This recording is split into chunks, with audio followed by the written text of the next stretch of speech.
He was 5 years old when he learns everything.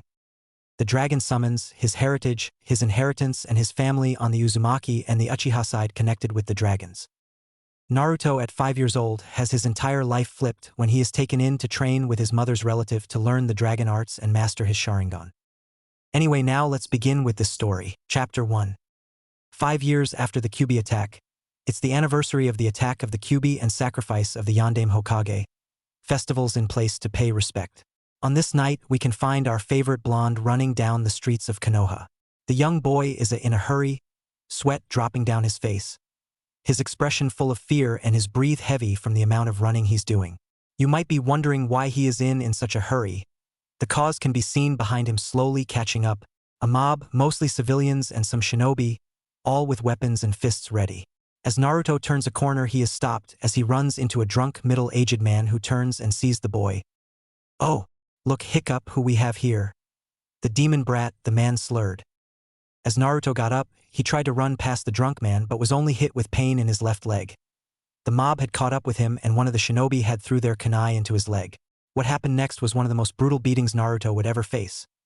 The boy was punched, stabbed and hit with blunt weapons until he was near unmoving and bloodied. Despite the attempts to get them to stop, all he would get in reply was, "Shut up, demon, you killed our families," or "Demons like you should just shut up and die." As the mob stopped satisfied with their beatings given to the boy, Naruto laid in the alleyway in a pool of his own blood. His clothes ripped and covered in blood and unable to move or breathe properly. His half-closed eyes shining, not his brilliant ocean blue eyes, but a shade of dark red with a single tomo in each, and the last thing he saw before falling to unconsciousness was a woman. A very beautiful woman at that, with hip-long white hair, two thin but long horns, protruding horns on her forehead, and dressed in a black dress adorned with silver dragons. She had just killed half of the people who had been there beating on him in cold blood. She had walked over to him with sorrow and guilt, knowing such a child had to go through this. This woman had just picked up Naruto and turned to leave but was stopped by new arrivals, Yondaime Hokage and his umbu. The old man had witnessed the scene through his crystal ball and immediately left with his umbu to come to Naruto, however being late and finding someone here. "Excuse me, can you come with me and bring Naruto-kun to the hospital? We have much to discuss." Hiruzen stated. It wasn't a question but an order. As the woman turned, Hiruzen's eyes widened. "Saris, he's not met this person in many years. Not since Kushina last used her summoning jutsu, which was rare due to her preferring kenjutsu and fuinjutsu over ninjutsu in summoning." "Saris-sama, what brings you here? And for Naruto-kun for that matter. We can talk about this later, boy. We need to bring Naruto-chan here to the hospital. The Kyuubi can only heal him so much in such a state after all," Saris stated with a firm but worried voice as she looked down to Naruto in her arms. "Of course, umbu. Gather another 2 squads and have this cleaned up and find those responsible. I want them with Ibiki in the hour," Hiruzen said with a serious and demanding voice. "Yes, sir," the 4 umbu said before disappearing. At the hospital, as the main doctor, one without bias against Naruto for what he held, had finished healing Naruto and informing Saris and Hiruzen that he'll now be fine with a few days' rest. The two got to talking. "So, is there any reason as to why you're here, Saris-sama?" Hiruzen asked, giving her the respect she deserves as she is the queen of the dragons herself. "Yes, and I think you already have an idea, boy," she said seriously as she turned away from Naruto to look at him. "How could you allow for him to go through this? How long has this been happening? I cannot allow myself to ignore this when their child, my family, is being abused and nearly killed. And for what, being a Jinchuriki? His status shouldn't have ever been made public in the first place," Saris said with a raised voice. "Does he even know who his family is? I've watched him for the last few days. I can already see him being extremely intelligent, calculative, and can clearly see he's a prodigy even beyond his father. But alas, he's been abandoned and isolated by most of the village. He's malnourished and refused sale from most shops, obviously being held back in certain areas, and every time it kills me knowing the only emotion I've seen him display is fear, a 5-year-old boy knowing nothing but fear in the place he's supposed to call home. His eyes are lifeless and are hidden behind a mask of happiness which is so obviously fake it hurts. I'm almost certain in the few days I watched him, he wasn't attacked by the villagers due to the festival that was happening today and had bid their time, and Naruto knew it and was dreading today to come." Hiruzen had no response to that. He was blinded by hope of Naruto being seen as a hero that he is and requested to be so by his father, the Yondaime. He couldn't see past the mask the young boy had put up to hide his true feelings. he responded, but unable to look Saris in the eyes. I'm sorry for not protecting him more than I have. I failed not just his parents but failed Naruto himself. There was silence until Hiruzen broke it and asked, "What do you plan to do now, Sarasama?" "We are family. I will be taking him for now. But first I will take him to their house." No. His house, which he should have been living in since his birth, and explaining everything, the QB, his treatment, family, and finally how he'll be coming with me for foreseeable future. I'll be training him myself. Was he supposed to graduate the academy? He would be graduating at 12, however. That will most likely increase to 14 in the coming years if things come to pass. Have a messenger come when Naruto turns 10, and I'll give you the dates for his graduation class. And are you sure he's ready to know everything? He's more than ready. The child is like no other. He is of a calm mind and pure-hearted, despite what he has gone through. He may be upset at first, but he'll understand what his parents had to do that night. They did love Naruto more than anything after it killed them to have to seal the QB into him. It was the only way to stop the QB before he killed even more innocent lives while under that dreadful genjutsu. Also, he'll need scrolls. Uchiha scrolls to be exact. He awakened it tonight. It was only for a split second before he fell unconsciousness, but I could clearly see the Sharingan awakened in his eyes, Sarah stated. This made Hiruzen's eyes widen with shock. He knew of Minato's lineage, but due to the seal placed on Minato by the Naidame Hokage to hide his heritage, he was unsure Naruto would awaken it. As soon as the old Hokage said that, an appeared in the room kneeling in front of him. As you heard, I'll need you to bring Mikoto here now. Be quick, Itachi, without wasting time, the weasel Itachi Shunshin to get his mother. A few moments later, two arrivals make it into the room, Itachi alongside his mother, Mikoto. Mikoto being surprised she was called took in her surroundings. The hospital. What could have happened? She looked over to the bed in the room and saw a mop of blonde hair, still stained with blood. Tears threatened to fall down her face as she faced the white-haired woman and old Hokage. What happened? Is Naruto-kun okay? Both the old Hokage and Saris softly smiled at her for genuinely worrying for Naruto. He's fine, Mikoto-san. He needs to rest for tonight and take it easy the next few days, but he'll be fine, Hiruzen said softly. Anyhow, there's something I need to discuss with you. Itachi already knows, so I'll warn you both now. Everything you heard and will hear must remain a secret. Getting nods in return, he continued, as you both know, is that Naruto is the son of the Yondaime Hokage, Minato Namikaze, and his wife, Kushina Uzumaki. However, neither know who their parents are, correct? Once again, getting nods in return. We'll start off with Kushina. Her father was an Uzumaki, the son of Mito Uzumaki, the wife of the Shodaime Hokage, while her mother was. As he trailed off to look at Saris. My niece, Kushina's mother, was called Sylvia and like me was a dragon. She didn't want anything to do with us as she wasn't a fighter nor was she interested in the dragon arts, so got permission to wander the world as a human, and took the name Uzumaki after meeting and marrying Kushina's father, the Uzukage at the time before she was killed when Whirlpool was attacked by the combined forces of IWA, Kiri and Kumo. She had no idea of the relation to us dragons even after signing the summoning contract. She never used the summonings despite it being a contract for the Uzumaki royal bloodline, but that's a story for another day. Getting brief nods, she passed it back to Hiruzen. Correct, now on to Minato-kun. His mother was Elaine Namikaze and his father, Madara Uchiha. This gained gasps from Mikoto and Itachi. For numerous reasons, Madara had lived after the fight with Hashirama. Second, this meant Naruto was not only related to them, but the last of the royal bloodline of the Uchiha, as Madara was the last one to be known of, and a third reason, which they now understood after putting two and two together, Naruto has the Sharingan. Does he have the Sharingan? Mikoto asked as she walked over to Naruto and smiled softly at him while stroking his hair. Hiruzen gave a simple reply. Yes. I see, then that's the reason you brought me. Did you want me to train him? Of course, I would have loved to adopt him as my own and train him. Kushina was my best friend. But I was denied that multiple times. I tried because of the council. Mikoto spat out. As much as I would love it if you would train him, unfortunately that won't be possible. You see, Saris has made it clear that she'll be taking him back home where it's safe and train him as they are family, and he will be gone for the next 7 to 9 years depending on his growth and whether the council agree to up the graduation age. However, since he needs to take it easy, you're welcome to meet and talk to him for the next couple of days as he rests and prepares. I'm sure he would love to know more about his parents from your side after Saris explains everything to him, including the QB. This gained wide eyes from Makoto as she processed what he said. So long, I'll be there tomorrow. You needed something else, right? Hiruzen puffed on his smoking pipe and took a deep breath. Yes. Is it possible to give Naruto any information on the Sharingan and Jutsu for when he goes? He'll need it. I'm sure Sarasama only knows so much about it. Of course, that should be easy enough. Both me and Itachi can write up a scroll each tonight to help him. It's sad I can't help him myself, but I'll at least give him all I know for him to build onto and learn. Mikito answered softly. Hiruzen smiled. Thank you. It means a lot coming from you, considering you was the strongest Uchiha before retiring. I'm sure Naruto would love to know you care so much and appreciate everything you're doing for him. After everything was over, Naruto shifted, alerting the other people in the room, as he opened his eyes. His normal ocean blue eyes were deep blue and without life, as he noticed he was in the hospital from the smell and white ceiling. Trying not to remember what he had gone through, he realizes there's people in the room and looks over to them. It was his Gigi, the beautiful woman who he saw before he blacked out, and two others he wasn't familiar with. Gigi, he said with some life appearing back into his eyes.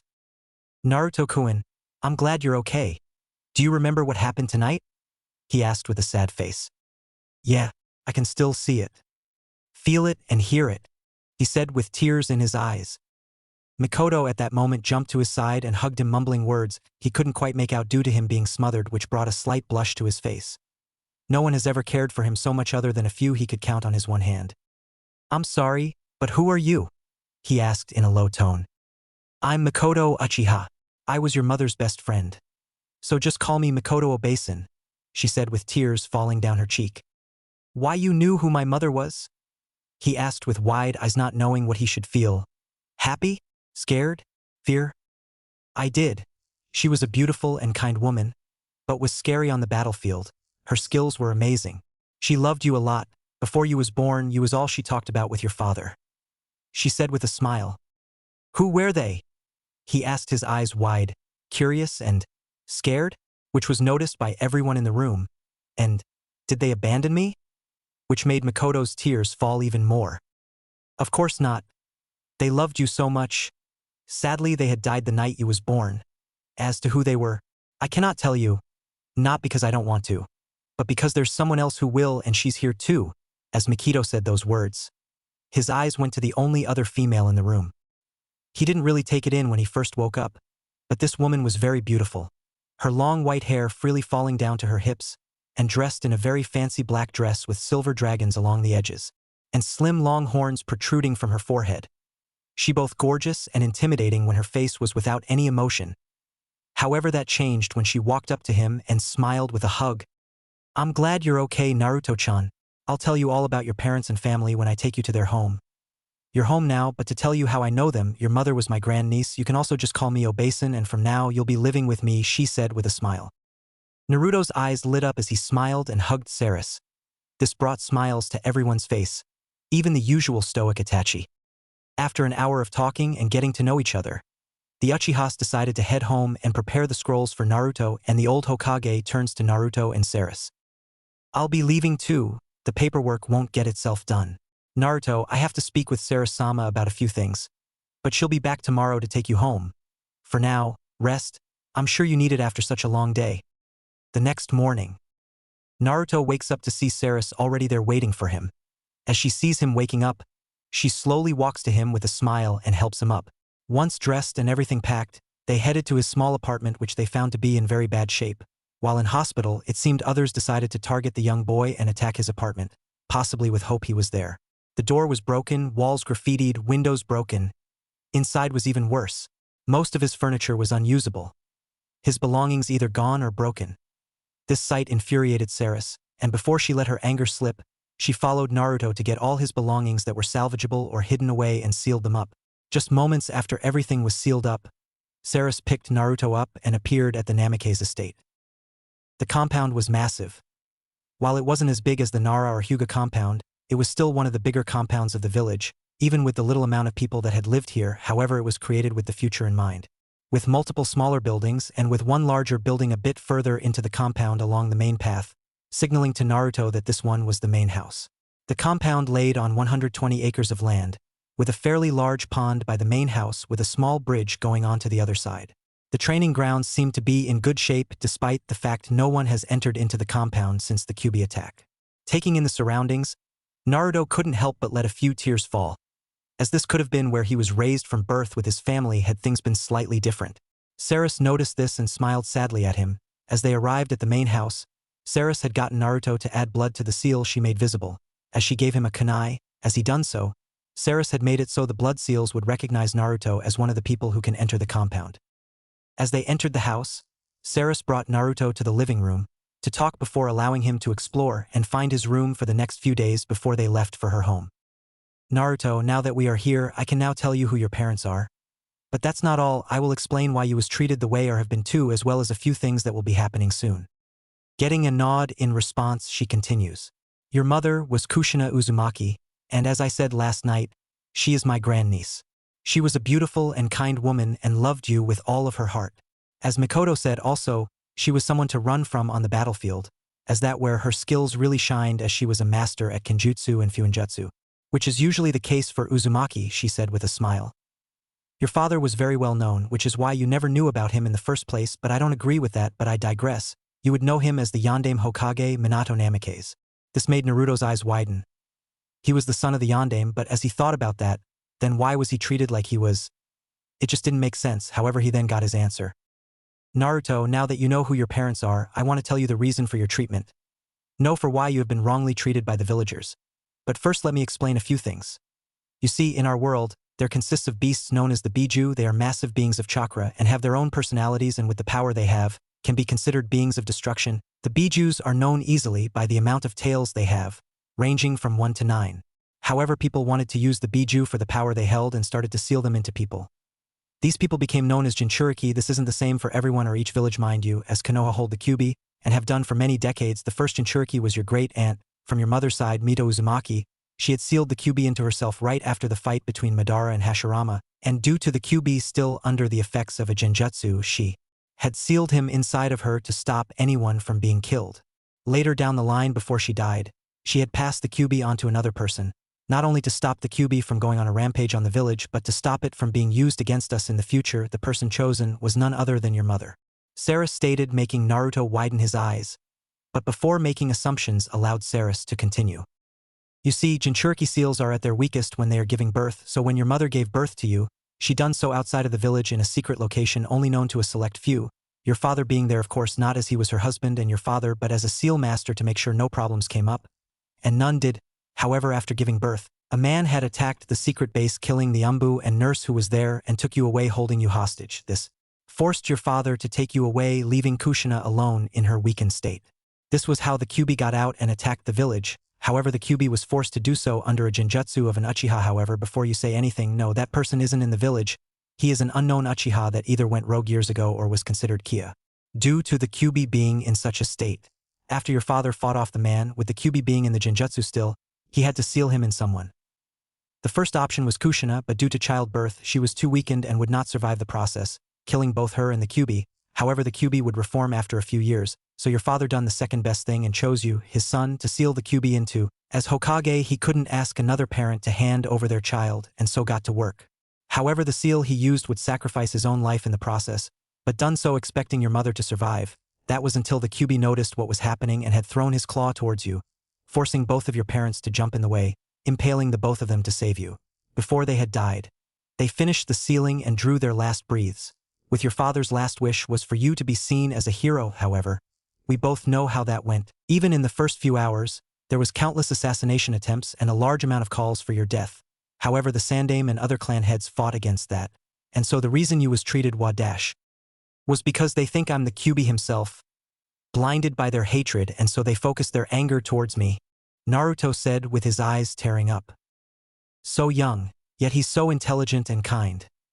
He holds no resentment to his parents or the villagers, thought Saris. Unfortunately so, Naruto-chan. Do remember that your parents loved you, and if they had another way, they would have went with it. They'd be proud of you have grown, even if you was forced to do so quicker than most, stated Saris. Now, with that out of the way, there are other matters I must tell you, one of them being your bloodline. This got a reaction out of Naruto as she hoped. Naruto looked up with a curious look. Despite the tears, he was eager to know more. Bloodline? I have one. Naruto answered simply. Yes, are you able to channel your chakra? Getting a headshake telling her no. She proceeds to bring him outside to help him unlock it. Outside in the compound's training ground, we see Sarus with Naruto, who is currently sitting in the middle of the field meditating, hoping to unlock his chakra. After 15 minutes, Sarus was alerted when she felt a strange energy. Naruto had unlocked his chakra, however. She could feel it, as a dragon and one able to use sage arts. She could instantly feel the nature energy gather around Naruto and into his body. Usually without previous training and knowledge of nature energy, one would turn to stone. However, Naruto perfectly blended with the nature energy and his chakra spiked. The ground had cracked below him, the trees swaying from the strong winds from his release of chakra. Before it continued and put strain on his small body, she got his attention. All right, Naruto-chan. You can stop now, you've succeeded in unlocking your chakra. Well done. As he heard this, he instantly stopped and slowly opened his eyes. He looked up to Sari smiling at him, which made him blush. Now, channel chakra to your eyes, and then look into this mirror. Naruto had done what he was told and channeled chakra to his eyes. He opened them up and immediately noticed the difference. No longer were his eyes the normal ocean blue he was used to seeing, but now red with black tomo in, one in each eye. He looked to Sari as if signaling for an explanation. Sari then goes on to explain everything about his parents' heritage, which made Naruto shocked. Who would have thought? Not only am I the son of the Yondaime, but also the grandson of the Madara Uchiha. As he was about to ask Sari some questions, they both saw two people walking up to them. Smiling, Naruto got up and ran to Mikoto and hugged her, which made her smile and kneel to hug him back. What are you two doing here? Naruto questioned curiously with his head tilted to the left slightly, which immediately made both women simultaneously think kawaii, but both held back from glomping him. You see, Naruto-kun, before you woke up, both me and Itachi learned of your heritage, along with the fact your Sharingan awakened and decided to help you out. So both me and Itachi have written down all we know in these scrolls, she said smiling. You didn't really need to go that far to help me, but I really do appreciate it, Mikoto Obasan, he said with a smile and once again hugging her. It's the least I can do. After all, I wasn't allowed to adopt you, so I'll give you all my knowledge on the Sharingan for you to learn from, and even if I can't train you myself, I wanted to give something that could help you. I've also included a lot my notes on jutsus in the scroll for you to look at, but no rushing things, you hear me, young man? Mikoto said firmly, which resulted in Naruto nodding frantically before he stopped and asked. What do you mean, can't train me, Obasan? He asked curiously.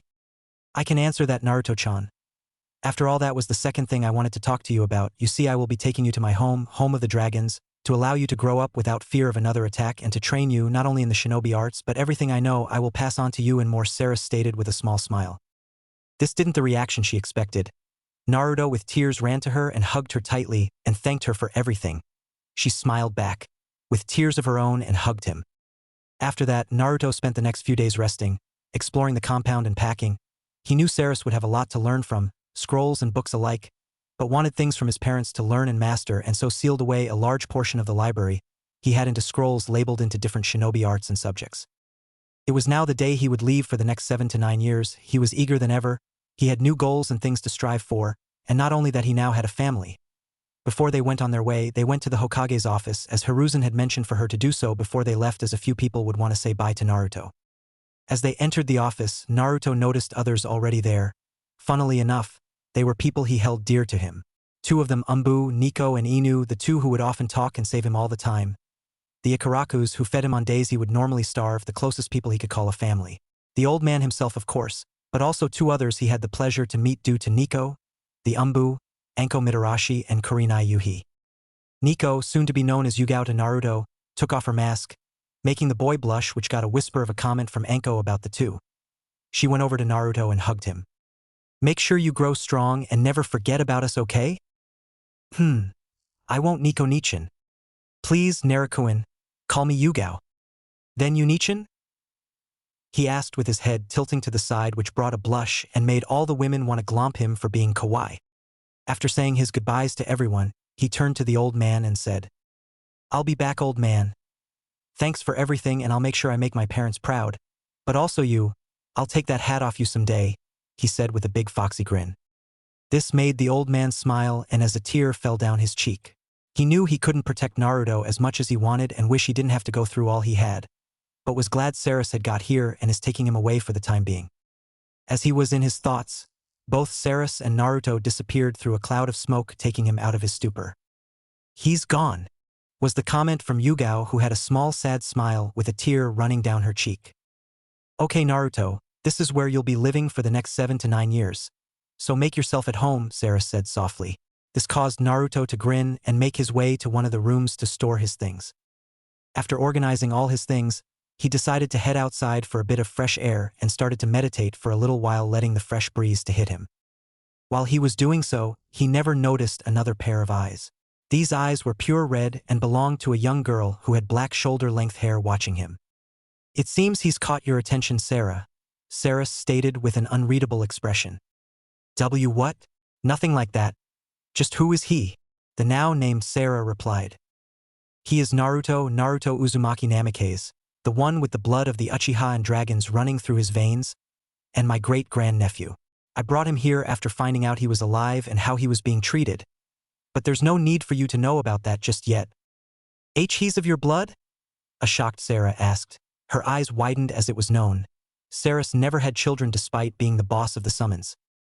"Yes, that child. He's something else for sure," Sarah states with a smile. 2 years have passed, and Naruto is now 7 years old. The years have gone by fast. Over the last 2 years, he has mostly focused on a better diet, light exercises to work the body but not strain it due to being young, basic ninja theory and academics, as well as chakra control. Hashtag. Chakra control was a huge portion of his training. Due to being a Jinchuriki, Sarus wanted to minimize any drawbacks to his huge reserve of chakra, which used to be at high chunin before the training, while it is now elite Jonankage level, which was steadily growing faster and faster as he ages. Over the course of 2 years, he not only got to know Sarah better, but also come to address Sarus as mom, which when she first heard him call her that, brought tears to her eyes as she hugged him. With how far he has come in theory and basic chakra control, Sarus has decided to move on to heavier training, and had planned for him to move on to elemental manipulation training so to make learning jutsu later on much easier. As Sarus took Naruto outside to the training ground to get started on elemental manipulation training, she first had him check his affinities, and passed him a piece of chakra paper. Listening to her instructions, Naruto goes ahead and inserts some of his chakra, and the result shocked him. The chakra paper split into 4 pieces. One strip combusted into a large flame and instantly burned it, leaving nothing, not even ash. The second strip became extremely wet and torn to pieces, leaving a small puddle at his feet.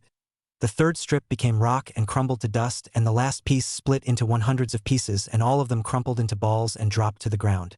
This showed he had very high affinity to all 5 elements. These results surprised Sarah slightly. While it was possible, the fact all Naruto has very high affinities for all elements is what shocked her. This meant training just went up in difficulty once again. Naruto's chakra levels are high enough now after the 2 years of chakra control and rapid growth of his coils, so she thought it best to have him learn the shadow clone jutsu to help further his training and speed the process up, all the while he himself trains physically and has a few clones to learn the katas for taijutsu and kinjutsu. Luckily they transfer muscle memory, but he will need to do it himself as well to have his body used to the katas. A further 3 years has passed. Naruto is now 10 years old. He has learned a lot in the last 3 years, from elemental manipulation to learning a few jutsus for each element and mastering them before moving to the next jutsu.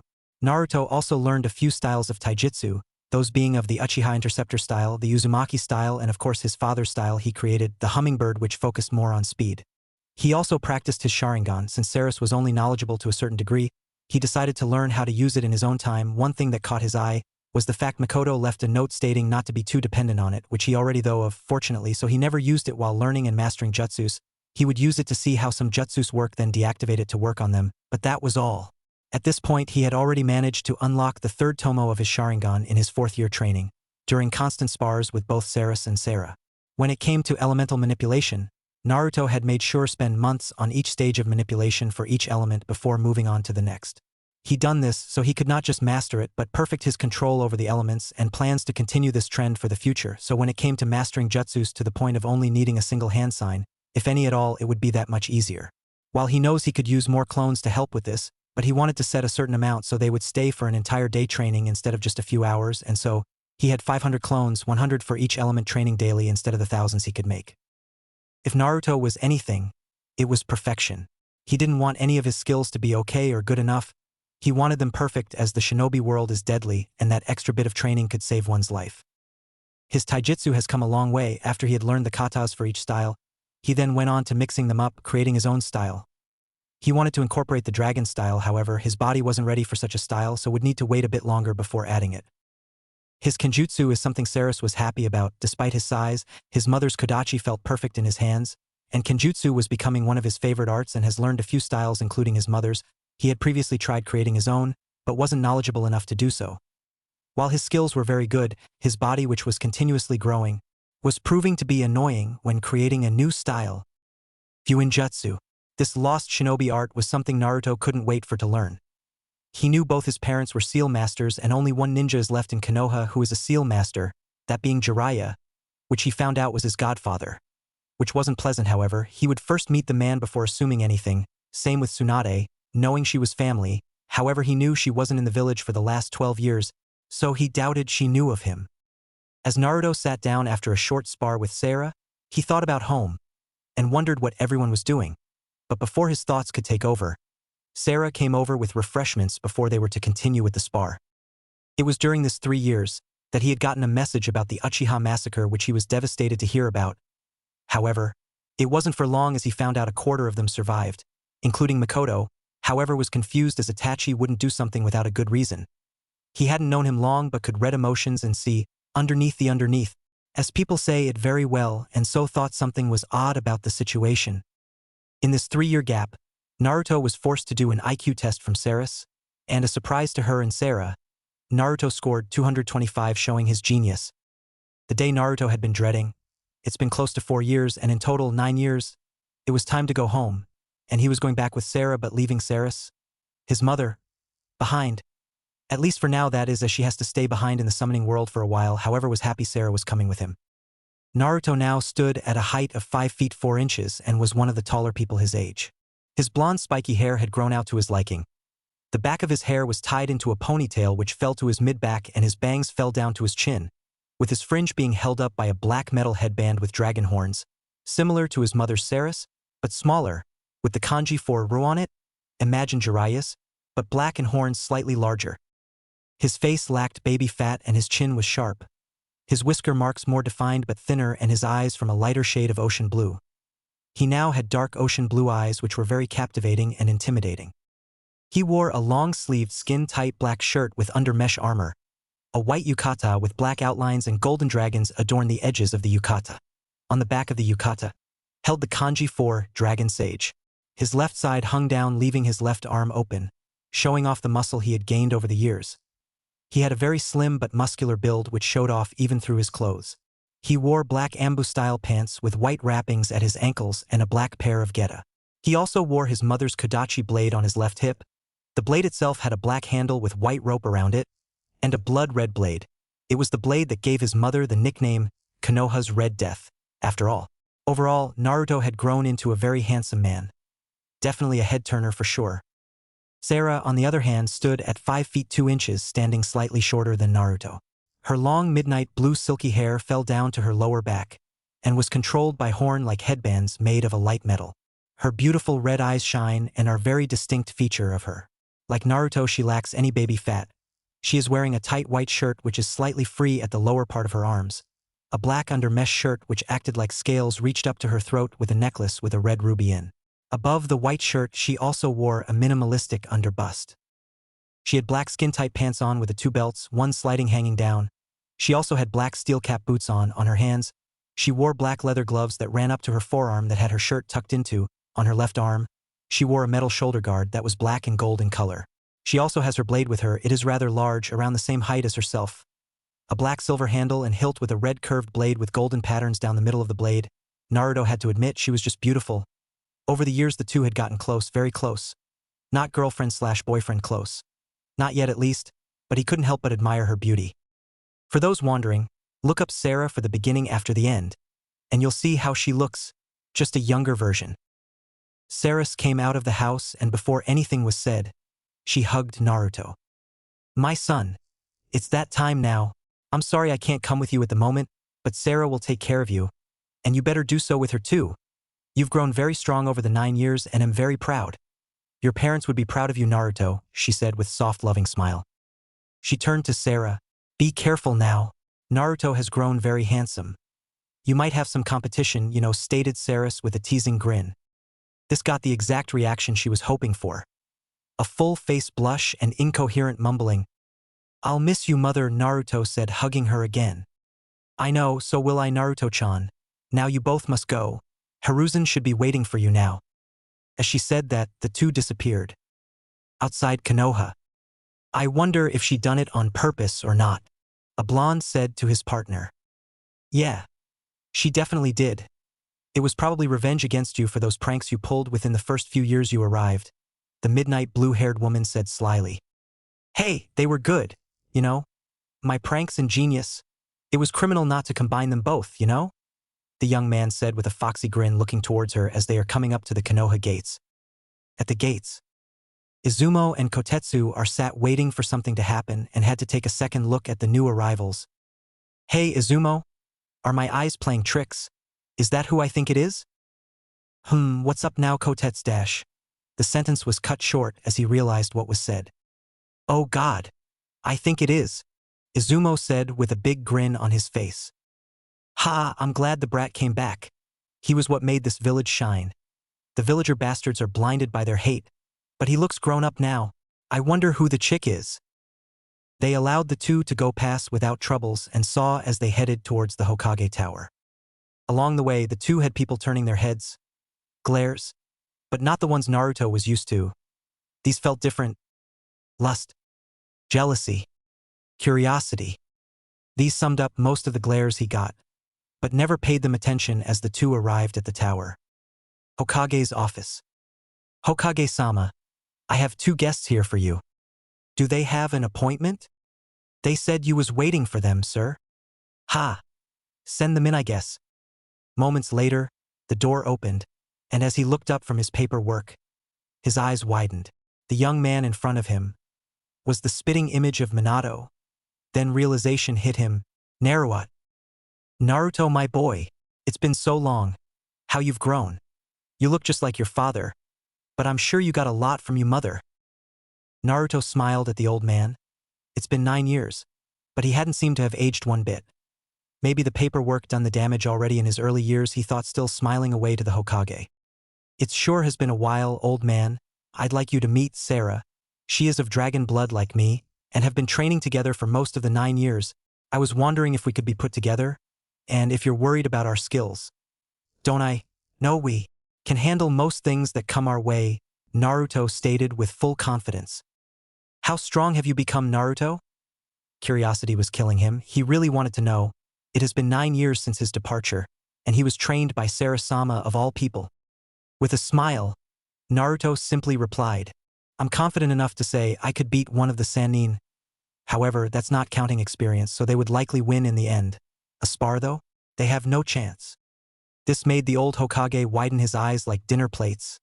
Is he serious?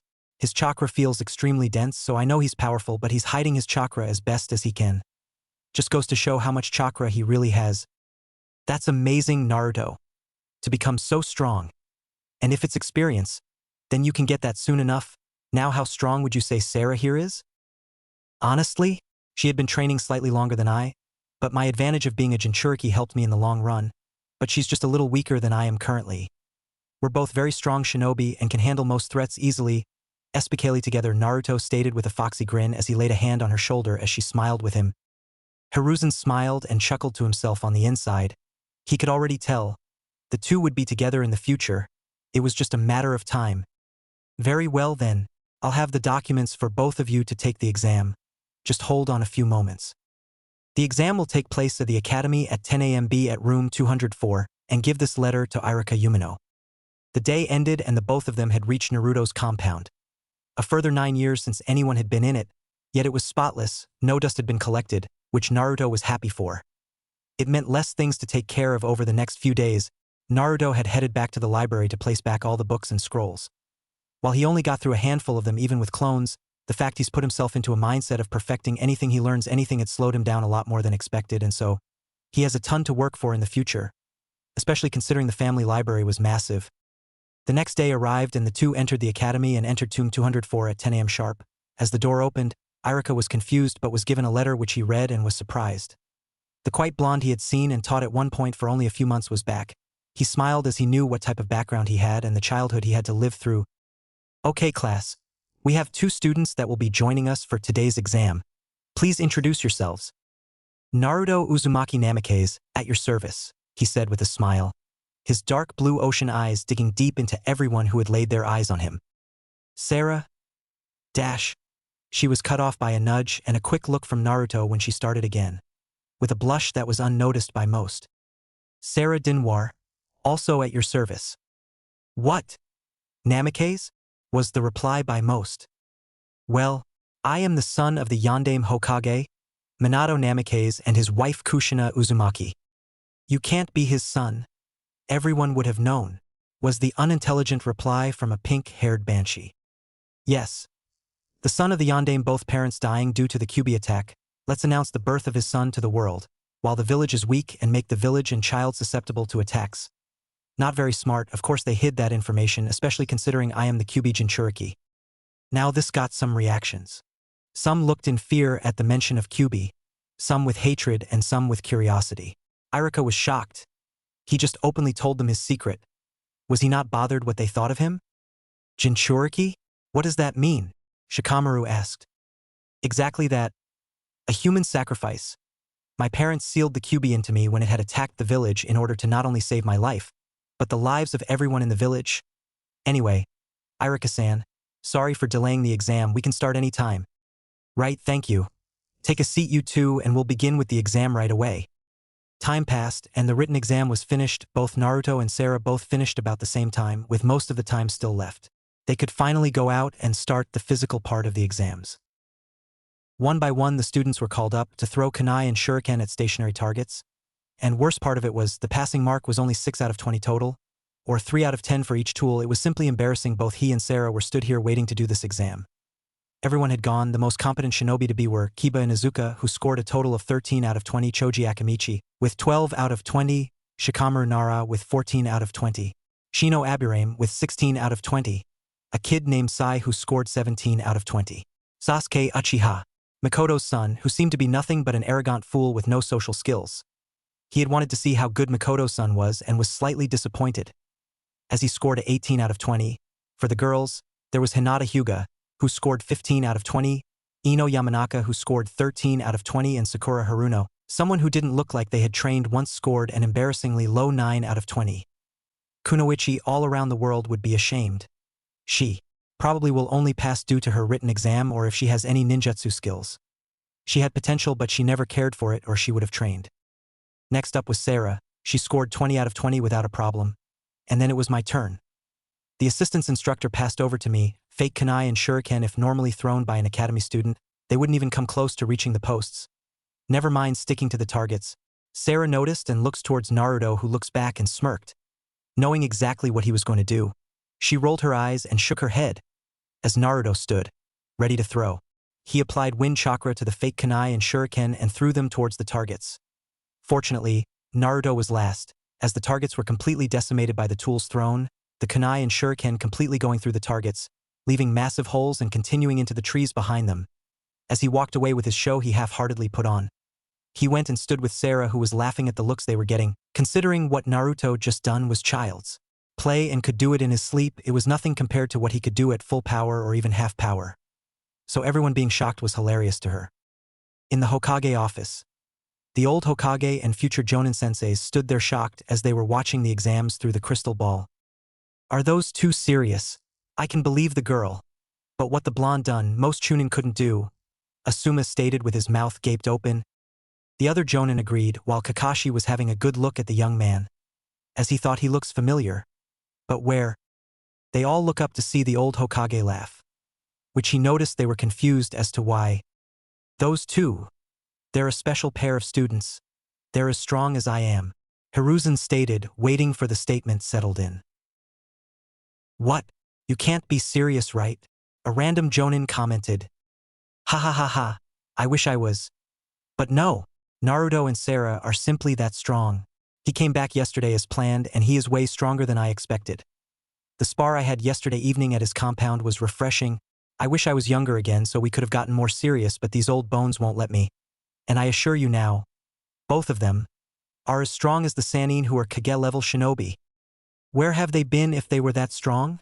Asked a curious Kakashi. Well, Naruto had left 9 years ago to train. Kurenai, I'm sure you can recognize him, no? He said with a smile. Kurenai looked at him blankly for a few moments. Naruto, 9 years. She then realized who the young hunk of a man was. Oh my god, that's Naruto. God. He's grown so handsome, thought Kurenai with a smile. A chuckle from the Hokage confirms it. This spurred on further questions. What do you mean, Kurenai? Before she was able to say anything, she was cut off by the Hokage. He is Naruto Uzumaki Namikaze, the Jinchuriki of the Kyuubi, and the son of the Yondaime Hokage, Minato Namikaze, and his wife, Kushina Uzumaki, Konoha's Red Death, he said with a smile, to gauge the reactions. So, he really is Sensei's son.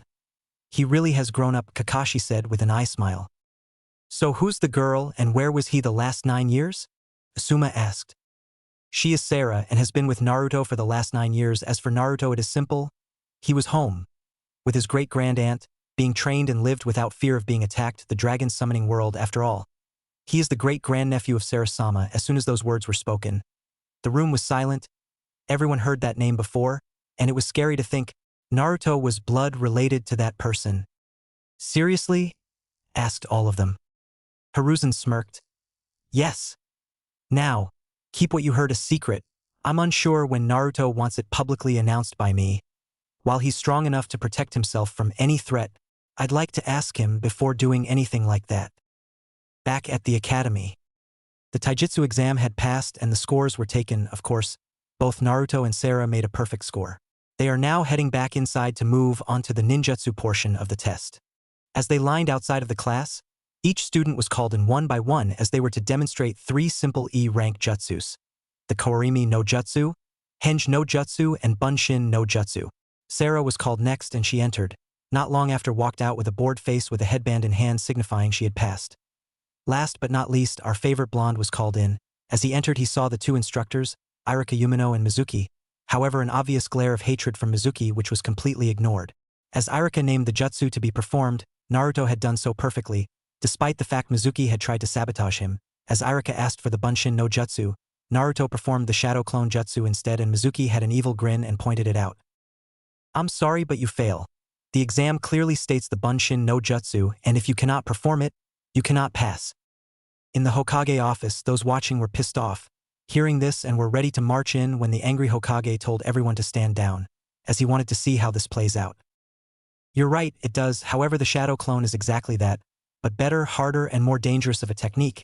It actually has a use in battle while the standard Bunshin no Jutsu offers no real combat option against any shinobi above genin level. So you're welcome to fail me from performing a better variant of it if you'd like, Naruto smirked as he finished. Iruka interrupted and said, It's alright Naruto, you pass, and I wholeheartedly agree with you. Congratulations on becoming a genin, with a smile which was returned by Naruto's own as he took the Hishiate off him. Naruto walked out of the inn to the hallway to see a bored Sarah waiting, who lit up seeing Naruto finally being out and able to go home. As the two headed home and prepared to spar, they were alerted to a presence outside. An Umbu. But not just any Umbu. Naruto knew exactly who it was. How could he forget the purple hair of the Umbu? Yunichin, Naruto said smiling as he went to the door. As the door opened, the Nico Umbu stood still, unable to speak, her body shivering slightly. It was Naruto. He was finally back, and has grown a lot since. She couldn't do anything other than tackle him in a hug, and had started to cry not letting him go.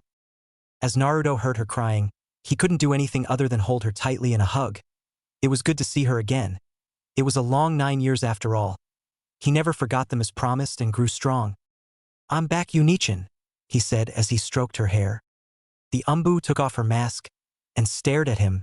He really has grown up. He's so handsome now, she thought as she backed off smiling. It's really good to see you Narukuin, but unfortunately we don't have the time right now. You and Sarah are being called into the council meeting, she said putting her mask back on. Great. They didn't waste any time at all. Ah well. Let's get this over with. Thankfully Mother made me read up on all the laws, since I'll be clan heir to 2 highly respected clans. Sarah. The spar is on hold, we got a meeting to crash, he shouted happily with a smile. That smile could only mean one thing. Naruto has something up his sleeve. Oh, it will be fun to watch. Council chambers. As Naruto and Sarah entered the room, there was obvious confusion and anger. Mostly from the civilian council. Naruto had looked around and on the shinobi council. He locked eyes with one member in particular, Makoto Uchiha, as she was looking back at him.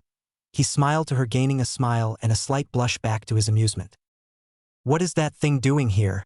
asked one fat merchant. Naruto whipped back at the question. "I, the thing, as you put it, am none other than Naruto Uzumaki Namikaze, the son of the Yondaime Hokage and his wife, Kushina Uzumaki." There was outrage. That was impossible. How could the demon be the hero's son? "How dare you say you're the son of our hero, the Yondaime Hokage," was the unintelligent reply from one of the council members. As he said that, Naruto pulled out a scroll. "Then this scroll, that holds my blood tests and birth certificate as well as the fire daimyo stamp that confirm it, is nothing but fake." The Hokage himself as well as Jiraiya can attest to the fact that I am his son. As Naruto finished, the Hokage chuckled. He liked watching the civilian council squirm for once. "Also, do you really think my father would pick just any child to seal the QB into? He was a fair and honorable man. If he couldn't seal it inside me, then how could he, as Hokage, ask another family to give their child for the seal? You have no idea what happened that night, nor the intricacies of the seal itself. As a seal master myself, I can already tell you that none of you have any idea what the seal does, unless you was told by my parents." As he said this, he instantly got a question about that. Shikaku simply spoke. "What do you mean by that, Naruto-san?" With a curious look, he smiled, as none of the shinobi clans had done him wrong, and in fact helped when they could. "Simple really, the seal itself is not only one made to contain the QB, but also to take its chakra and add it to my own. I already had Kage-level chakra reserves when I was 7, it has been 7 years since, and my training has been leveled up in difficulty by a ton, so currently, I have about 10 times as much chakra than the Hokage himself. This process of the QB's chakra seeping into my own after conversion will last another 6 years before it stops. The QB doesn't get weaker, no, his chakra returns faster than it is taken also. Let me tell you something about seals. You're all aware of how I was treated. Well, if I was killed successfully like some people wanted, the QB wouldn't die. No, it would be reformed within a year or so, back here in the village where there was no longer any seal master of my parents' level left to handle it." This shocked everyone. The chakra conversion for the shinobi side, and the consequences of Naruto's death for the civilian council. Danzo decided to speak up next, which immediately put the Hokage on edge, as well as alert Naruto and Sarah, as they knew from Saris that he was not one to be trusted. "If that is the case, how strong are you? And who is this woman? We are both on the level of Sannin, we could go toe-to-toe with them easily. They would most likely win in the end due to the experience they have gathered over the many years of their careers, but we can fix that soon enough. As for her, she is Sarah Dinwar, and she is of dragon blood like me, but not related." Getting a nod in reply from the old warhawk, who no doubt has plans to kidnap one of them. A council member gained an evil grin at what he just heard, and tried to use the laws to his advantage. "I call for you to be placed in the CRA as well as the woman," said the council member as he smirked. However, everyone was hit with killing intent on a whole new level of what they had felt before. Naruto simply locks eyes with the man and stated, "I don't care what you say or do about me, but those I care about, I'll happily slaughter you and everyone who dares to try anything." As he dropped the killing intent, he continued, "Unfortunately for you, I know the laws better than everyone here. I have a photographic memory and have memorized everything about them. I cannot be forced into the CRA, and neither will Sarah. 1. The program is optional, and even if I entered it, the women I married would be of my choice, not yours. 2. Sarah is female and cannot be forced into it either way, nor are females be expected to take more than one husband. You should know this, as it is under the 33rd clause at the bottom of page 2.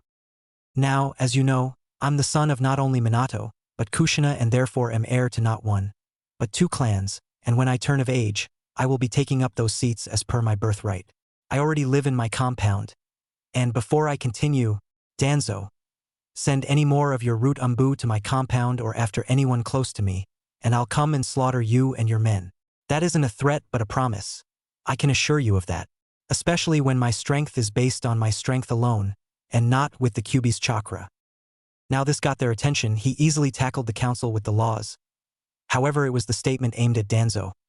All of them simultaneously thought he's Sannin level without the Kyuubi's chakra? How strong would he be with it? Hiruzen was also thinking about Danzo. I thought I told him to disband Root. What else have you been hiding from me, Shimura?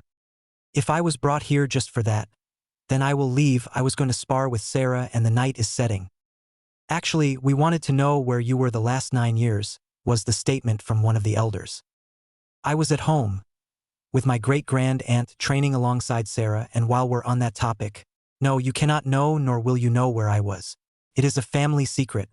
However, old man, I think it's best to tell them so I can freely use it.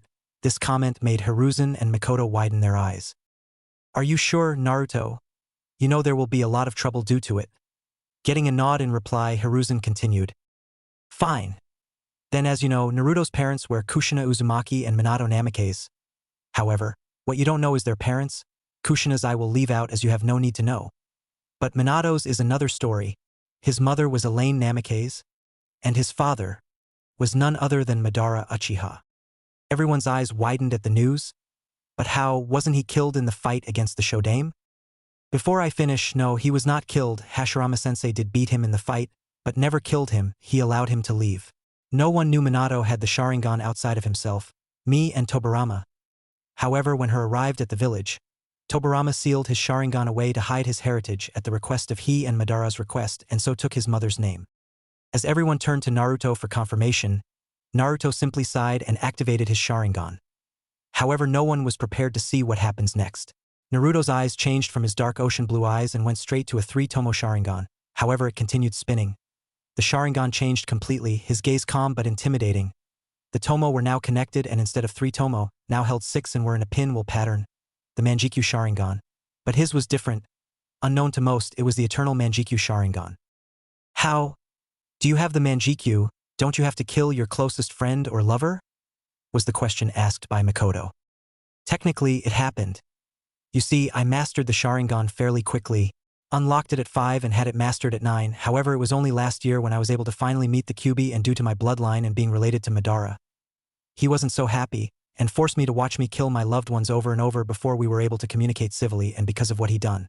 It had forced me to awaken my Manjikyu, however this one is different. I was told it was the eternal Manjikyu Sharingan. So I won't go blind from overuse? Not sure how. But most likely due to my heritage and the blood mixing between my parents and grandparents. Do you have that one mastered? A curious Hokage asked. No. I couldn't unleash the power back where I was just in case and I was focused on my other shinobi arts, rather than depending on the Sharingan which is just a tool and nothing else. However, I do plan on doing so back at the compound once I set up a seal array to protect my home, Naruto said, chuckling at the last part. Well, if no one has any more questions, then I'll be ending this meeting now. You two, come with me to my office. The teams were already picked out before you arrived and wasn't sure how strong you would be when you came back, so left you out of team selections. I'll be putting you on a team with someone I trust to handle the more dangerous missions, and if your performance is satisfactory, I'll promote you and give you the title of Sannin alongside the others. This made everyone gasp. It wasn't every day you heard the Hokage promise such a promotion. However, if what they both said was true, they are extremely powerful and deserve such a title. Alright, old man, let's make it quick. Got a spar to win, Naruto said with a foxy grin. However, the comment gained a tick mark on Sarah's forehead and a punch in the ribs. The power was felt by everyone. That punch must have hurt. Equals, however, as they looked at Naruto, he just brushed it off like it was nothing. Ouch. Come on, Sarah-chan. You know I was joking, he said with a smile. Sarah simply eye-rolled and moved to follow the Hokage to the office, before Naruto followed her. He turned round to Makoto and said, I'll come by after team selections tomorrow, Makoto-chan. It's been a long 9 years after all, with a foxy grin across his face. He walked out of the room, power extruding from him as he walked. As they reached the Hokage's office, Hiruzen sat down in his chair and looked in front of him towards Sarah and Naruto. Alright, as you know, I have already made the teams, so you two will be on a separate team. It will consist of one more person who will be watching your performance, and if all goes to plan, you'll get that promotion soon enough. This person is Tenzo, you'll meet him tomorrow, and Naruto. He might be able to help you with your project.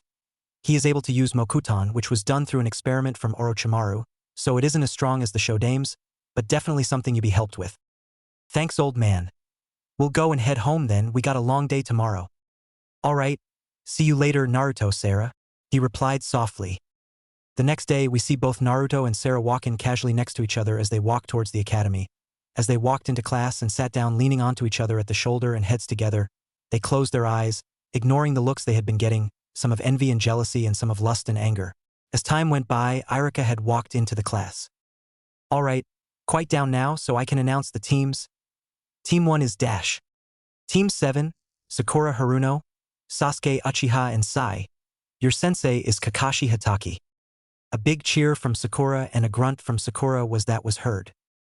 Team 8 will consist of Kiba Inuzuka, Shino Aburame and Hinata Hyuga. Your sensei is Kurenai Yuhi. At this, Naruto opened his eyes. Nai-chan, which got a few looks. Sarah knew as Naruto told her everything about his life before he came to the summoning world of dragons. Team 9 is already in circulation, so Team 10 will consist of Shikamaru Nara, Ino Yamanaka and Choji Akamichi. Your sensei is Asuma Sarutobi. Team 11 will consist of Naruto Uzumaki Namikaze and Sarah Dinwar. Your sensei is Tenzo. You'll have your senseis pick you up from here after lunch. And before you go, congratulations to all who have passed to be genin. I'm proud of you all, Irika said before walking out of class for lunch. Back in the classroom after lunch, senseis for teams 1 to 6 came early and took their students away. Not long after, 2 new senseis came in, Asuma and Kurenai. As she looked around for her new team, her eyes found their way to rest on Naruto. Naruto, who had opened his eyes after feeling the chakra signature, smiled and said, "It's been a long 9 years, Nai-chan," giving her a foxy grin, making her smile and nod, blushing slightly, not being noticed by many. Asuma leaned in to tease as he noticed, "You like them younger, huh, Kurenai?" This earned her a big blush as she blurted out, "All right, Team 8, come with me to Training Ground 3, making Asuma laugh. Team 10 follow me as he too walked out. The only teams remaining were now Team 7 and Team 11. 3 hours have passed, Naruto and Sarah not caring as they led against each other, their eyes closed and meditating. They were slowly losing focus due to a certain pink-haired banshee. "ARJH, it's been 3 hours already. Where is he?" The pink-haired banshee screeched out. "God damn it. Shouting isn't going to make him come here faster. You're a Kanuchi, for God's sake. Some of your missions will have you waiting in place for days. 3 hours is nothing." "Not shut up and wait," was the reply from Sarah, earning a smile from Naruto. Not long after, 2 new arrivals had come. Kakashi and Tenzo had arrived. Team 7, meet me on the roof in 5 minutes. Team 11, follow me to Training Ground 44. At Training Ground 44. As both Naruto and Sarah arrive at the training ground, they can see Tenzo waiting. He was made aware of how strong they are, so the normal team dynamics isn't going to work out, and so Tenzo decided to have the 2 spar. After the spar, Tenzo was simply astonished. They're both extremely strong, and so training was to be done in their own time, as he thought the experience of real missions would be beneficial. He knew they wouldn't get D or even C rank missions but BS rank missions, and so they headed towards the Hokage Tower for a mission. 2 months have passed, and Team 11 have completed a large sum of missions ranging from BS rank, 10B rank, 15A rank and 6S rank missions. For only 2 months, the 2 have done amazing and are on set for a promotion as they headed to the Hokage Tower.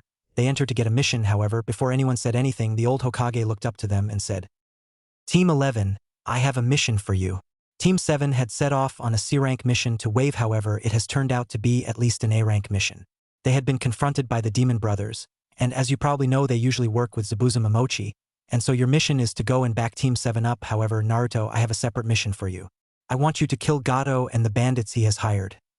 You got it. Is there anything else I should know? Naruto asked, a little confused at the second part of the mission. Yeah, you see, Gato is known for hiring missing nin, so you'll probably find others at his base other than Zabuza. Take care of them as well, however, that's not all. Once that is done, I want you to head to Yuzushiogakure. It is the homeland of your clan after all. No one had been there since the fall, not even your mother, so if there is anything left there, only you can find it. If there is, it belongs to you. Sure. I'd like to see what my clan's home was like before it fell. He smiled softly. All right, Team 11, let's set out, Tenzo said in a firm tone. Team 11 are currently running through the forest following the trail of Team 7 and find them waiting where they had fought the Demon Brothers. Ah, our backup is here. Hello Tenzo, Kakashi said with his usual smile. Senpai, is your team good to set out? He replied simply. Yes, alright team, let's go, Kakashi said as he looked to his team. 2 hours later, we see ourselves walking up to a small clearing. Both senseis, Naruto and Sarah, noticed the object coming at them through the mist, and so Kakashi shouted for them to duck. The object came into view. It was a large sword spinning. As it hit a tree, a man appeared standing on it looking down towards the leaf shinobi, not noticing Naruto or Sarah smirking. Zabuza Momochi, the demon of the mist, who would have thought to have seen you here, Kakashi said as he brought his headband up from covering his eye. Kakashi Hatake of the Sharingan, it's a pleasure to meet you.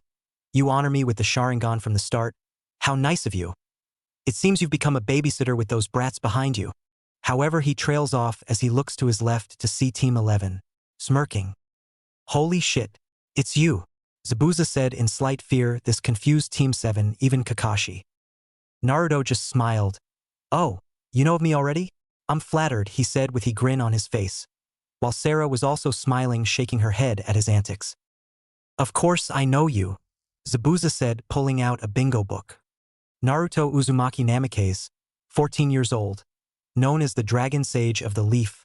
Parents are Minato Namikaze and Kushina Uzumaki. You have a high affinity to all of the elements, a master of each of the shinobi arts, chakra reservers that dwarf even the 5 Kage, and have a SS rank in the bingo book. Not just that, you're the Jinchuriki of the Kyuubi. You have a flea on sight warning, like father like son as you would say. However, what surprises me is that you have the Sharingan. This got a few reactions, Sakura and Sai confused. Kakashi had wondered how, while Sasuke was livid, how did he have the Sharingan? Only an Uchiha can have it. Then there is Sarah Dinwar, also 14 years old, known as the Dragon's Claw of the Leaf. Very fitting as the lover of the blonde over there. Unknown origins, like Naruto, have an affinity to all 5 elements, however, prefer to use water, wind and lightning, chakra reserves equal to the Kage, and a master Kenjutsu user, while very skilled in ninjutsu and taijutsu. An S rank within the bingo books with a do not engage warning. Zabuza finished with a sweat dropping down his neck. He knew he couldn't fight them, not even one-on-one. So how did he get out of this situation alive? The Leaf Shinobi, after listening to this, were shocked at the information given just now. How are these two so strong? Sasuke himself was in his own little bubble, thinking he'll go to the council to demand him to have Naruto give him his power. Only if he knew. It honors me to know that you know so much about me. However, I am on a mission right now, and that's to back up Team 7. Now will you do us a favor and leave the bridge builder alone? However, I have something I'd like to ask of you. What's that, Gaki? Zabuza replied, curious. I want you to show me where Gato is. I'll even pay you what he was going to before I kill him. But first, how about a small Kenjutsu spar? Sure. I'll bring you to where Gato is after. And I hope you keep your promise of the payment. Of course. Now, let's dance. Sarah looked at him with a deadpan expression and shakes her head. His Uchiha blood.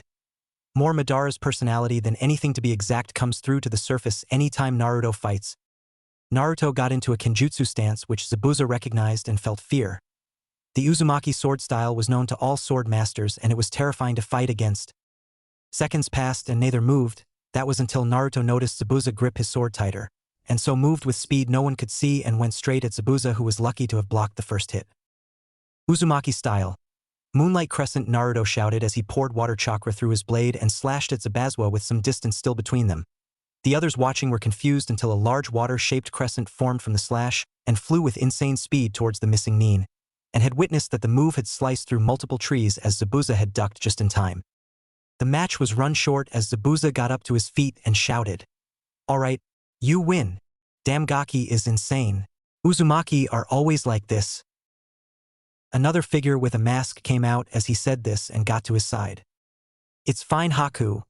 We'll lead him to Gato. The bastard would most likely backstab us in the end anyway. I'd rather get paid by the blonde Gaki than die anyway. My reputation can get ruined for all I care," Zabuza said, chuckling. Naruto turned to Tenzo and Sarah. "Alright, I'll be going with these two. I'll meet in a week's time," as he got nods of agreement. He disappeared with Zabuza and Haku. Kakashi looked to Tenzo and asked, "Was that wise for him to go alone?" Tenzo looked at him confused. "We'd hold him back if we went with him, and he had to go all out. The brat is strong enough, and it is a personal mission given to him by the Hokage, so I have no say." After hearing that, Kakashi immediately understood. A week has passed. Gato and his hired men were killed almost immediately. Zabuza had actually joined with him due to finding out the plans of Gato to betray him later on anyway. Everything he had stolen was sealed and kept on Naruto. Zabuza and Haku were paid double the original amount and had thanked him before heading back to Kirigakure to fight for the rebels. Now they had enough money. Naruto had made it to Uzushigakure. He had found it beautiful despite it having been destroyed. He found some buildings completely fine, one of them being the Uzukage Tower, probably from the seals all around it. When he entered, he was surprised to see it mostly clean. It seems the seals only allow those of Uzumaki descent to get through. As he moved towards the main office, he could see the seals were much stronger and so took his time just in case they activate. Once he entered the room, he was able to find multiple scrolls, most of them holding Fuinjutsu that even reached level 20, where most people thought level 10 was the highest and therefore seen as a seal master. He was impressed. The other scrolls held jutsu, ken and taijutsu as well as some chakra exercises that were designed for the Uzumaki due to their huge chakra reserves. He spent another few days in the village to make sure he got everything and made his way back to Wave to meet back up with his team and Team 7. Making it back to Wave, Naruto had used his sensory abilities to easily find where they were and knocked on the door. The door opened and a young beautiful woman had answered asking him who he was. "Sorry. My name is Naruto. Team 11 and Team 7 of the Leaf should be here. Is okay if I come in?" Naruto said smiling, causing the woman to blush slightly. As he was let in, the others noticed him and welcomed him back. He walked over to Sarah and pulled her into a hug, causing her to blush heavily, before he sat down and leaned against her.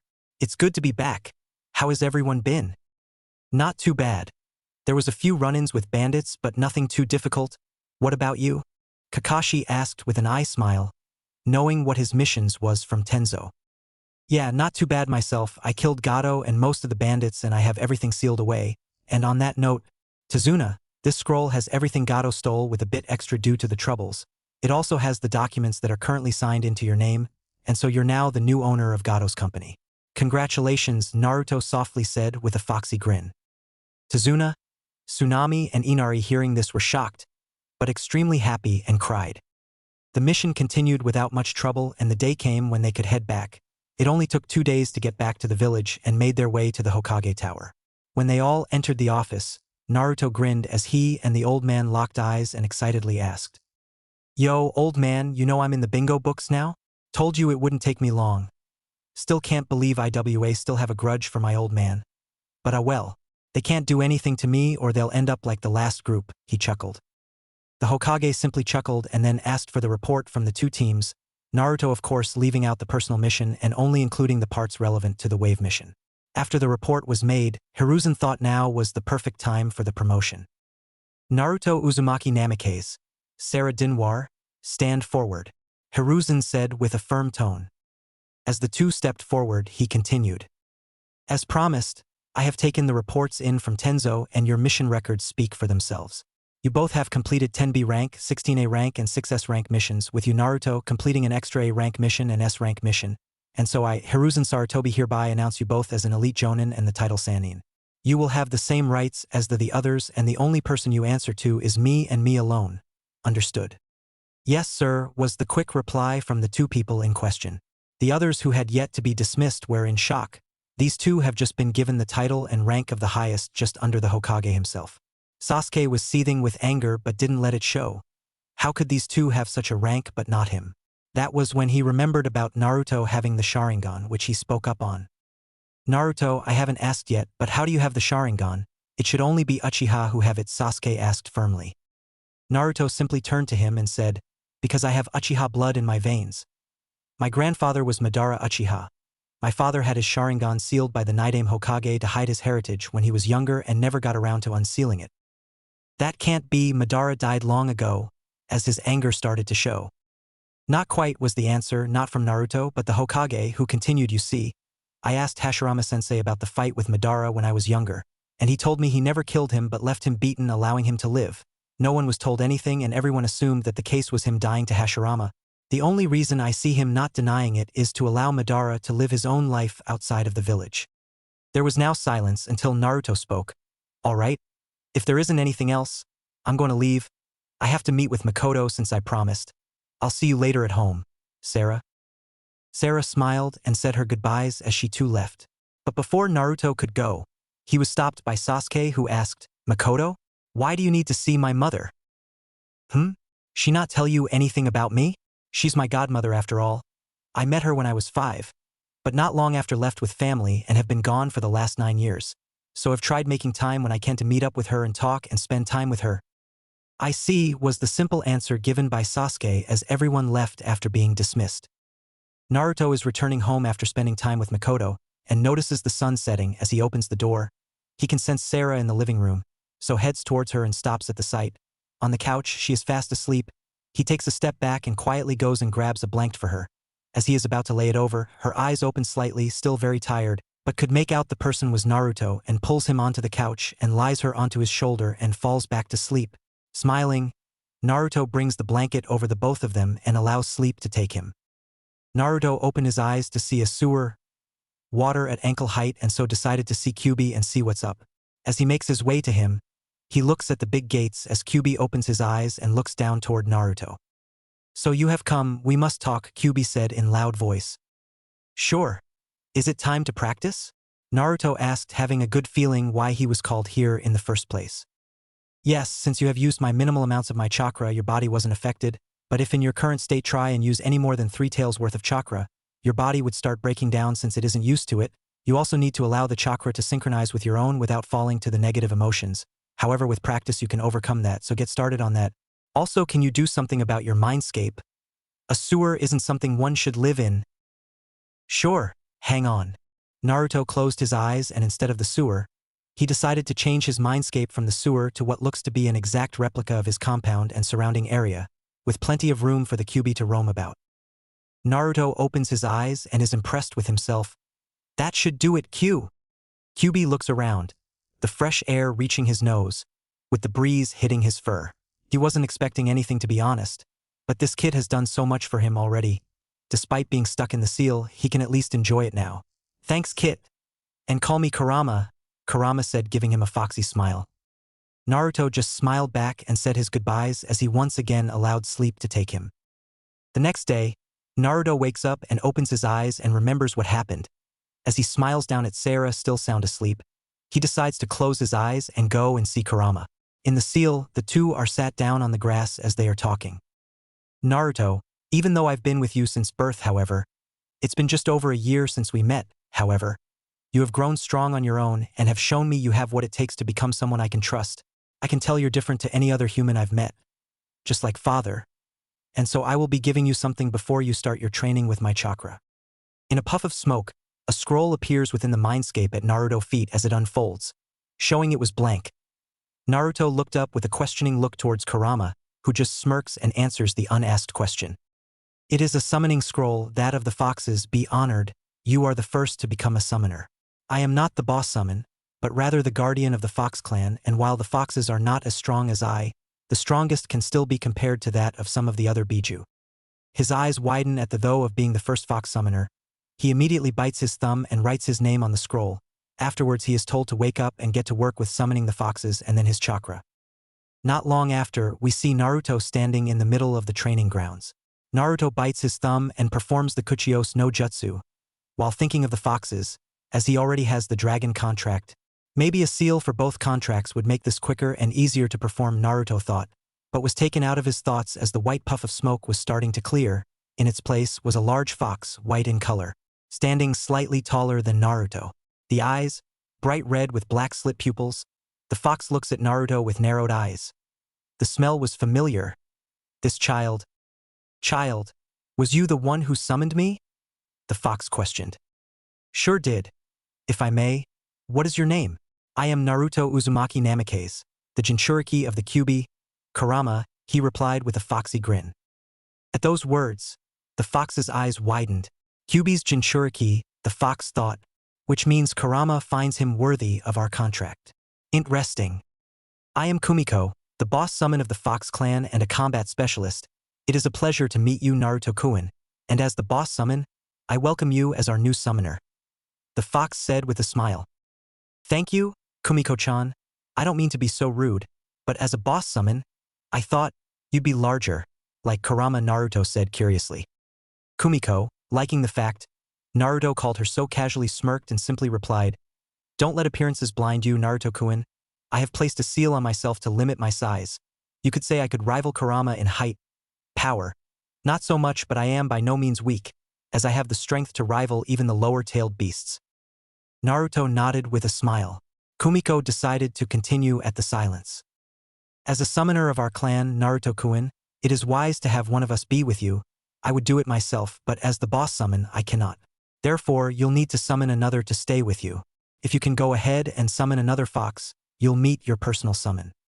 Without haste, Naruto got straight to summoning another fox. This time the smoke cloud was smaller. However, when it cleared, he was surprised to see a smaller version of Kumiko. I see you have summoned my daughter. You really are interesting, Naruto-kun. Mother, what happened? A smaller white fox asked. Yuri, you was summoned by this child here? Naruto Uzumaki Namikaze, our first summoner and Kurama's Jinchuriki. This statement made the young kit's eyes to widen. As you have heard, my name's Naruto. It's a pleasure to meet you, Yuri. Naruto said with a foxy grin as he pet her, making her purr slightly, a scene Kumiko found amusing. As I said earlier, Naruto-kun, my daughter here, Yuri, will be your familiar. Kumiko turns to her daughter, Yuri, and says, as the first fox summoned after I the boss summon, Yuri, you are to be his personal summon, take care of him, okay? Getting a nod in reply, she turns back to Naruto, I trust you with my daughter, take care of her, and grow strong together, and make us, the Fox clan, proud. She finished with a smile as she disappeared back to the Fox realm in a cloud of smoke. Naruto turns to Yuri and asks, well, I hope we get along, Yuri-chan. Let's head back home for now. I'll introduce you to Sarah. Yipping in return, she climbs onto Naruto's shoulders as the two made their way back to the house. As they walked in, they met with Sarah, who looked at them and her jaw dropped as her eyes widened. All she could think of was how cute her fox kit was. She ran over and took the fox into her arms and hugged her. Who is this little one? Naruto-kun? Kurama offered me the fox summoning contract and I accepted. I had summoned Kumiko, the boss summon, but this little one is her daughter, Yuri, my personal summon, he said to her, smiling, making her smile back as she placed Yuri back onto his shoulders. Are you still planning on practicing the use of Kurama's chakra? Asked a curious Sarah. Yeah, but I still need to put the seal array in place first, especially to hide the chakra signature. I don't want people getting scared and having loads of ninja outside my door thinking he escaped to kill them. Darn blinded villagers. They'll come around, but not yet. Naruto then spent the next few hours setting up the seal array, from protective barriers to seals to hide chakra signatures and spacetime seals to undo damage over time. For the up-and-coming damage he will do without a doubt. Definitely a seal he wanted, not wanting to ruin the landscape from his training if he spirals out of control. On the side, Sarah sat with Yuri. She was there ready to help hold back Naruto with seals if he lost control, but had doubted he would so easily. Naruto's will was incredibly strong. All right, let's start with one tail's worth of chakra, then we'll go from there. A cloak of red chakra quickly engulfed Naruto, his fox features becoming more defined, his eyes now red with black slits, his canines now larger and protruding from his mouth slightly, his whisker marks now thicker and darker and his nails sharp like claws. Naruto then took a deep breath and started training his body. Putting his body through strenuous training while using Kurama's chakra would allow his body to adapt that much faster, but also painful. He knew he couldn't use shadow clones for this, so went all out to tire himself. Hours later, Kurama's chakra is slowly dissipating while Naruto is breathing heavily while kneeling. He really went all out. He hasn't been so tired in a few years. He trains hard and spars with Sarah, but cannot go out without the chance of her or him being hurt very badly and possibly maimed, and so had to hold back a bit, but this training really pushed Naruto to his limit physically. The damage done to the area was massive, but due to the seals in place were slowly being fixed. This type of training continued for the next few months, with a few missions with Sarah and Yuri in between. They never needed the money. Naruto's inheritance and constant income from his family's own businesses could keep them out of work for generations to come, but wanted to keep their skills sharp and earn more experience. For months had passed since the wave mission. Naruto could handle 5 tails of Kurama's chakra without any sign of losing control, but any higher had a higher risk of doing so and was hard on his body, which was still growing, and decided to leave the training be for now. When he was resting, he had Tenzo help him with combining elements together. Normally, one would need to have a Kekai Genkai to do this. However, with such high-level affinities, Naruto had theorized he could do it, and with time he was able to use Mokuton. He was unsure how well he could use it until Kurama told him his level of Mokuton, despite being in its infancy, could be, if not would be, stronger than even that of the Shodame's Mokuton, which surprised him but also made him excited at the possibilities that he had at his disposal. Naruto was now sat in a tower in the middle of the forest of death, waiting for all Chunin hopefuls to reach the tower. He was informed of the exams a week before they started alongside the Jonin sensei. Flashback a week ago. The Sandaime Hokage was sat in office, looking towards the Jonin sensei of Genins. 3 of them stuck out of the crowd: Kakashi, Kurenai, and Asuma, senseis to teams 7, 8, and 10. Naruto himself was sat on the windowsill listening in as he too was called here. Yuri sat on head as he was looking outside. As you all know, the Chunin exams are starting in a week's time. Now, I would like to ask you, as senseis, are your teams ready for them? Hiruzen said seriously. Some of the Jonin senseis were a little on edge as they were unsure if they were. However, Kakashi stood forward. I, Kakashi Hitaki, sensei to Team 7, consisting of Sasuke Uchiha, Sakura Haruno and Sai, wish to enter them into the Chunin exams. Kurenai walked up and also said, I, Kurenai Yuhi, sensei to Team 8, consisting of Kiba Inuzuka, Shino Aburame and Hinata Hyuga, wish to enter them into the Chunin exams. Asuma also took a few steps forward and said, I, Asuma Sarutobi, sensei to Team 10, consisting of Shikamaru Nara, Ino Yamanaka and Choji Akamichi, wish to enter them into the Chunin exams. With a puff of smoke. Guy also walked up and with a huge smile said, I, Mato Guy, sensei of Team 9, consisting of Rock Lee, Niji Hyuga and Tenten, wish for them to show their youthfulness in the Chunin exams. As he gave the Hokage a thumbs up. The old man just shook his head at the man's antics and said, It seems like we have a good show of talent this year. Those of you who have not put their teams forward are dismissed. After everyone left, the Hokage turned his head slightly to Naruto. Naruto, I want you to be the proctor for the 3rd stage of the exams, including a possible preliminaries. This surprised everyone, even Naruto, who replied, Are you sure? You know I'm the same age as some of those participating. Some people aren't going to be happy. The old man chuckled, Same age. Yes, but you're vastly more powerful and experienced. I also wish to show off the power of the leaf by having you there, as well as officially announce who you are and your heritage, which should allow things to settle down despite if people know of your status as Jinchuriki, but I know it will also make you a target for others. Even though the other villagers know who you are and of your heritage. Mr. Dragon Sage of the Leaf now chuckling louder, which got curious looks from 3 of the 4 Jonins. Asuma was first to ask, What do you mean by that? Hiruzen, still chuckling, saw Naruto pull out a black book, the bingo book who gave it him. Page 134 and 135 includes both me and Sarah. Everything to know is there, however, it doesn't include the fact I can now use up to 5 tails of Kyuubi's chakra without losing control. This shocked them, but not as much as the 3 saw and read in the book. After the finished, they all look back up to him who's currently petting a white fox. Damn! Gaki has style, Asuma said laughing. Kurenai was just in thought. Not only has he grown handsome, but is already so strong at his age. Guy. Noticed Kakashi wasn't surprised at the information and had to ask, My eternal rival. It seems you're not surprised to see such youthful information about Naruto-kun here. Why is that? Kakashi lowered the book he was reading slightly, looking towards the others and replied. Well, I found this out 4 months ago when Sarah and Tenzo came to back up me and my team and ran into Zabuza Momochi. Seeing him fight firsthand was a sight to see. He really is like you, sensei, Kakashi added in no eye smiling. Flashback end.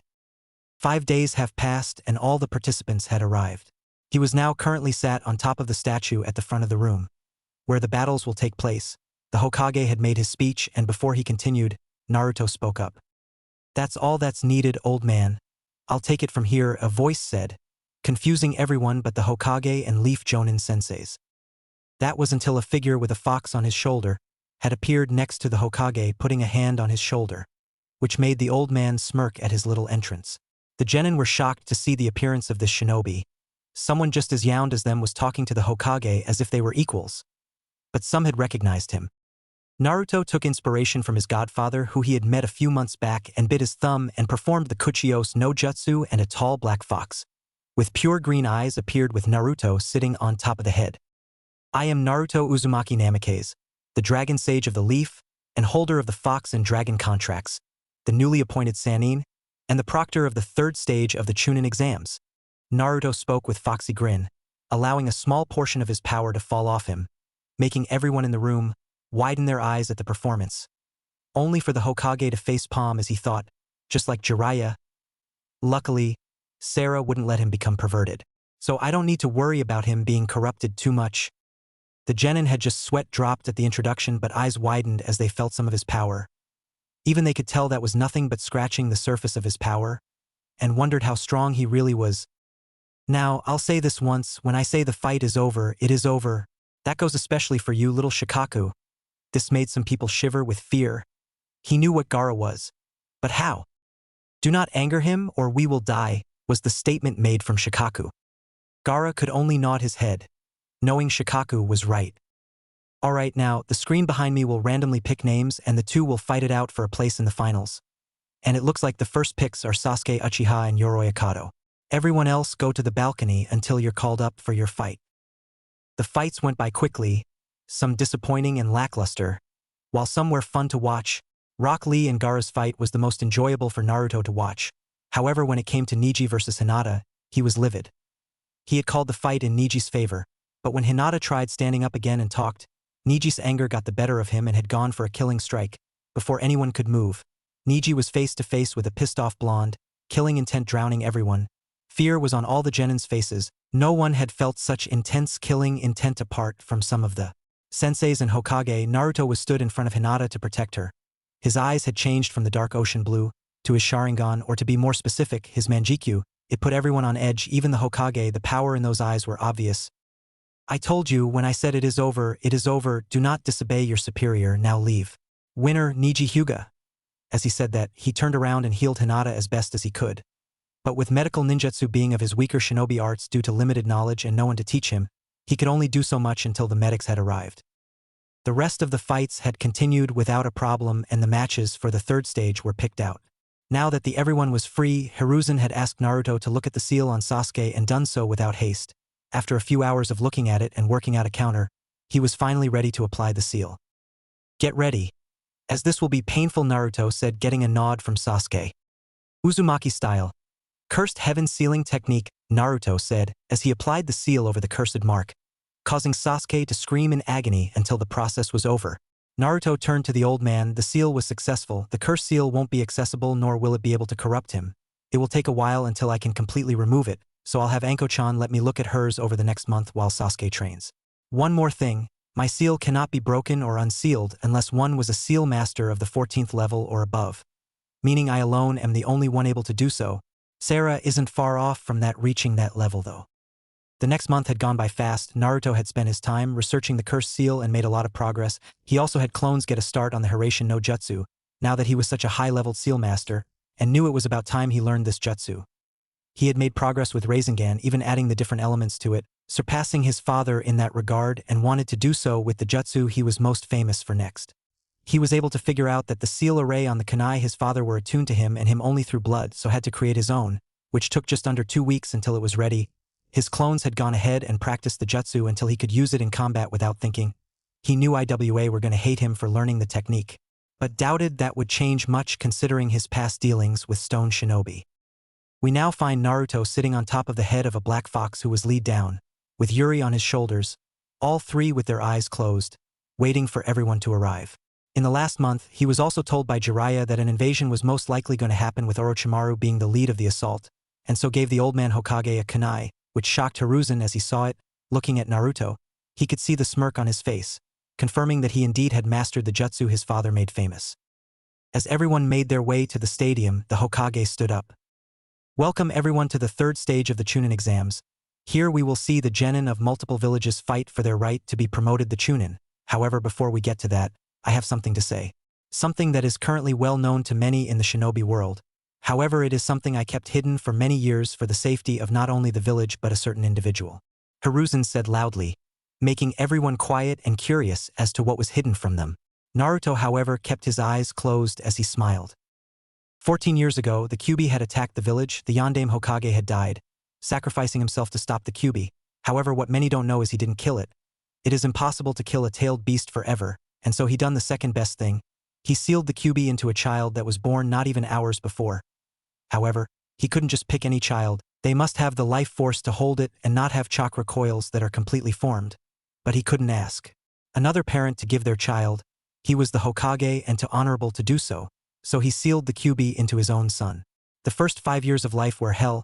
He was beaten and nearly killed hundreds of times before he was saved by myself or a select few who did not harbor hatred towards him before he left to train for the last 9 years. Which I am greatly disappointed this village denied the 4th Hokage's wish for him to be seen as a hero, although he is back and that person is the current proctor of this exam and one of the newly appointed Sannin, that I personally gave the title to due to his strength. He is none other than Naruto Uzumaki Namikaze, the Dragon Sage of the Leaf. When the Hokage sat down after finishing his speech, the audience looked down in shame before crying out with cheers, causing Naruto to smirk. Behind the Hokage was Sarah and Jiraiya, both acting as his bodyguards who both just smiled. After a few moments, allowing the audience to cheer, Naruto looked up after opening his eyes, standing up and jump off the black fox, who at the same time disappears with a puff of smoke, shouts, "As the proctor of the 3rd exam, I hereby announce the start of the exams." The fights passed by fast, the audience enjoying the show and participants being marked down on their performance. However, that stopped when a genjutsu hit the stadium during the Sasuke vs. Gaara fight. Naruto wasn't affected by it and immediately got to work and sealed the Sand Jinchuriki, knocking him out so he wouldn't release Shikaku.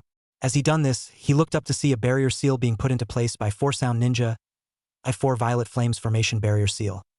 Not one easy to break through, but was happy Sarah and Jiraiya was with the old man. Seeing they were fine, Naruto set out and took out as many Sand and Sound Ninja as possible while keeping an eye out at the fight above. That was when he felt a large amount of chakra being used. He saw coffins, 4 of them. Having a bad feeling, he got ready to use the Hiraishin with Sarah, Jiraiya, and Hiruzen. Coffins? Whatever it is, it's not good, Jiraiya stated, getting nods in reply. Orochimaru smiled at the 3 in front of him as the coffins opened up revealing 4 figures.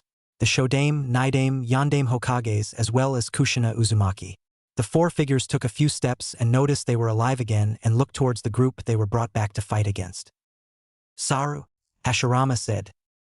Before getting a reply, a large amount of killing intent was felt. The chakra being released was extremely high too, but before any of them could see who it was, there was a flash of yellow and in front of Jiraiya, Sarah, and Hiruzen now stood Naruto.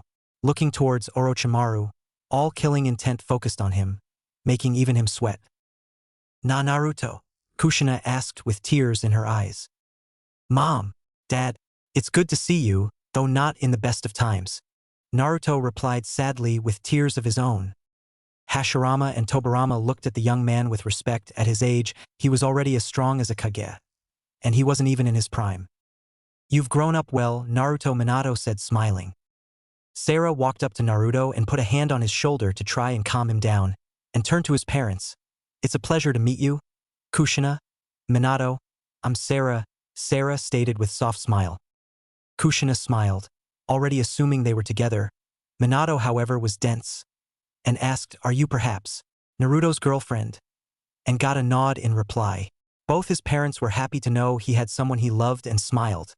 However, they were interrupted by the snake Sannin.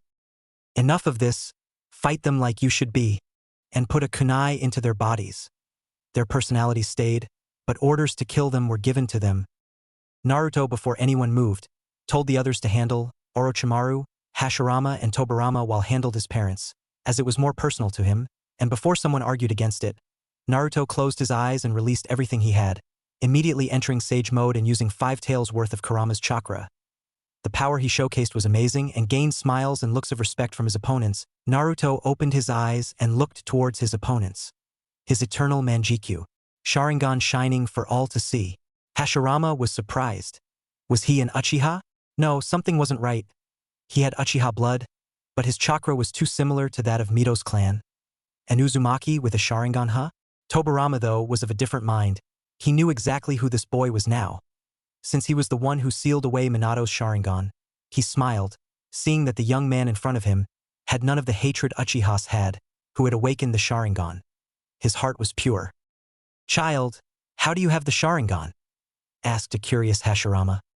"My grandfather was an Uchiha, you knew him very well, GG. He was called Madara Uchiha. Tobirama knows. He was the one who sealed away my father's Sharingan after all to hide his heritage," Naruto replied with a Samuel smile. "So he found someone to love and had a family. Good on him, and you call me GG, why?" Hashirama said with a big grin before turning to a curious expression. "Mito, is my great-grandmother, so I have Senju blood running through my veins too, Naruto stated with a smile, and to show it was the case, he put his hands together and channeled an insane amount of chakra. Mokuton, binding of the dragon, he shouted. A dragon of wood instantly came out of the building's roof below them and went straight towards the four revived Edo Tenseis. This simple act put a huge grin onto Hashirama's face. Someone had the Mokuton. You have my Kekai Genkai impressive. I hadn't expected it to be passed along. Yeah. I have extremely high affinities to all 5 basic elements. However, it wasn't until I started to experiment with combining them that I had found out my Kekai Genkai had awoken.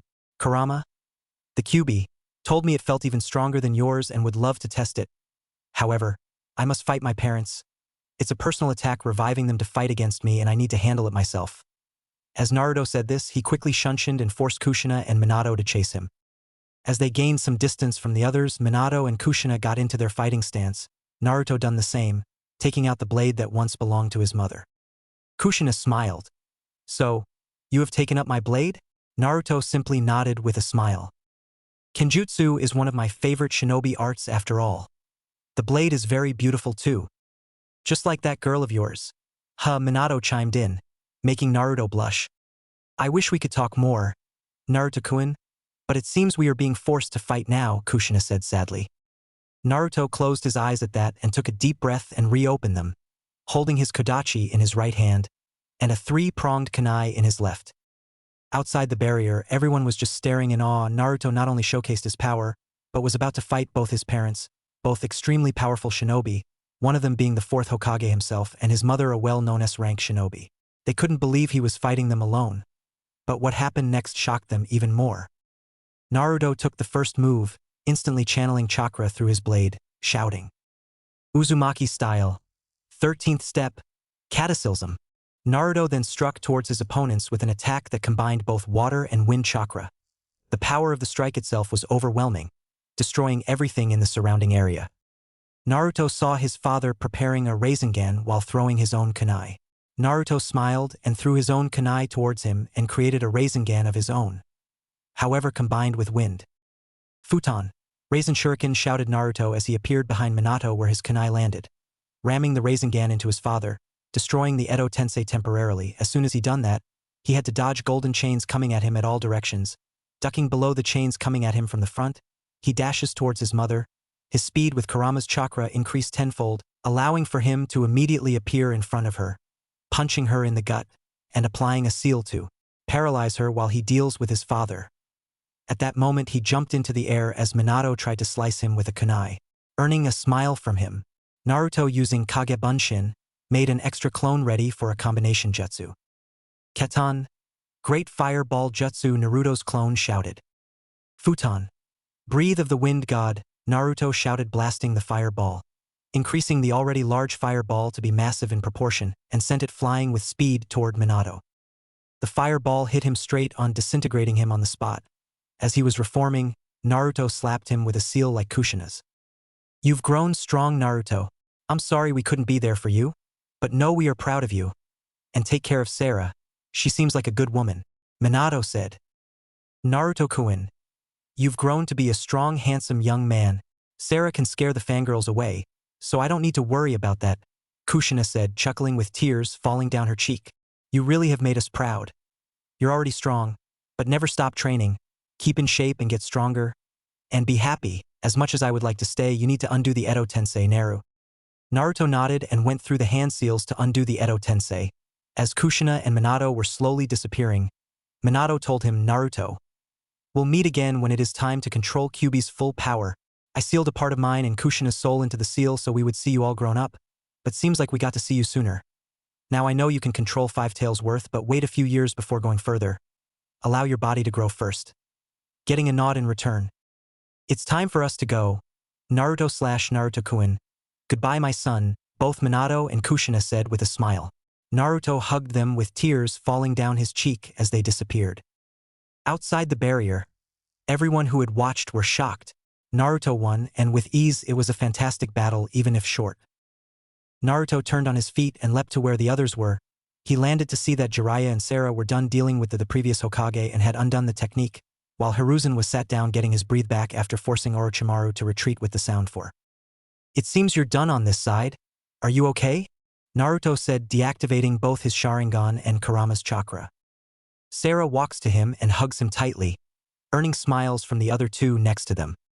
I should be asking you that. You had to fight your parents? She said softly but with a worried tone. She knew he was powerful, but it was his parents. Mentally, that would be a disadvantage to anyone. Yeah, I'm good. I was finally able to see them and talk to them. I'm just happy I made them proud, he said with a small smile as he hugged her back.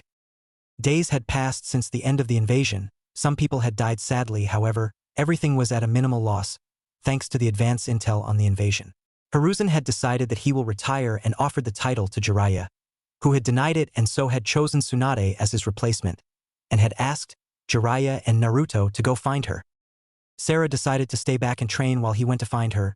This would also be good time for her to spend time with some of the other girls she had met over the time she was in the village, mainly Yugao, Kurenai, Anko, Mikoto, and Hinata. Naruto and Jiraiya were currently in a village west side of the Land of Fire. They had found that Tsunade was last seen in the next town, Tanzakugai, and decided to stop for the night before heading out. Jiraiya had gone out for some research, and so let him go goof off as he went to the hotel they were staying at and led down to rest. He heard a knock at the door and could feel the amount of chakra they had. They were Kage level. Naruto decided to see who it was and opened up to see someone he wasn't expecting, Itachi Uchiha and Kisame Hashigaki. Naruto-kun, we need you to come with us, Itachi said with a stoic face. It's been a long time, Itachi, Naruto calmly said, earning a slight smile from Itachi which went unnoticed by Kisame. Itachi, can I cut off his legs? No, Kisame. We need him alive for when the sealing happens. This got a raised eyebrow from Naruto. In that second, Itachi had activated his Manjikyu Sharingan and used Tsukiyomi on Naruto. Do not worry, Naruto-kun, while it is a genjutsu, I can control the time in here, so 72 hours is only 3 seconds outside. We need to talk, Itachi said. Naruto simply nodded and signaled him to continue. Itachi went on to explain why he killed most of the Uchiha clan, the Akatsuki and the one known as Tobi, not only going by the name of his grandfather, but also being the one who released the Kyuubi on the night of his birth. Naruto also told him a bit about himself and his strength, which Itachi was happy about. He didn't need to stay in the Akatsuki for much longer, but still had a mission to complete before he could leave. Naruto, since people know of your Sharingan already, activate it to the Manjikyu and break out of the Genjutsu. Akatsuki already know of your Sharingan, so use it. We cannot allow Kisame to find out I am still loyal to the village and plan on leaving soon.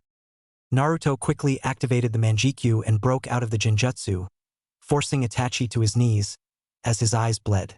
Naruto unleashed Kurum's chakra and entered the fifth tail state, making the two Akatsuki members to back off. As they were about to start, Jiraiya showed up and made the two members retreat. It seems it's time to tell you about them now, Akatsuki, that is, Jiraiya pointed out. Nah, Itachi already told me everything. And how he is a spy, so no need to waste breath. Jiraiya's sweat dropped and simply replied, I see. A few days passed and Jiraiya and Naruto found themselves in a restaurant. As they walked to an empty booth, they found who they were walking. Tsunade, Jiraiya, both Sanins said simultaneously. It's good to see you, Tsuhime, Jiraiya said softly, as both he and Naruto sat down at the booth. Wish I could say the same to you. Now why are you here? Tsunade said sternly. Do you know what happened to the leaf recently? Yeah, I heard an invasion happened. What of it? It was our teammate, Orochimaru, who led the invasion, Jiraiya said. What? Was her reply to that statement. Yes, he marked an Uchiha with the cursed mark, but it was sealed. He also planned to kill Sensei by using the Ito Tensei to bring back the Shodame and Nidaime Hokages. However, plans had changed and revived both Minato and Kushina as well, because he wanted someone else to die too, he said in a serious but aloof manner. Why would he do that with Minato and Kushina? Who was the other person? She asked curiously, as she took another drink of her sake. Me, was the simple answer given by the blonde. Tsunade hadn't took notice of him before and decided to take a look at him. Her eyes widened. He was a very handsome young man, but he looked so familiar. His chakra signature felt too similar to people she had known years ago. What's your name, Gaki, and why would he want you dead? She asked, wanting confirmation on her theory. Well, that's easy enough. The snake bastard wanted me dead, and decided to use my parents to try and achieve that. But he underestimated how strong I truly am and so failed. And my name is Naruto Uzumaki Namikaze, he said with a small smile. Naruto knew he was related to her by a close connection, due to his grandfather on his mother's side being her uncle. What? But I was told you died, she shouted, trying to hold her tears. Who told you that and when? Jiraiya chimed in, curious as to who would say that. It was an umbu. They said they were sent by the Hokage. They came to find me to alert me of Minato's and Kushina's as well as their child's death. Tsunade said grimly. Sensei would never do that. What mask were they wearing? Jiraiya asked. It was blank, Tsunade said in a low tone. Naruto let slip of his ki, as did Jiraiya. Danzo. They both said simultaneously. I warned him not to fuck with me, but finding out he denied me family for 5 years was the last straw, Naruto said angrily. 5 years? Tsunade asked hesitantly. When I was 5, I was saved and taken away by Sarascachin. But for the first 5 years of my life, I was alone, abused, and beaten nearly every day due to my Jinchuriki status being leaked. Most likely by the bastard Danzo himself. I was also nearly killed on hundreds of occasions, but of course was saved by the old man and some umbu or shinobi that see me for me and not the big ol' fox. Hearing this, Tsunade broke into tears, and even Shizun was tearing up. How could they do that to a child? What has the Leaf Village become? I know it's sudden, but Sensei wants you back, Suheim. He's getting old and needs a successor. You'll also be able to be with family again, Jiraiya said, adding the last bit even though he didn't want to manipulate her knowing what she had lost. But it was for the better, not just for the village, but both Tsunade and Naruto.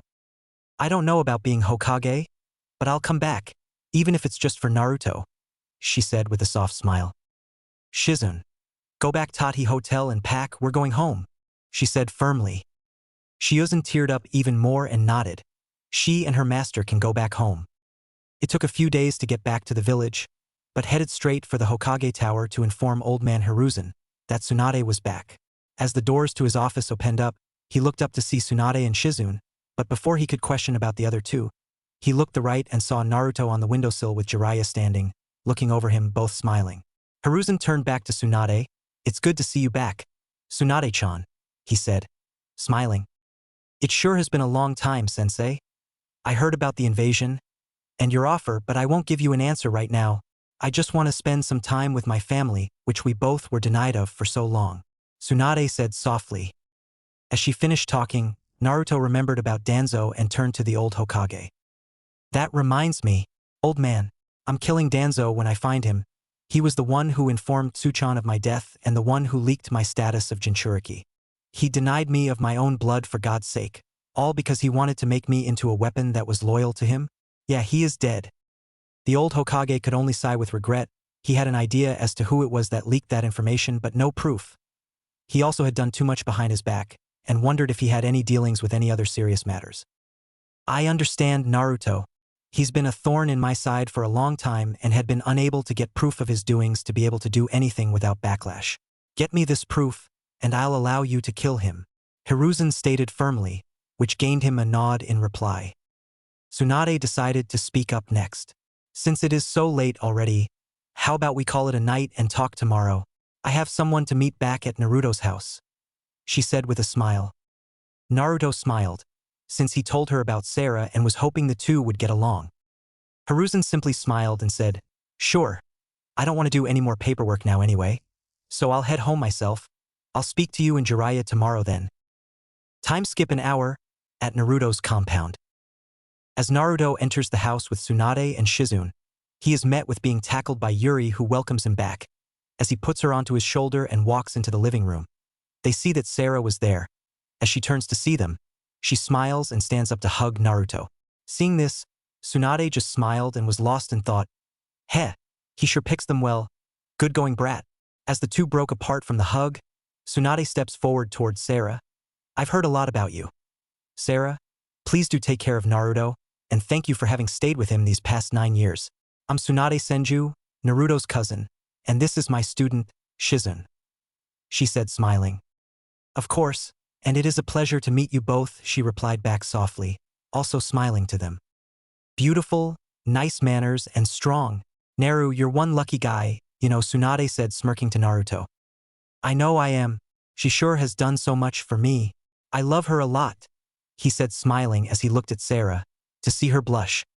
The night soon passed, as the four continued to talk and get to know each other. It was not too long after. Naruto had shown them to their guest rooms for the night. A few days passed and Tsunade reluctantly agreed to become the Hokage and had helped heal people who were still hurt from the invasion. On one night, while the moon shined its brightest, a figure could be seen with a backpack on and was heading towards one of the village's side gates. Sasuke Uchiha felt he was not getting what he deserved in the Leaf Village, and that was power. Still focused on revenge for what Itachi did, which Mikoto had tried her best to make him steer away from, but to no avail. He was stopped by his teammate, Sakura Haruno, and despite the efforts given by the girl, she wasn't able to stop him from leaving. However, before he did, he killed her in cold blood, in an attempt to sever the bonds he has created and achieve the Manjikyu stage of the Sharingan. He was unsuccessful in awakening it. Annoyed by the events that had occurred, he burned the body, leaving nothing but blood and ash, and immediately left to go meet the Sound for who had recently got in contact with him. It was a few hours later when a team of genin was sent to retrieve him after finding out that he had left, not knowing what had happened before he left. However, Tsunade was given samples of blood which was found near a pile of ash by Umbu who were out on patrol. After arriving at the hospital and doing a blood test, she was livid. The blood tested positive to one Sakura Haruno and there was chakra residue on the blood and ash from Sasuke Uchiha.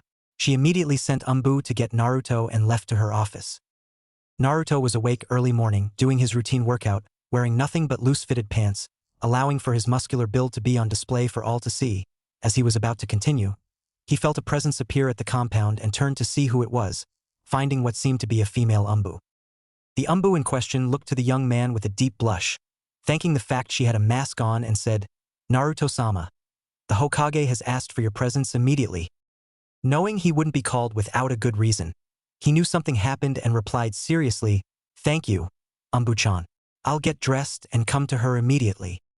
The blushing Umbu simply nodded her head and disappeared. As Naruto entered the house, he saw Sarah making breakfast, who had turned to him. "Who was it?" "Umbu. I've been called. Must be something serious if I'm called. I'll get dressed and head out to see what she wants. I'll see you later." At the Hokage's office. "You called for me, Hokage-sama," Naruto said firmly, knowing now was not the appropriate time to be informal. "Yes, Naruto. Something happened late last night and what I have found out is disturbing," Tsunade said as she handed over some files to Naruto. It wasn't long until Naruto had looked back up towards the Hokage. "Is this true?" Getting a nod in reply, Mikoto's son had just murdered a fellow comrade and left the village towards the Orochimaru. He wasn't worried about the cursed mark since it was sealed by himself, but what Sasuke had done was unforgivable. Not just as a leaf ninja, but also betraying Mikoto. Leaving her alone was something Naruto did not like. Not one bit. "Does she know?" "No, not yet. I was going to call for her after sending you out," Tsunade quickly replied. "All right, she needs to know. I'll go ahead and leave now and catch up to them and hopefully kill the Sound ninja the snake bastard sent." With that, Naruto disappeared in a flash of lightning and fire, which Tsunade and the hidden Umbu had to admit that was cool. "Brat better teach me that one day." Naruto was currently running through the forest at high speeds, using Kurama's chakra to give him the boost as he needed to reach them in time. Naruto stopped the use of Kurama's chakra and made 4 clones, and sent them towards each chakra signature he felt. Knowing his clones were enough to handle the ninja at each location, he set off toward the stronger of the signatures he felt. Naruto had reached Sasuke in the Valley of the End. As he prepared to capture Sasuke, taking a few steps, his instincts took over and he leaned back, his head getting caught slightly by the object in front of him. A red scythe with 3 blades. The larger of the blades had made contact with Naruto and sliced downwards from his forehead through his left eye and down his cheek. He was lucky he leaned back when he did, or he would have lost his eye. However, he knew something was up when the wound wasn't healing correctly. Poison was the only thing he could think of, but Haiden was never known to use any. That thought was cut off and his suspicions were confirmed when 3 more figures revealed themselves. This was getting annoying. He had kept an eye on Sasuke despite the situation and had seen that he left after seeing the 4 figures ambushing Naruto, so had failed that mission, as he knew he couldn't lose all 4 of them without fighting them to the death. He looked back to the 4 figures, Sasori of the Red Sand. The wound he had was definitely being affected by poison made by him. Deidara the Mad Bomber, Haiden the Immortal, and Kakuzu. So, The art duo and zombie duo have come after me. What a surprise. Nothing was said in reply. The Akatsuki members knew they couldn't be relaxed one bit in a fight against the young man in front of them. Known as the Dragon Sage and Sannin of the Leaf, a well-known SS rank ninja in the shinobi world. They had to fight seriously to have a chance of beating him, which was why their leader had sent all four of them. Naruto took out his kodachi and got into his uzumaki style. Blood still dripping from his wound, he closed his eyes and activated his eternal Manjikyu Sharingan and opened his eyes as he unleashed his full power. Now at 5 tails of Kurama's chakra and allowing all of his own chakra to be unleashed, it made the four figures in front of him shiver slightly and sweat a bit. The pressure being released right now was insane. Before Naruto moved, the four had noticed Naruto had also had his eyes change slightly. No longer were they the normal red and black of the Sharingan, but his scara had changed to black and around his eye now held a black eyeliner, and had sage marks on his face. This was going to be extremely difficult for them. Naruto, with a burst of speed, Naruto appeared in front of Deidara, knowing he would be the biggest issue with his explosion release, swung his kodachi towards and with added lightning chakra added to the mix, he was done for. Sasori had just in time applied his chakra threads onto Deidara and pulled him out of the way, but not before he had lost an arm. Kakuzu, seeing this, immediately got into stance and released his hearts. Naruto saw this and made 4 shadow clones to counter them. He knew he needed quality, not quantity for this fight. It was him versus 4 highest ranked missing Nin after all. The clones had gone out to handle the heart monsters. Kakuzu released and allowed his Kenjutsu, the Jiangu, to transform his body. Naruto thought about using summoning jutsu, but decided against it. This was the perfect opportunity to test out something he had little practice with. Susanoo. Naruto, with a blast of chakra, activated his Susanoo. Due to not having too much practice, he had activated it to the half-body stage of the avatar. It was pure white, with black eyes staring down at the 4 men. Grabbing one of the katanas on its back, Naruto simply slashed down at the Akatsuki members with the Susanoo. Due to the fear and instant change of direction, the fight had taken stunned Deidara and was hit with the attack full force, while the others managed to get away just in time. The cloud of dust from the attack cleared, revealing a dead Deidara. This filled the members with both fear and anger. The Akatsuki S-rank ninjas were being beaten like they were weak. Haiden lost all composure and lashed out at Naruto, who had deactivated the Susanoo, while his immortality and the cursed jutsu. Death possession blood, which he was glad to know he had not been able to get blood of his yet despite the wound earlier, as that would have made things difficult, were dangerous to fight against. Haiden himself wasn't too much of a threat for Naruto, and so he went blade to blade and overpowered him. Naruto blocked a strike from Haiden and landed a kick to his side, sending him to the other side of the clearing, and instantly went into hand signs to perform Doton, Yomi Numa, which Jiraiya had taught him when searching for Tsunade. While he was good at it, it was by no means mastered, and so with Haiden stuck for the time being, made clones to fight Kakuzu to buy time while he handles Sasori. Sasori, seeing Deidara dead and Haiden out for the count, went all out, revealing his 100 puppets jutsu. Naruto saw this and put him into Tsukiyomi, something he had very little practice with, and so was only able to keep in the Tsukiyomi world for 24 hours, or 1 second in the real world. However, that was enough time for Naruto. With his speed, Naruto appeared behind Sasori and stabbed him in his heart, instantly killing him, forcing his puppets to drop. That's 2 dead and 1 captured. Let's handle Kakuzu, were the thoughts of Naruto, who turned to Kakuzu. Kakuzu, seeing this, made a decision right there and then. He would retreat and report back to leader, calling back his remaining hearts. As one was killed by the clones, he immediately retreated. Naruto saw this and decided to leave him be, as he had to handle the immortal one, Haiden. He walked up to the man stuck inside the jutsu still and cleaved off his head. Thinking that was all he needed to do, he put his kodachi away, back on his left hip. That was the moment Haiden spoke up. God damn it. It hurts. Where is Kakuzu? He left. He knew he couldn't win or take you with him, so took his losses and fled. Before the decapitated head could speak any more, Naruto sealed him and the other bodies away and made his way back to the village. Upon reaching the gates, he noticed a few figures waiting. Tsunade, Jiraiya, Sarah, and Makoto were standing there. As Naruto reached them, they had taken a look at him and were horrified. How did he end up in such a state? Tsunade spoke up first. What the hell happened to you? I know it wasn't Sasuke who did this. Who was it? She shouted with worry in her voice. Without speaking, he took out a few scrolls and unsealed them. 3 bodies of the Akatsuki appeared. However, a head was speaking to them. Damn it! Why did you seal me, you asshole? Yes, he's alive. Don't ask how. Naruto simply replied, gaining sweat drops from the others. You're telling me you fought and won against 3 Akatsuki members? Jiraiya asked. No, there was a 4th. but Kakuzu fled after seeing he was going to die. Naruto, what the hell was you thinking? Now this surprised them, as it was Sarah who spoke up. She was usually fairly quiet and well-mannered. Sorry, love. I didn't have much of a choice, and I was ambushed, which is why I have this, Naruto said as he pointed to his wound on his face, which got grim looks from the four of them. Naruto walked up to her and hugged her tightly, apologizing to her for making her worry, and kissed her, making the others females awe with a smile while the old pervert snickers as he wrote in his book with a snicker. Don't worry about it, Suchan. Can you take a look at it later? Haiden hit me, but his blade was poisoned from something Sasori cooked up. It's fighting against Kurama's chakra, so isn't healing properly. Getting a nod in reply, another voice spoke up. Sasuke. What about Sasuke? Makoto said. Naruto knew he would have to tell her, but didn't want to see her hurt. With a heavy sigh, Naruto replied, I'm sorry. I caught up with him and was ambushed by Akatsuki before he ran off. I'm sorry. Makoto teared up but shook her head at Naruto. There's nothing for you to be sorry about, Naru, she said softly. Naruto, seeing that she was hurt, walked up to her and hugged her tightly. She was one of his precious people, and it hurt seeing her like this. She was broken inside. Her own son had betrayed the village and killed one of his teammates. You're welcome to stay at mine, if you need to, Makoto-chan, Naruto said softly while still hugging her. Makoto didn't say anything but nodded into his chest. Naruto broke away from the hug and turned to Sarah. Can you take her to the house while I go with Tsuchan to check out this wound of mine? Of course, Naruto-kun, she replied with a soft smile as she walked up to Makoto to take her home. At the hospital, Naruto is currently sat on a bed, as Tsunade is taking a look at the wound. Good news is, I was able to remove the poison. The bad news is, too much time has passed, and with the wound healing due to Kyuubi's chakra, the wound will scar. A scar will just make me more handsome. Girls love them, Naruto said with a foxy grin. Idiot, was all Tsunade said.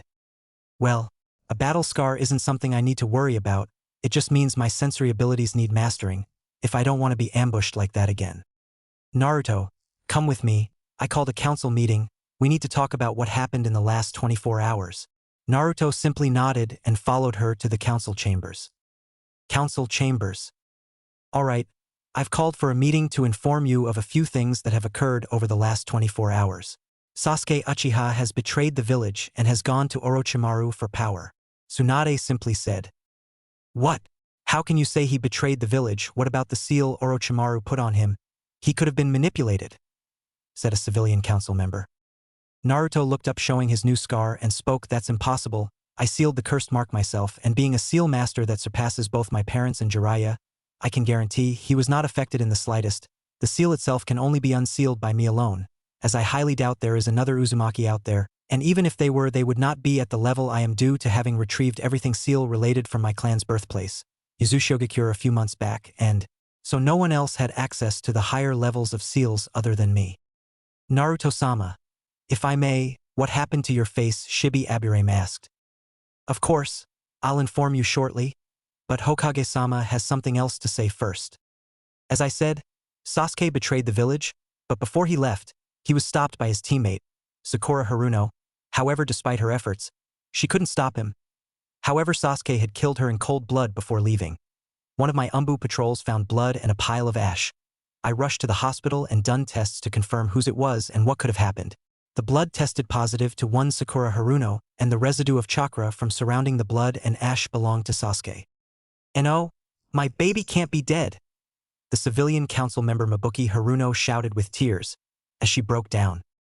I'm sorry to say, she is. However, before I had confirmed this, I had sent a team out to retrieve Sasuke, but once I found this bit of information, I had an Umbu get Naruto who I sent out after them to help, Tsunade said as she looked to Naruto to continue. I caught up with the retrieval team and sent clones to help each person who were fighting. Fortunately, they had arrived in time before any of them had gotten too many injuries, so the most they had were broken bones or cuts. I myself continued after Sasuke, who I caught up with at the Valley of the End. Naruto spoke firmly, allowing the information to settle in. If you caught up to him, how did he escape you? You're a Sannin, aren't you? A civilian council member asked, not in a malicious way but curious. Yeah, Sasuke wasn't an issue. I could have easily captured and brought him back. However, that was where the issues came up. I was ambushed by Akatsuki. For members, Sasori of the Red Sand, Deidara the Mad Bomber, Haiden the Immortal, and Kakuzu, that is how I got my scar, as he pointed to his face but continued, the ambush scored this wound, however. I went all out and fought them. Before the fight started, though, is when Sasuke had made his escape. I couldn't retrieve him without fighting the 4S-ranked ninja. I was however able to kill 2 of them and capture a 3rd. The 4th member, Kakuzu, accepted his losses and fled before I finished him off. Naruto finished, taking out 3 scrolls and unsealing them, showing what he said was true: 3 bodies and a talking head? You bastard. Stop sealing me away, you asshole. I'll kill you when I get my body back, you shitstain. Haiden shouted. Naruto simply sealed them all back and stated with a deadpan expression, "Don't ask. I don't know how he's still alive." Knowing they all had the same thought, how was he talking? The council accepted this and couldn't fault Naruto at all. It wasn't every day one had to fight against 4 highest ranked missing nin, and to come out of it alive was all the more impressive. What is going to happen to Sasuke Uchiha now? Was what one civilian asked. He'll be labeled a missing nin without a doubt, was what Sum Inuzuka said, as she looked towards the Hokage as she nodded her head to confirm her statement. Then what about the other Uchiha, and Mikoto, shouldn't she be handled accordingly, and isn't she supposed to be here? Was what one stupid civilian merchant said. The Shinobi Council knew Naruto was extremely close with Mikoto and wouldn't allow anything to happen to her or the other innocent Uchiha. Some killing intent was let out from Naruto as he spoke. Nothing will happen to them, and especially to Mikoto-chan. From this moment, she and the rest of the Uchiha are under my protection, not only under the name of one of the Sannin, but as the heir to the Uzumaki and Namikaze clans, and will not be touched. They have no relation to Sasuke betraying the village, especially Mikoto. She done all could to stop Sasuke from following the path of revenge and power. She has not lost one, but 2 sons who chose to betray her and the village. She isn't here currently as she is with Sarah at my home, as she isn't in the best place emotionally. Naruto said, letting his killing intent drop back down. He couldn't mention Itachi wasn't a traitor and knew if he did, it would bring up too many questions right now. Well, that's that. Sasuke will be labeled as a missing nin, as a C rank. Tsunade said sternly. Does anyone else have anything to say on the matter? Tsunade asked. Getting nothing in return, she stands up and finishes with, then the meeting is over. Naruto is currently heading home, and noticed something that boiled his blood. Root Umbu were around the Uchiha compound. Had he left the bastard alive for too long? It was finally time to act and kill Danzo. Naruto took out his Kodachi and killed the Root Umbu who were about to attack and kidnap some of the Uchiha members. Seeing this, the clan members thanked him and were told in return that if they need to go to his compound, as from this moment on, the Uchiha were under his protection. Getting nods in reply, he smiled as he left to finish off the bastard who has crossed his path more times than he should have. Naruto made a clone and had it sent to the Hokage to let her know of what will happen and to contact Hiruzen if she wanted to know more. He narrowed his eyes and went straight to the den of the bastard Danzo. As he reached the hideout, he was ambushed by Root Umbu. They however had no chance. The fury Naruto held was too much and he massacred them. Each step he took was one more step towards Danzo's death. Danzo had come out after hearing the noise and narrowed his eyes at what he saw. His men had been slaughtered, but he knew by who. He was warned once already, but he still grieved for more. He unsealed his right eye as well as his right arm, which both held Sharingan. His right arm filled with stolen Sharingan from the corpses of the Uchiha from the massacre many years ago. Danzo had watched as Naruto finished with the last of his men. He was now standing there, his own Sharingan blazing, but what allowed fear to creep up into Danzo's mind wasn't the fact it was a Manjikyu. No, it was the look he was being given by Naruto himself. The hatred showcased from those eyes of his were terrifying. Also, despite how strong he was, he at least expected his men to damage him, but no one did. Naruto looked on at Danzo, who had finally released his seals on his eye and arm. He had already knew of the stolen Sharingan as well as the fact he had Hashirama's cells injected into himself. But he didn't care, the man in front of him was dead and that was all that mattered. It didn't matter how strong he is, Naruto would kill him. Naruto looked on and said, "You was given a warning and you ignored it. I had already planned on killing you after finding out I was denied everything because of you. All because you wanted a loyal weapon of your own made from me.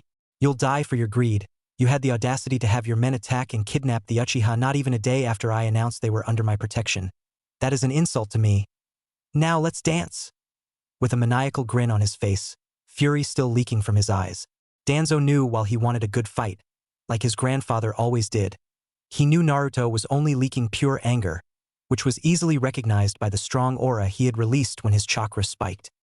Naruto activated his Susanoo and immediately swung at Danzo. He wanted to keep his distance until he could figure out all of his tricks.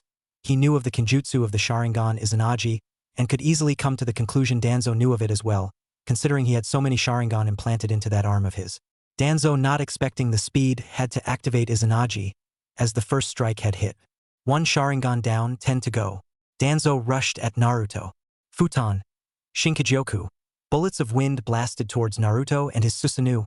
However, he was not worried at all. They had no effect on him. However, as soon as the barrage of shots were finished, Naruto deactivated the Susanoo. Now Danzo was skeptical.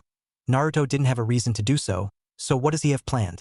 Danzo was pulled out of his thoughts as Naruto announced his next jutsu. Mokuton, Dragon's Wrath. An explosion of rubble blasted the surrounding area as 2 massive wooden dragon heads came through the floor and dived towards Danzo. He had tried to parry the attack off with his own Futon Jutsu, but was unsuccessful, forced to sacrifice another eye. Danzo used his Izanagi, this time disappearing out of sight after his body had died. Danzo appeared behind Naruto and stabbed him in the chest, blood splattering out everywhere. Shouldn't have underestimated me, Uzumaki. Now that you're dead, I'll take care of that woman of yours and make sure she is put to use. A weapon, loyal to me, a breeder to bring the dragon blood to Konoha under my forces, or simply kill her after torturing her. What do you say is best for her fate? Danzo smirked. Naruto simply coughed up blood and turned his head to meet Danzo's eyes. He'd done the last thing Danzo expected. He smiled. Not an ordinary smile, but a creepy maniacal smile. You think this is the end? How about you take a closer look, Danzo? As Naruto said that, Danzo's eyes widened. Shit, Danzo thought. The Naruto he thought he stabbed dissipated into a cloud of mist. Before Danzo could move or even think about what happened, Naruto spoke up. It is too late. You made your choice, you tried doing everything for your own sake, saying it was for the village, but that was a pile of shit. You know damn well what you was doing, and saying it was for the good of the village is just ridiculous. How many lives have you ruined just for the sake of power? Why do you still work alongside Orochimaru? Why do you kidnap children, force people into being loyal to you, and not allow them to fight for the village as a whole? You Danzo are a monster.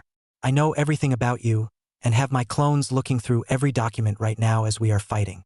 You really have been up to a lot. But it ends here. You have been in my Genjutsu since the start and you never realized. How many times have you used Izanagi? 2 times? 3 times? Check again. I'll allow it.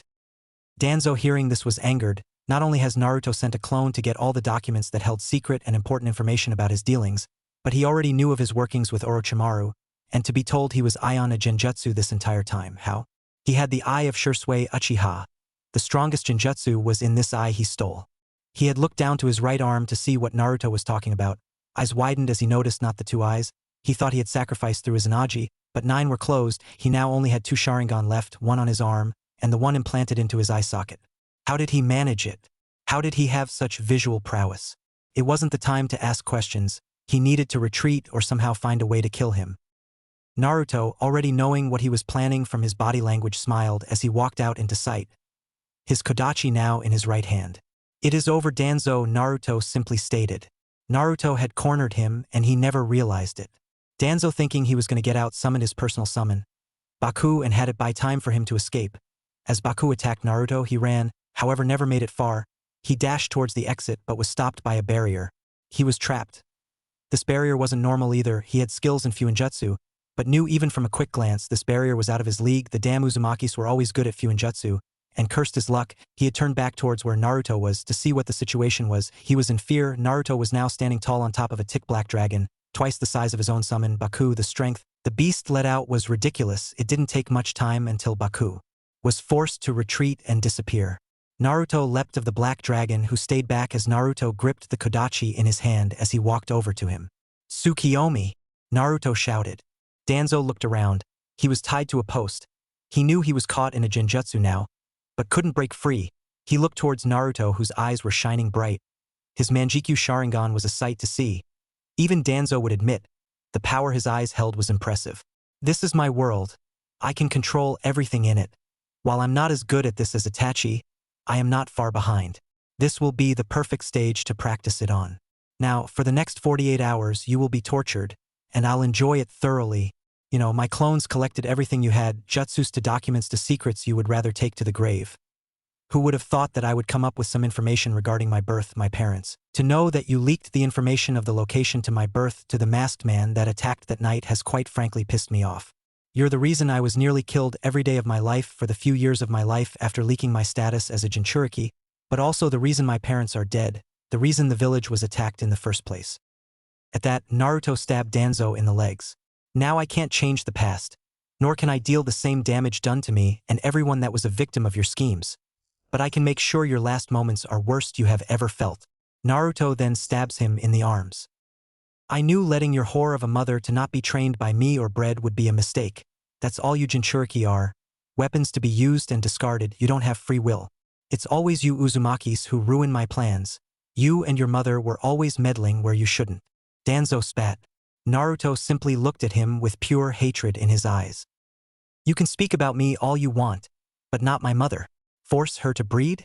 You said that about Sarah too. You're a disgusting bastard, you know that? You know, I would let you live so you could suffer for longer. But I won't chance it, you'll die today, not just for the crimes you have committed, but for the insult at the woman I love, and especially the insult on my mother. Naruto allowed the torture to continue for the remaining time of the 48 hours set. Leaving the world of Tsukiyomi, 2 seconds had passed. Naruto walked up to Danzo and sliced his head off before he could make a move. This was the scene Tsunade, Hiruzen, and Jiraiya had arrived to see. Hiruzen sighed heavily. His teammate was a thorn in his side for many years, and knew he was up to no good, but had no proof.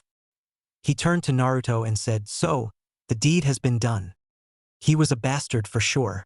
Did you know he was the reason my birth was leaked, why my parents were attacked, why the Kurama was let out and put into a genjutsu to attack the village? That he was working with Orochimaru even to this day. There's a lot more to that, and I have all the evidence. I sent my clones prior to collect it all before I killed him. Fortunately, his reverse 4-symbol sealing technique was cancelled by my barrier. Otherwise this entire area would be taken with his death." Naruto, not taking his eyes off the now dead Danzo. "Looks like a massacre in here," was the statement given by Jiraiya. "They continued to come at me, despite me trying to warn them to back off. Goes to show, the loyalty seal wasn't needed on a lot of his men. I knocked out half of them. They were the ones who hesitated in fighting me. I may have came here with only one thing in mind, and that was to kill, but only those that had deserved it or stood in my way. Those being forced in such situations had no reason to be killed." Tsunade just looked at the boy and sighed. She knew this would make trouble, and she was not looking forward to the paperwork. "You said you had the evidence of his crimes and his dealing with Orochimaru, right? Where is it?" Naruto at this point turned to her. Tired eyes could easily be seen on the young man. "I had my clones take them back to my house. Sarah was to be told of what happened, and she would put them in the office only me and her can access. I can bring them to you when you need them."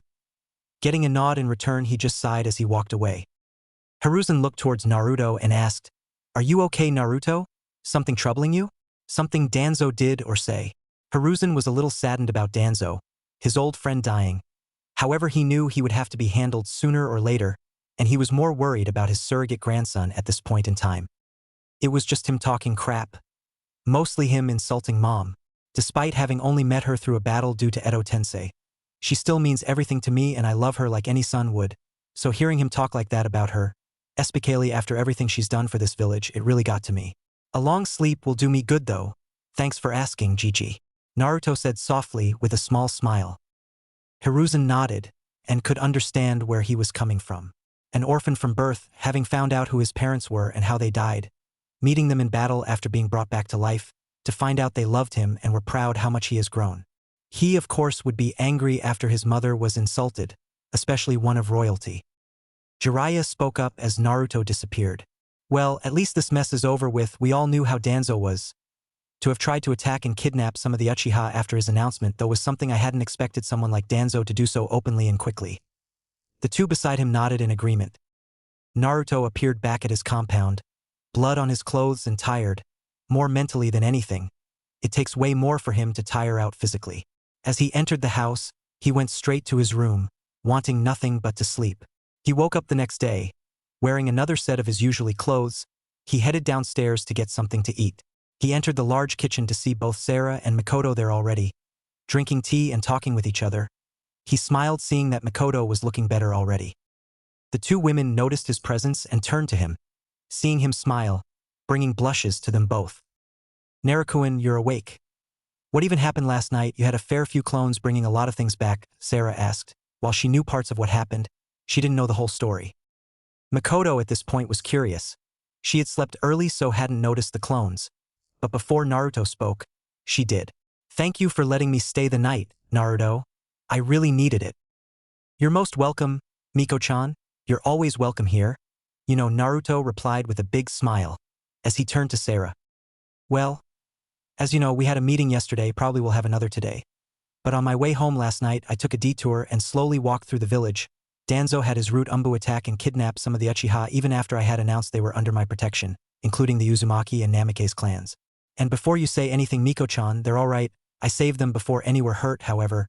Danzo finally pushed me to my limit. Despite my warnings, I had already planned to kill him, but his actions just pushed my plans forward is all. I ended up killing him and half his men, but the documents and scrolls you saw my clones carrying, everything was evidence or jutsu and other useful information I could use. He was delving into some nasty stuff. I won't say much right now, but just know, people will be glad the bastard is dead when the evidence is shown. Sarah smiled and nodded, knowing a big thorn in their side was now gone, never to return. Also, Makoto, I already told those I saved, but you and the Uchiha, if ever need to, are welcome to stay in my compound.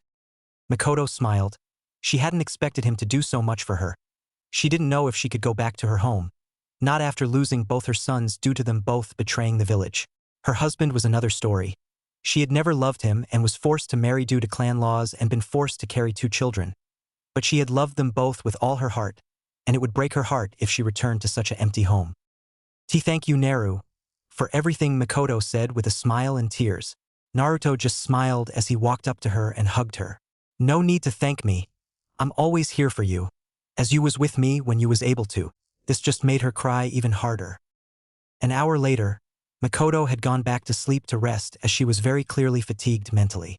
Sarah sat on the couch next to Naruto and said, I wouldn't mind sharing you with her, with a knowing smirk. Naruto turned red, not expecting that at all, and turned his face to her as he tried to speak, failing miserably. He might be a genius, a prodigy, and extremely talented in the shinobi arts, but when it came to emotions and expressing them, he could be terrible at times, which was something she would tease often about. What you talking about, Sarah-chan? Still red as a tomato. You know exactly what I'm talking about. Idiot. I know we've talked about it, but if you was to be with another woman, you said you would want my say on it as well. I think Makoto would be a wonderful person for you, and I wouldn't mind sharing you with her. You both mean a lot to each other, Naruto sighed and said, she is a beautiful woman, a kind and pure-hearted soul, and very talented. I would be lucky to be with her as I am with you. However, it's not something I want to force onto her or an issue I want to rush. Things like this take time, and if in the future she felt the same about me, then great, we could see where it goes, but for now, let's just see how everything plays out. Sarah smiled smugly. Her plan to have Makoto be with Naruto as well as her was just starting. She had told Makoto to come back to the living room for a bit to listen, but Naruto hadn't noticed. Outside of the room, Makoto stood still, her face blushing a storm, her heart beating faster than ever. She had never felt like this before. These feelings were so strong. She could only think of Naruto's words about her, and the blush would just deepen. She decided to go back to her room and sleep on it. Sarah noticed her move back upstairs and her smile grew larger. She became good friends with Makoto over the last few months with visiting her with Naruto and knew she deserved to be loved, and if it was with Naruto, she would be even happier to share him with her, knowing he had the expectancy to take more than one wife, despite his show in the council room a while back, so it would be a win-win situation for the both of them and her. Naruto went outside to do some light training, bringing Yuri along with him. He's been busy as of late and hasn't spent time with her, so decided to bring her with him from now on. She has grown slightly and so doesn't fit on his shoulders anymore. Now coming up to his knees in height, the white fox has become fairly large quite quickly. The two train until an Umbu arrives, informing them of a council meeting. Naruto nodded with a sigh. He knew what this was going to be about, so went inside and gathered up the evidence and set out towards the council chambers. Yuri came along with him. Council chambers. Why was this meeting called Hokage-sama? Hyuga Hayashi asked, a little curious for this meeting due to the last one being only yesterday. Unfortunately or fortunately, something had happened last night which involved one of our ninja. I have already called him to explain everything, Tsunade said firmly. Naruto entered the room with Yuri following him, which gained raised eyebrows. You called for me, Hokage-sama? Naruto asked, already knowing why he was called. Yes, Naruto. Can you explain everything that happened last night and why? Of course. Let's start with the short version. Danzo was a traitor. I killed him, Naruto said, eyes slightly narrowed, despite his lack of seriousness in his voice. This statement caught the attention of the council members right away. The Shinobi Council already knew he wasn't one to be trusted, so was glad he was dealt with. The civilian council and the elders, though, were in an outrage. How dare you kill Danzo-sama? One of the civilians said, with the others agreeing. Not even if he was the reason for the Kyuubi attack 14 years ago? Naruto calmly asked. Eyes widened at the accusation. That was impossible. He couldn't have been the one to let it escape. Shikaku, with his high intelligence, knew something was weird about that night. Both Kushina and Minato were seal masters and had prepared for childbirth, so how did the Kyuubi escape? His curiousness overwhelmed him and had to ask. Could you elaborate, Naruto-sama? He asked, gaining a nod in return from Naruto. Many of you already know, but I am not the first Jinchuriki of the Kyuubi. The first was my great-grandmother, Mito Uzumaki, wife of the Shodame Hokage, Hashirama Senju. The second was my mother, Kushina Uzumaki. What some people don't know, there is only one time the seal weakens for a Jinchuriki, and that is during childbirth. My parents were seal masters, even better than Jiraiya, and had prepared for childbirth since they found out about her pregnancy. However, information was leaked of the location, which was a few miles out of the village. After I was born, my parents were attacked, the Umbu stationed in the area killed, and Lady Bawako, the wife of the third Hokage, also killed. A man in a mask had broken through the seal, after being given the information by Danzo, and took me hostage to force my father to leave my mother's side, and had the Kyuubi forced out of her, and the man then put the Kyuubi in a Genjutsu so it would attack the village. We know the rest of the story. Many died. My parents died saving me from the Kyuubi's claw, who was still in a Genjutsu. So, yes, in a way, he is the reason the Kyuubi attack happened all those years ago. Naruto stated. That wasn't what made me kill him. No, it was part of it. The bastard is the reason this village lost so many lives. Why I was nearly killed on a daily basis for the first 5 years of my life. Why my parents are dead. But no, the bastard was a traitor, and had dealings with many things, and to this day had contact with Orochimaru. He had helped Orochimaru sneak into the village during the Chunin exams. Fortunately, their plan to have Hiruzen killed was stopped, with me, Sarah, and Jiraiya being there with him as they fought. Naruto simply took out a scroll, not wanting to explain everything. A large pile of files had been unsealed. This pile is everything you need to know, evidence to his traitorous actions. Also, the reason I decided to kill him last night was he had his root Umbu attack and kidnapped the Uchiha, not even an hour after announcing they were in my protection and the protection of my clans. Naruto gave them the files to look through. Everyone had read them and were disgusted with the things he had done. It was official, Danzo Shumira was a traitor and were glad he was dead. The elders, on the other hand, were nervous. They knew of some of the things he had done already and had worked with him and were worried they would be caught. Their fears came to be when Naruto looked at them. Don't think you two are getting out of this freely. You two had worked with Danzo and knew of his work. Even if partially, I'll let Tsunade handle you. Naruto narrowed his eyes. His angered face reminded everyone of Minato. However, Naruto's was scarier. That scar of his really put fear into people's hearts with just a look. The Shinobi Council smirked as they all thought this. If that is all, Hokage-sama, I'll take my leave, Naruto said softly. Yeah, that was all I needed from you, Naruto, thank you. Tsunade replied. All right, Yuri, let's get back to training. Yes, Naruto-sama. After those words were spoken, Naruto disappeared in a flash of lightning and fire, while the fox vanished with a splash of water. All who had watched the two were simply in awe and was wondering how he had done that. Naruto returned to his compound and trained alongside Yuri. Two made a good duo and just needed practice. Hours passed, and as he was going to enter the house, Jiraiya was to the side, leaning against the house. Pervy Sage, what are you doing here? Naruto asked with curiosity. Just here to inform you that I want you to come with me for a few years on a training trip. Training trip? Naruto's eyebrows rose. He knew he was strong, but he had much to learn in the ways of the shinobi, so being white someone like Jiraiya for a few years would be amazing. Yeah, unfortunately, your decision to come has to come within the week. I leave next Friday and won't be back for at least 3 years. Jiraiya said, indirectly informing Naruto as to what has to think about. He did have 2 women living with him now, one his lover, the other a potential lover, but right now a close friend. All right, let me talk to Sarah and Makoto, and I'll have the answer by tomorrow. Jiraiya nodded and disappeared, but not before locking eyes with Naruto and getting a perverted look and giggled, "Don't do anything I wouldn't do," as he poofed in a cloud of smoke.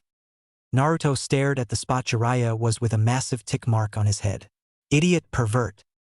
Naruto walked into his house and saw both women. He had sat down and talked to them about the trip, which surprisingly had both Sarah and Makoto support him to go with Jiraiya. After the long talk and thinking about it, he agreed. He had informed Sarah that while he was gone, she was the clan head in his absence due to her knowing him the best and knowing what he would do. Makoto had decided to move into the house, not wanting to go back to her empty house, so neither Makoto or Sarah would be alone, so he was at least happy about that. A week had passed and Jiraiya, Naruto and Yuri were at the village's main gate. With them was Tsunade, Hiruzen, Sarah and Makoto. Hiruzen stepped up to Naruto and gave him a scroll. This scroll holds copies of everything I have known, jutsus, taijutsu, kenjutsu and all other shinobi arts. I wasn't able to give you anything when you left when you was only 5, but now I can, so take it and learn as much as you can. It is the only gift I can think of giving you. Hiruzen said softly, but with a proud smile. Thanks, Gigi, it means a lot. I'll make you proud and learn as much as I can, Naruto said, giving him a big foxy grin. Tsunade took a step forward and kneeled slightly, giving him a kiss on his forehead. Take care of yourself, Naru. You're my only family left in this world. So grow strong. Stay safe no matter what. Come back to us. And one day, take this hat from me, she said with a smile with tears in her eyes. Naruto simply hugged her as she also gave him a scroll. I know you have limited knowledge on medical ninjutsu, so that is everything I know. Practice it well, Naru. Thank you, Tsuchan, Naruto said as he turned to Makoto, who had walked up to Naruto and wrapped her arms around him. She knew this trip would do him good, but not being able to see him again for another 3 years made her heart ache. She lost both her sons, one very recently, and didn't want to lose Naruto as well. She hugged him tighter. From the sides, Sarah looked at the two happily and smiled. Naruto hugged her back before pulling apart. Makoto knew of her feelings towards Naruto but didn't know how to deal with them. He was the son of her best friend, but no has ever done so much for her like Naruto has, and it filled her heart with warmth. But she hadn't expected Naruto to return the feelings or do what he had done next. He kissed her on her forehead, before cupping her cheeks and saying, "Wait for me. I'll be back. I always will, and that's a promise." With a big foxy grin, making her blush madly and backed up all shy, while Tsunade smiled and Jiraiya just snickered at the display. His godson was goldmine for his research. Sarah walked up next and hugged him, kissing him with pure love. After the kiss, they continued to hug. Narukuin, take care of yourself, okay? And make everyone proud with your training. I know you will shock us all when you return, and when you do, she leaned in closer to his ear. I'll have a surprise for you ready, as she backed up and winked, making the blonde blush. He knew what she meant by surprise. Naruto smiled at her before giving her another hug before looking at Jiraiya as a signal to say he was done. The 3 women then watched as the pervert and young man walked away, not to be seen for another few years. Time skip 4 years. Naruto, now 18.5 years old, was returning to Konoha. It had been 4 years since he left for his training trip and last saw his precious people. He now stood at 6 feet 1 inch with a slim but muscular build. His hair slightly longer and his face more chiseled. His scars had faded slightly and his whisker marks had stayed the same, still thin but darkened. His eyes, still the dark ocean blue eyes as they used to. However, they let out an aura of power. His clothes hadn't changed much from 4 years ago. However, he now had a long white haori, like his father that had the kanji for dragon sage on the back, in black with a golden dragon running down the middle of the haori. Naruto was a very handsome man, and would be making heads turn in lust and envy. Next to the blonde was a man slightly taller than Naruto himself. He hadn't changed at all. He was the same old Jiraiya everyone knew. He was smiling at the man beside him. The last 4 years was amazing for the both of them. Jiraiya was prideful on his strength but knew he had room to grow. Even in his age, he had not only trained and helped Naruto learn new things and make stronger, but he himself was much stronger and was glad this trip had extended a year. The 2 men reached the main gate and Izumo and Kotetsu could only drop their jaws as they saw the 2 men walking through. They were in awe. Not only had the 2 returned, but the blonde had changed a lot.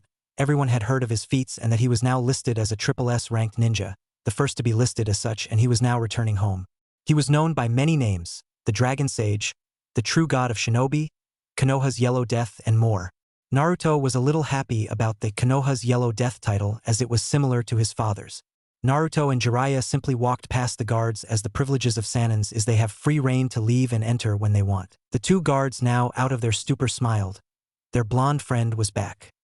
The two finally reached the Hokage's tower. They had gotten a lot of attention when they had walked here. Mostly Naruto from the female population to Jiraiya's amusement. They both smirked as they knew there was only one entrance, and that was the window. Over the years, Naruto had adapted to Jiraiya's weird habit of entering places, usually through windows. Tsunade was doing paperwork, Hiruzen was sat beside her helping, due to him volunteering to become her advisor despite now being able to retire. They both felt a breeze hit them, which made them turn their heads. Both of their eyes widened. Jiraiya and Naruto were both at the window. Naruto was sat leaning against the window frame with Jiraiya hovering over him, his arm just above Naruto's head as he too leaned. They both knew how to make an entrance and thought this was the best way to do it here, a simple but effective arrival. Naru.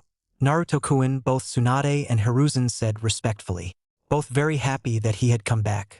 As they spoke, another figure appeared, an Umbu, with purple hair had dropped down from her post, who had taken her mask off, who had tears running down her face and a big smile on her face.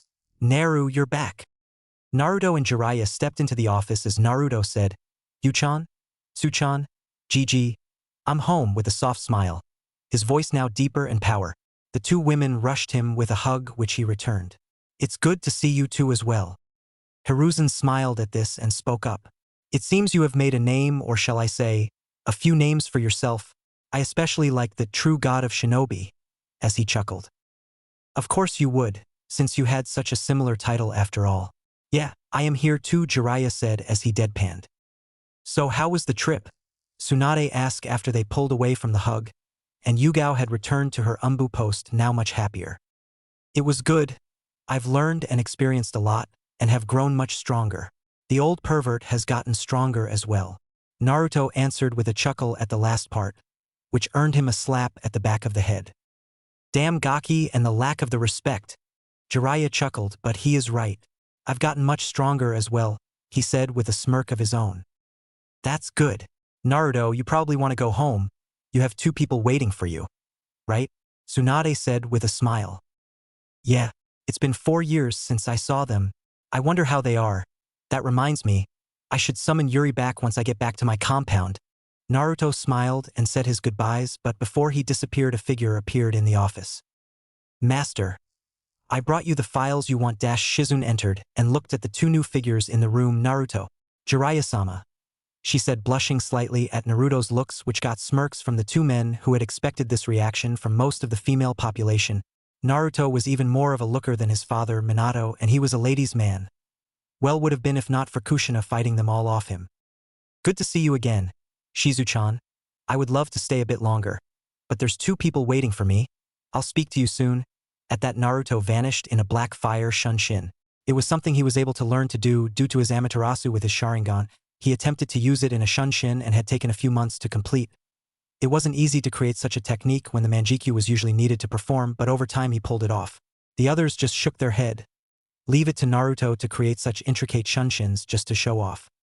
Naruto arrived at his compound and summoned Yuri. She was now as big as Gamabunta but sealed herself into the form. That was not much smaller than Naruto, just like her mother Kumiko. I see you have made it back, Naru.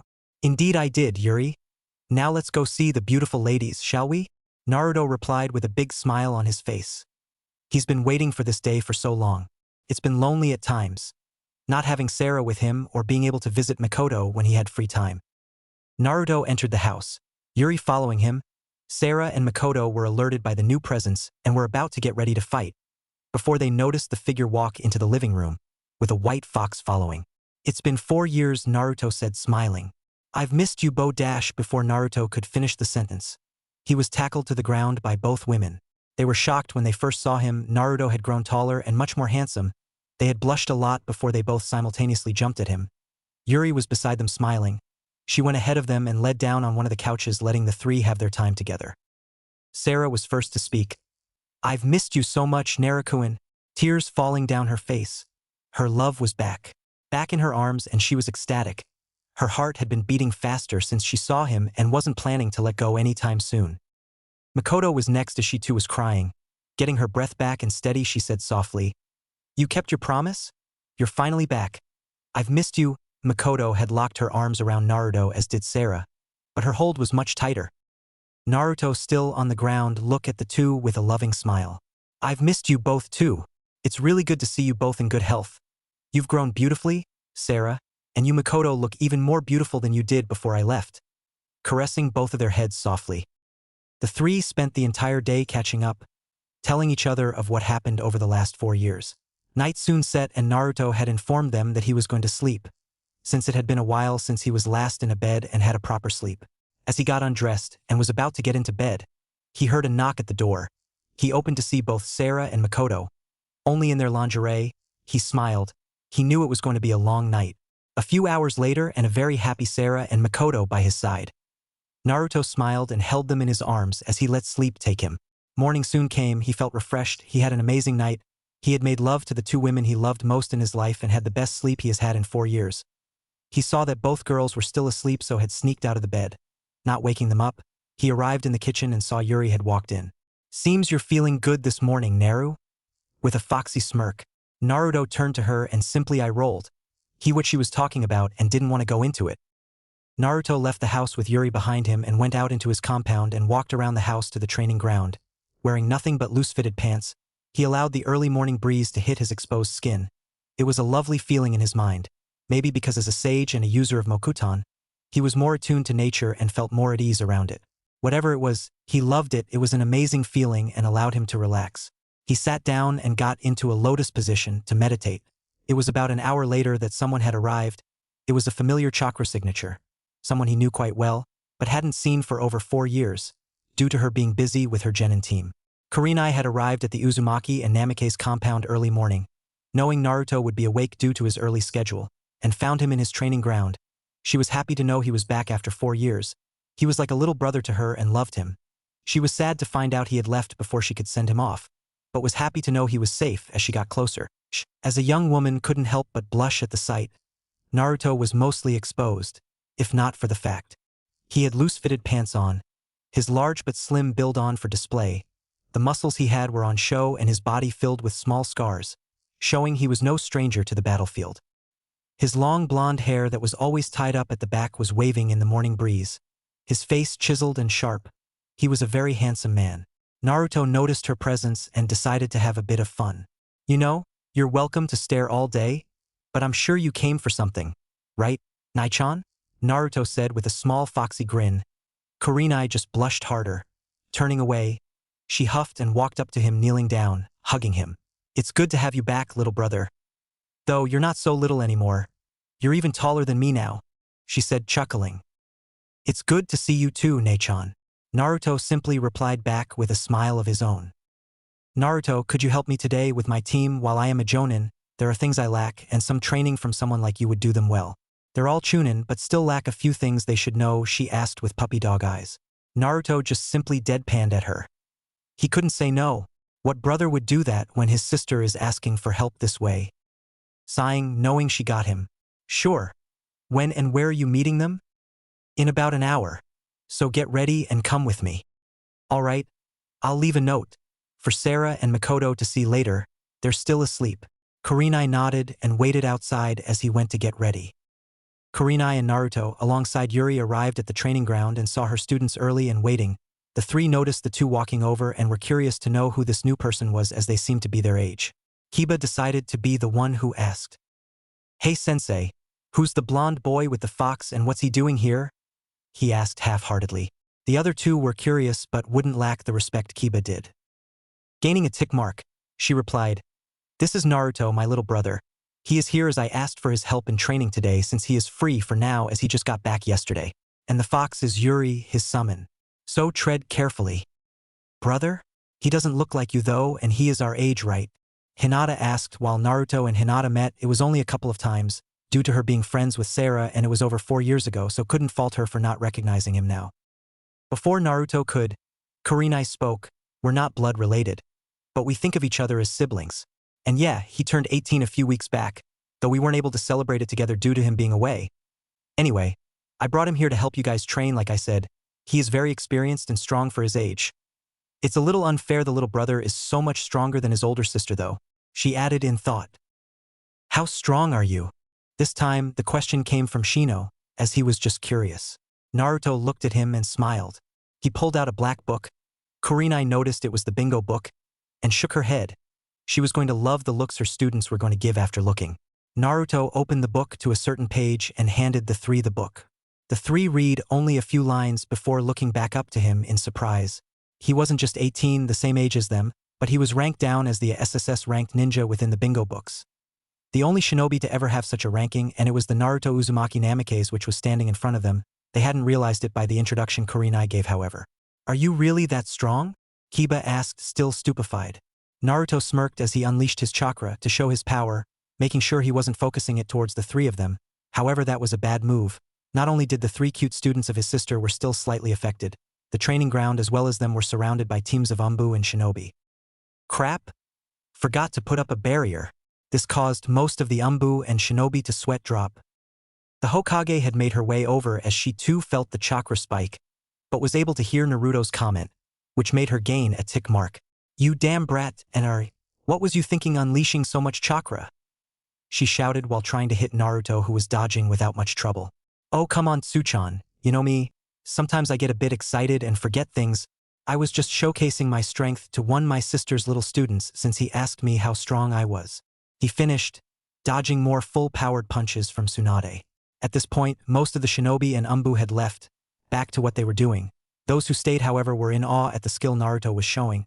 He wasn't even trying as Tsunade was trying to hit him with her full power. Sensei, when are we going to start training? Hinata asked, while all were still watching their Hokage trying to land a hit on Naruto. Well, probably soon. Naruto will probably let Tsunade-sama hit him, just to end this facade. What do you mean? Shino asked, but the question was answered by the two fighting themselves. I finally hit you, Tsunade shouted with a smirk on her face. Only because I let you. We'd be here all day otherwise. No, scratch that, all week, before you'd come close to hitting me. I had to let you hit me. You wouldn't want your paperwork to stack up, right? Naruto said, smirking, knowing he won this battle. Damn it, forgot about that. Why did I ever accept the job anyway? This was it. It had been 4 years since she had taken up the job of Hokage. He had told Hiruzen the secret to paperwork not long after he arrived back in the village after his 9 years away, but told him not to tell Tsunade until he did, which made the old man chuckle at the thought of her only finding out years later. Naruto smirked, which Tsunade noticed. She narrowed her eyes as he spoke. You haven't figured it out, have you? Figured what out? The secret to beating paperwork. At these words, Tsunade rushed him and caught him in a hug. Please, you have to tell me, and are you? Because your family, I'll tell you, 2 words, shadow clones. She let go of him, looking at him. How the hell did she not realize that? But what got her was the fact Naruto still had that smirk on his face. He knew.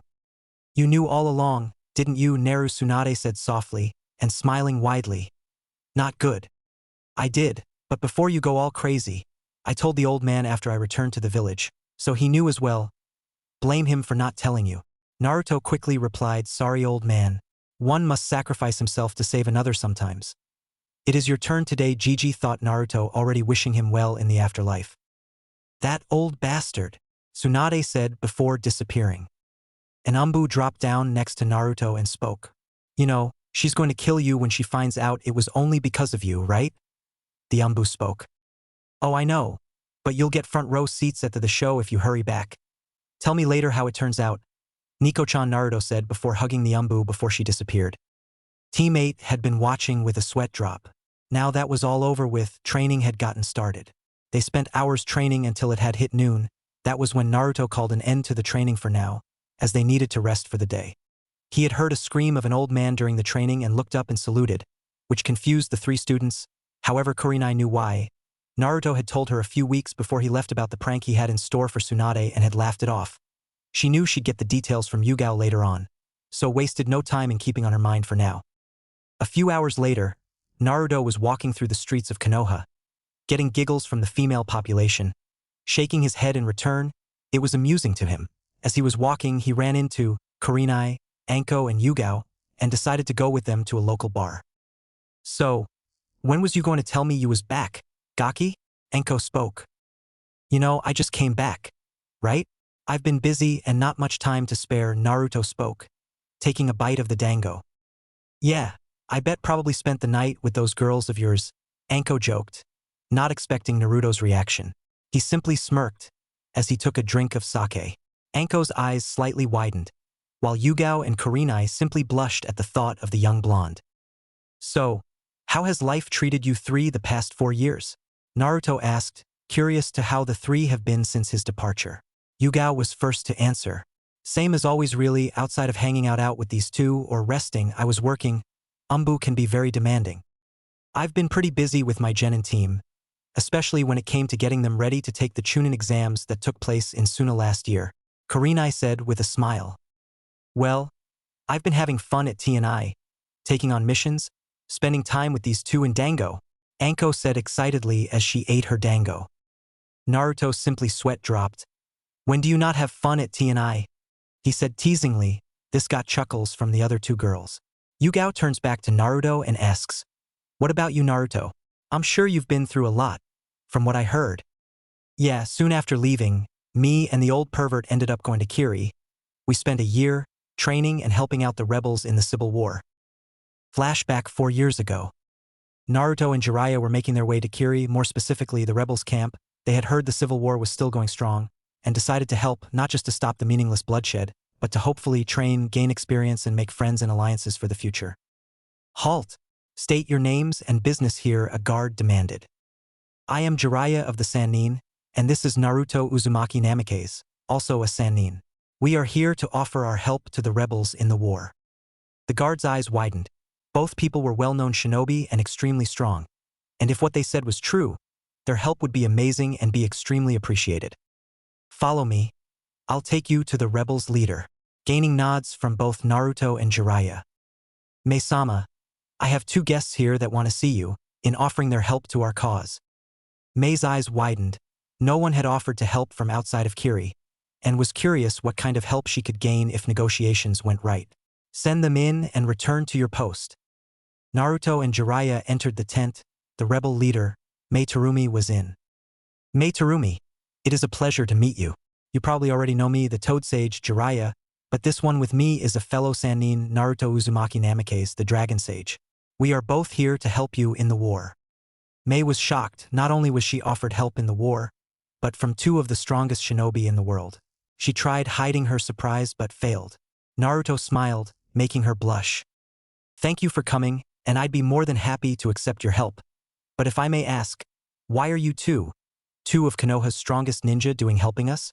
Naruto was about to speak before Jiraiya cut in.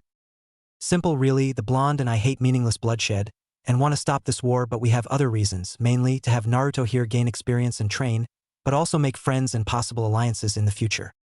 Mei nodded. The reasons were solid, and they had no ulterior motives, and decided to officially accept their help.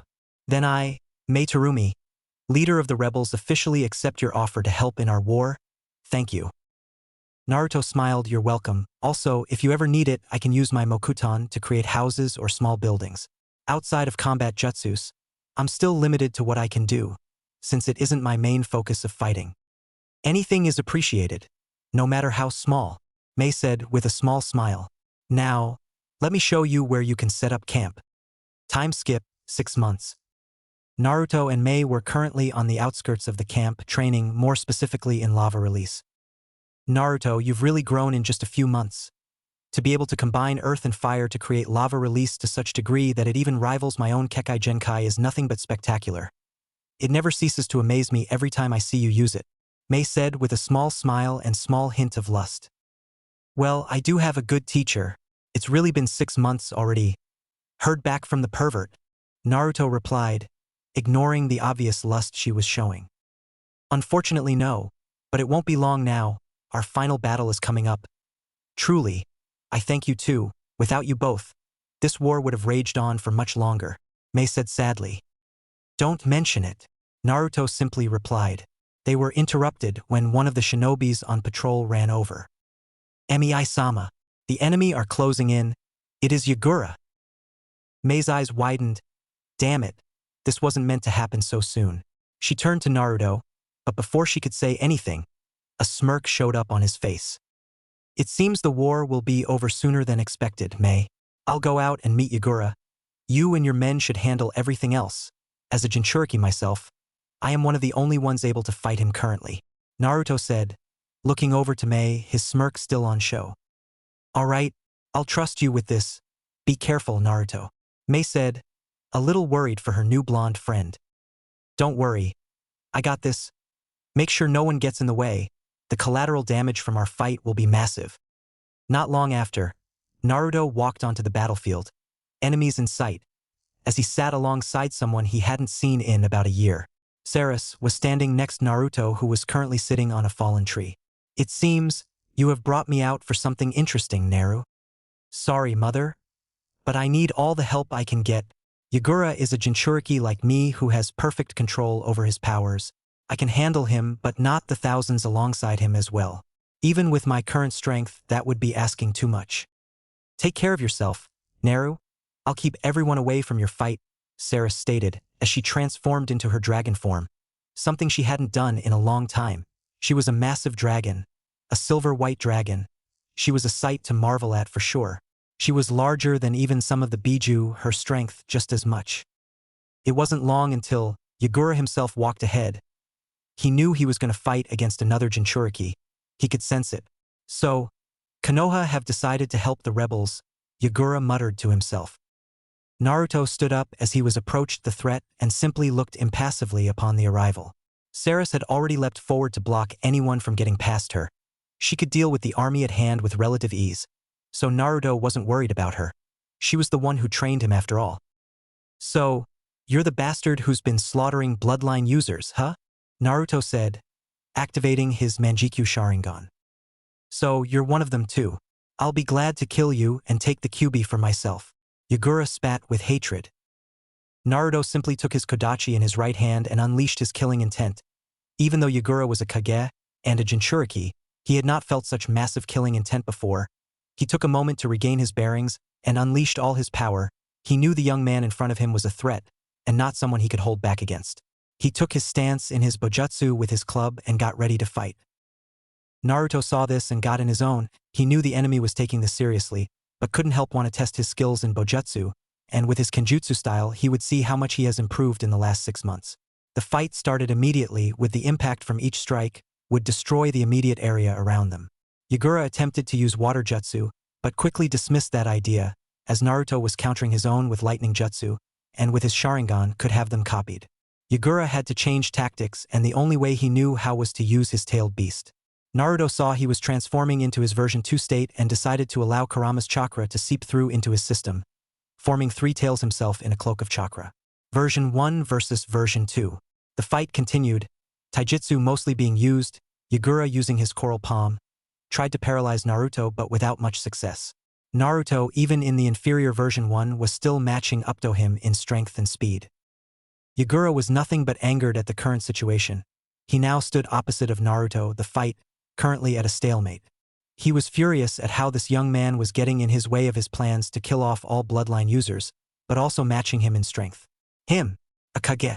He decided he was done with the fight and decided to go all out and transformed into his tailed beast, Isabu the Sanbai. Naruto looked on at the sight. He was impressed at the sight. He smiled maniacally. His Sharingan shined brighter, and he activated his perfect Susanoo. He had much better control since the last time used it and had gotten it to the last stage of Susanoo. The white Susanoo now stood slightly taller than the transformed Biju.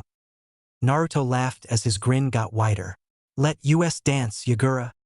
Sarus, in the distance, now back in her human form, looked over her shoulder as she heard Naruto shout. She knew of his blood relation to Madara, and could easily tell he took after him when it came to battle, and could do nothing but shake her head with a small smile. As she continued to watch the fight, her job was now done. None of the army would dare to get involved in a fight with those two now. Don't get cocky, you Konoha scum, Yagura screamed. Now in the form of Sanbai, he attempted to use the tailed beast bomb, but was too slow to dodge as Naruto's Susanoo struck down with its sword and cut into Yagura. Naruto, seeing he was in pain, continued the assault onto the transformed Biju, having to dodge strikes and a tailed beast bomb. The fight never lasted long. Yagura, even in his transformed state, was not a match for Naruto at his full strength. His dragon blood allowed for him to immediately enter Sage mode. With the Susanoo activated, that power boost also powered the Susanoo, even if slightly. The rebels had finished their fight and had come over to find a dead Yagura. The Sanbai would reform in the years to come, so we're not worried about that, but with the leader dead, the war was won. It would take some time for everything to officially over, and the village could start rebuilding, but the war was over.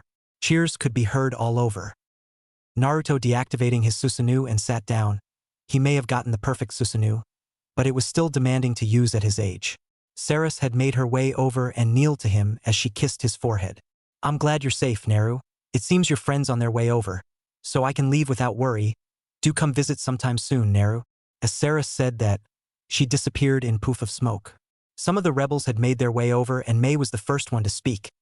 You really done, Naruto? Thank you so much. There is no need to thank me. The man had done terrible things, but I did find something disturbing out. What would that be? Yagura. He was under a genjutsu, Naruto said with narrowed eyes. Really? Mei said out loud. Yeah. You seem surprised, but also not as much as I expected. Before the civil war and bloodline purge, Yagura was a very kind-hearted soul and was a great leader, but suddenly he became a lot more evil and killed innocent people for no reason. Some of us had theories as to why, but wasn't completely sure. Do you know who could have done that? Mei asked, hoping she could get the real perpetrator of the war. Yes and no. I have a feeling it is the same person who was the cause of the Kyuubi attack nearly 15 years ago, but not got enough evidence to say for sure. All I know is he was an Uchiha and wore a mask with one eye hole. Mei's eyes widened. She had heard of a man with a mask, but had no idea he was the cause of everything. Yeah. That sounds like the man that was with Yagura before he changed. So that bastard is the reason for so much death. I'll kill him when I find him, Naruto stated. I'll keep an eye out for him as well. But enough of that, let's get back. It's been a long day and you probably need to rest for a bit. Getting a nod in return, they all returned to the camps. Another 6 months later. Do you have to leave? Mei asked, a little sad that her new friend was leaving. Yeah, me and Jiraiya have other places we need to go, and training to be done, Naruto said. I see, was all Mei could say, but before Naruto turned to leave with Jiraiya, he was pulled into a kiss. You know, I don't mind waiting a few years. I know about your other ladies. I'm not bothered about sharing, making the blonde blush. Jiraiya seeing this just smirked and thought, these 4 years are going to be a goldmine, kid. Naruto backed out of the kiss and turned, but not before saying, if you still feel the same way in a few years when we next meet, then I'll gladly accept those feelings. But you must also talk to Sarah and Makoto about it. He winked, causing the newly instated Kage to blush before he turned and left alongside Jiraiya. End flashback. So, you have another woman in your harem, Anko asked with a smirk. Yugao and Kurenai blushed and looked down, trying to hide the blush, which caused Naruto to smile. Well, technically, I have to have at least 5 women to marry, if I choose to take more than one wife, due to the CRA, which I had made clear I wouldn't be forced into or be a part of it, unless the woman loved me for me, and those women do, though, I couldn't marry them unless I was to meet and fall in love with another 2 women, reaching the minimum requirement of 7 wives. Naruto said with a small smile, while looking towards Yugao and Kurenai. He knew of their feelings towards him. While they both looked at him like a younger brother, they couldn't hide the fact they love him as a man from him, but he didn't want to force the issue, and wanted them to accept those feelings and reach for him themselves. He had already 5 of the 7 women he was to marry: Sarah, Mikto, Mei, Yujito, and Samui. Unlike his godfather, he wasn't a pervert, but he wasn't one to deny a woman the love they deserve, and would love each woman he was to marry with all his heart and equally so. The 2 women at that quirked upwards, both of their faces showing longing and love, which never went unnoticed by Anko, who smirked as she looked towards Naruto. She could tell he knew, but seemed to be waiting for them. So you spent a year in Kiri to help in the Civil War. What else did you get up to? Well, for 6 months after that, I spent time training mostly on my own, while Jiraiya and I traveled around gathering information on Akatsuki. They were to become active again after 4 to 5 years, and that is why I took so long for the training trip, making sure I'm prepared to fight them since I am one of their targets. Did you not kill 3 at once in a fight against 4 of them all those years ago? Yeah, I did. However, I know they have plans to fight me with. And those 4 were some of the weaker members of Akatsuki and have since been replaced. While they're unknown, they are about the same strength, if not slightly weaker than the ones I killed, despite my strength 4 years ago, I wasn't going to get complacent and train to a degree where I didn't need to worry about them. So, what about the other 2.5 years? Kurenai asked. Well, I spent about 15 months in Kumo. That was interesting, Naruto said with a sweat drop. What do you mean? Yugao curiously asked. Well, the Raikage, damn old man is annoying if you win against him in a race of speed. He won't get off your back until you beat him over and over. The man would just keep asking me for a rematch. Wait, you thought the Raikage, are you mad? Enko said loudly. What? I'm good friends with him. He was actually very respectful when I went there. He mentioned that despite being at war, he had a lot of respect for my parents and even owed them a favor for allowing him to live despite the war, due to not wanting to shed too much blood, since even the current Raikage was against the war at the time and hated what his father had done to the village in his reign. The three girls widened their eyes to this, shocked that Naruto parents had met the man in time of war and gained his respect, and the fact that the Raikage owed them a favor and seemed to pass that over to Naruto due to his parents' death. So, what happened in Kumo when you stayed there? Yugao asked. Well, another flashback, 2.5 years ago. Jiraiya and Naruto made their way to the gates of Kumo. The guards working gate duty saw them and their jaws gaped at what they saw, Jiraiya and Naruto of the Sannin. What could they be doing here? The two men stopped at the gate and showed their pass and were let in. Their first location was the Raikage Tower. They had information to share with him about the Akatsuki and other matters. Mostly about Naruto. Jiraiya hadn't told him yet, but his parents made an agreement with the Raikage if they ever had a child, they would arrange a marriage between the children. While the Raikage had never had a child, he did have someone he considered a daughter, one Yujito ni. Jiraiya was both excited and terrified to seeing Naruto's reaction, mostly because he hadn't told him due to wanting to surprise him. As they were walking down the streets, a blonde woman is watching, a blush on her face as she sees the young blonde man walking beside the older white-haired man. She could sense he was a Jinchuriki like her. The Nibi had told her it was Kyuubi and so had followed them. Unknown to her, the young man had noticed her presence and smiled. Something which went unnoticed by the woman but not the Nibi, who decided to tease the girl. You know, kitten, he is a fine specimen. You should jump him and ravish him until morning dash. Shut it Nibi. Yujito shouted in her mind towards the feline Biju.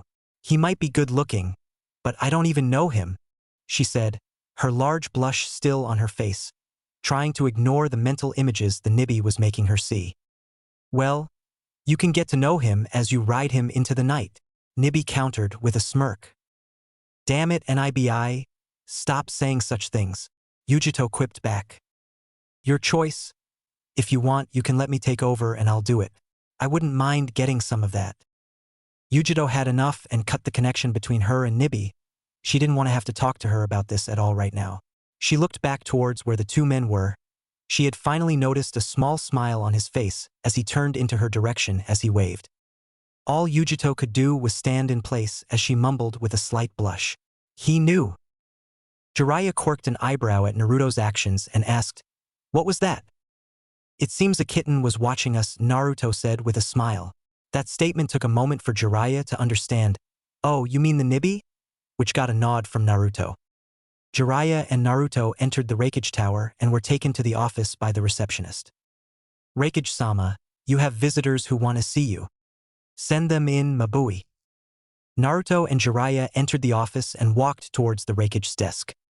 It's been a while since I last saw you, Jiraiya. What can I do for you? As I said this, he looked over to the other man in the room. He immediately smirked, Naruto Uzumaki Namikaze, the child of Minato and Kushina. He was intrigued when he first learned of Naruto through the bingo books, and for IWA to list him later on as a triple S ranked ninja made him laugh. The son of his rival in speed, Minato had surpassed them in ranking, and he just had to challenge him in a battle of speed one day. We're here for a few reasons. We have information on Akatsuki, the organization that is looking to hunt Jinchuriki, and some other smaller matters, some including the blonde here. Naruto looked towards his godfather with a quizzical expression as he tilted his head. He had no idea what Jiraiya was talking about and decided to ignore it. Ah yes, the agreement I and Minato made before he died. I can call for her now. Mabui. Call for Yujito immediately. Mabui, who was outside of the room, heard this and went ahead to contact her. Naruto was still confused, which he saw and smirked. He never told you, did he? Told me what? Naruto replied, having no idea what he was talking about. The arranged marriage your parents and I had agreed upon after the war. Despite being on opposite sides, we respected each other and had the same thoughts about the war. It was pointless and had no reason to begin in the first place. Wait. Arranged marriage? He looked towards Jiraiya, who turned his head and started to whistle away, which gained a tick mark on Naruto's forehead. Naruto done the only logical thing possible and punched Jiraiya in the ribs. While I'm not completely against the idea of the marriage, I would have liked to know in advance and would rather get to know the woman first. While I have decided to participate in the CRA, does the girl know about it or anything about me? Before anyone could speak up, there was a knock at the door. When it opened, a young blonde woman entered. Looking down, she spoke. "You called for me, Reikage-sama?" Naruto immediately sensed her chakra and smiled at her. "It seems we meet." Kitten-chan, the woman who hadn't noticed the men, looked up and blushed. It was the young man she had been caught watching. Before her blush grew bigger, she looked at her Kage, waiting for a response. "Yujito, as you know, I called you here as something came up. Something I would have told you many years ago, had I known the boy lived, but it was only recently I found out he was alive. As you probably already know, this is Naruto Uzumaki Namikaze, the child of Minato and Kushina, and your fiancé." Finished, allowing the information to settle in. Yujito hadn't moved an inch. She knew of Naruto and had been watching him earlier, but the last sentence is what caught her attention. "Fiancé? What does he mean by that?" Nibby inside her seal was chuckling. "Heh. Seems you'll be ravishing him sooner than expected. Huh, kitten?" She completely ignored the comment from Nibby as she looked towards Naruto, then back to the Reikage. "What do you mean, fiancé?" The Reikage smirked. He didn't miss the blush she had and said, "In the previous war, I had met his parents, Minato Namikaze and Kushina Uzumaki. I respected both their power and speed, and we had a similar mindset on the shinobi world as a whole. Afterwards we kept in contact and met often, planning out alliances between the villages. But that was before they sadly passed away. However, before they did, they found out they were pregnant with Naruto here. We came up with the agreement which was signed by all three of us. An arranged marriage would happen, that was to be with their child in mind. However, due to the war and poison, I am unable to have a child, so that fell onto you, my adoptive daughter. I am sorry if it is very sudden, but before you give an answer, the both of you both should spend some time with each other, and before you do note that as the last of his clan, he will have multiple wives. In Kumo, the minimum is 10, however, from what I know, and if it hasn't changed, that number is 7 in Konoha, am I right?" Jiraiya nodded to confirm his answer. Naruto decided to speak up, since this also was about him. Her turned to the young woman and said, "I think it's acceptable if we spend time together. We both can give an answer in the future whether the marriage will go through. As for the CRA, I do not plan on being with a woman who doesn't love me and vice versa, so it would be appreciated if we have at least a year to give an answer. Is that acceptable to you, Yujito-chan?" Naruto smiled, making the woman blush. "Why yeah, that's fine with me, so long as I have a choice in the matter, then I'm more than happy to give it a chance." She gave a small smile. Yujito thought about it. She wasn't against the idea. The man she was engaged to was not only extremely handsome but strong too. It also seems he has his priorities straight and wasn't a perverted like some nobles are. As she thought that, she had remembered how some noble sons had approached her, which put her off. A man like Naruto as a husband was amazing to her and had hoped that after this year, they both would agree to the marriage. She could also see how Naruto put her feelings forward before his own, showing he was selfless. I looked at the two and smiled. He and his adoptive daughter had been approached by noble men and their sons in pursuit of her marriage, and were either huge perverts who only lusted over the woman's body or were abusive. He was glad Naruto was alive and well and had a good personality, a man he could trust his daughter with without worry. Then the decision is final. You'll have a year to spend with each other and get to know the other, and after the year is up, a decision will be made on whether the marriage will go through. Is that okay with you, Jiraiya, since as his godfather you have a say in this? Yeah, that sounds great. Jiraiya nodded. Then, I'll leave Naruto in your care if that's okay with you. I have things I need to check on which are important. So he'll stay here for the year to train and get to know her. I nodded and written down an address on paper and passed it to Yujito. Could you show Naruto around the village and to his new home for the next year? He looked over to Naruto. Don't worry about the rent. I have that covered. Everything else, though, will be on you. Naruto simply nodded and thanked him for the hospitality. Yujito and Naruto soon left the office to tour the village. Well then, what do you say about getting something to eat? I'll show you my favorite spot, she asked with a smile. Oh, a date already? It would be my honor. Do show me the way, Kitten-chan, he said with a foxy grin, making the woman blush. Idiot? Come on, it's this way. A week had passed and Naruto was enjoying his stay in Kumo. He had met Yujito's friends yesterday and warmed up to them immediately, especially Samui. He was not sure why, but she was similar to him in many ways, so that was probably why. Either way, it was a joy to meet them. All right, Naruto. My friends came back from their mission last night, so how about going to meet them today? Yujito asked. Her eyes slightly widened in excitement to introducing him to her friends. Naruto, seeing this, was happy. She was so excited. He couldn't help but smile as he replied, "Of course, it would be my pleasure." The two then got ready and set out to go meet her friends who she had already told to meet at her favorite restaurant, since she had a surprise for them. As the two entered, three figures were already seated at a booth and had turned to see their friend, but two of them had their jaws drop, who were wondering who this guy was who was with Yujito, while the third person was curious. She had recognized the young man from the bingo books as Naruto Uzumaki Namikaze, but was surprised to see him alongside Yujito. Karui got out of her stupor first and asked, "Yo, Yujito, who's the blonde with you?" Yujito simply smiled and replied, "Well, first off, let me introduce you to him. He is Naruto Uzumaki Namikaze, and my fiancé." She stayed silent after speaking those words. She had blushed as she muttered those last words, which never went unnoticed by her blonde friend, Samui. "What, your fiancé? When did that happen?" Karui asked. Omoi was just surprised at the news and didn't utter a word. Naruto just chuckled at them and spoke. "While we are engaged, we both agreed to take it slow and spend a year together before we both either agree or disagree with the engagement." A smile planted on his face, causing blushes to sprout on all the women present, even those in close proximity. "No matter what, you better not hurt her. You got that, Blondie?" Karui said firmly. "You don't have to worry about that. I wouldn't dream of hurting her," Naruto replied as he glanced towards Yujito. Samui took notice of the glance and smiled slightly. Her friend had met someone perfect for her. He wasn't like the nobles or men in the village that went after her for only her body. The man in front of her seemed to genuinely care for her and was happy for that. She decided to speak up and ask Naruto, "So, you said you was to spend a year with her? What do you plan to do over the next year?" "Well, I've had a few days to think about it. Mostly, I'll be spending time with Yugi-chan, hanging out or training with her. Outside of that, A has given me permission to go out on missions with her if the rank requires it. Other than that, I haven't really thought of what to do. I was maybe thinking about learning to completely control the power of the Kyuubi since I have more time to myself," Naruto replied, as he propped his chin up with his hand in a thinking pose. Omoi was surprised and spoke up, "You're a Jinchuriki too?" which got a nod in reply.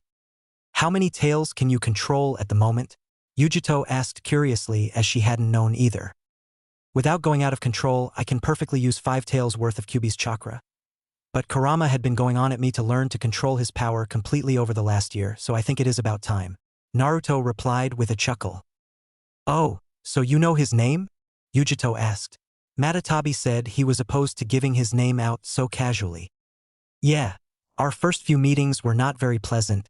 It was how I got these," Naruto said, as he activated his Manjikyu Sharingan for a few moments before deactivating them again. Samui was curious. "What do you mean, that's how you got those?"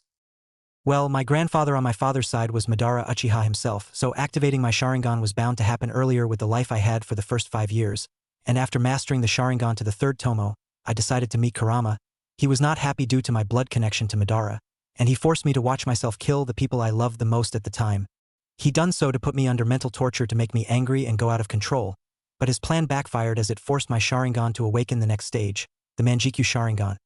However, due to my genes and having both Senju and Uchiha blood, I found out I had the eternal Manjikyu Sharingan instead, meaning I won't ever go blind from overusing it, though he does apologize to this day for what he put me through." He finished with a small smile. "Sorry about that, Kit." "There's nothing to be sorry about," Kurama Naruto thought, as he smiled mentally. Kurama just sighed in the seal. He regretted what he had done that day, whether or not if it helped Naruto in the long run. What he done was terrible and always felt guilty about it, but was happy to know Naruto held no hatred toward him for it and got along with him well. The others were shocked. Eyes had widened. Being forced to kill your most precious people, even if it was through the mind, would be terrifying. "How old was you when it happened?" It was when I was 13, the year before I returned to Konoha." "Are you both on good terms now?" Yujito asked. "Yeah, we're cool. I tease him about our first meeting all the time." Naruto chuckled. "I couldn't hate him. Even if he done what he did. He was the one who kept me alive after all for the first 5 years of my life." Naruto smiled sadly. What was your life like? Mine wasn't too bad, but still wasn't good.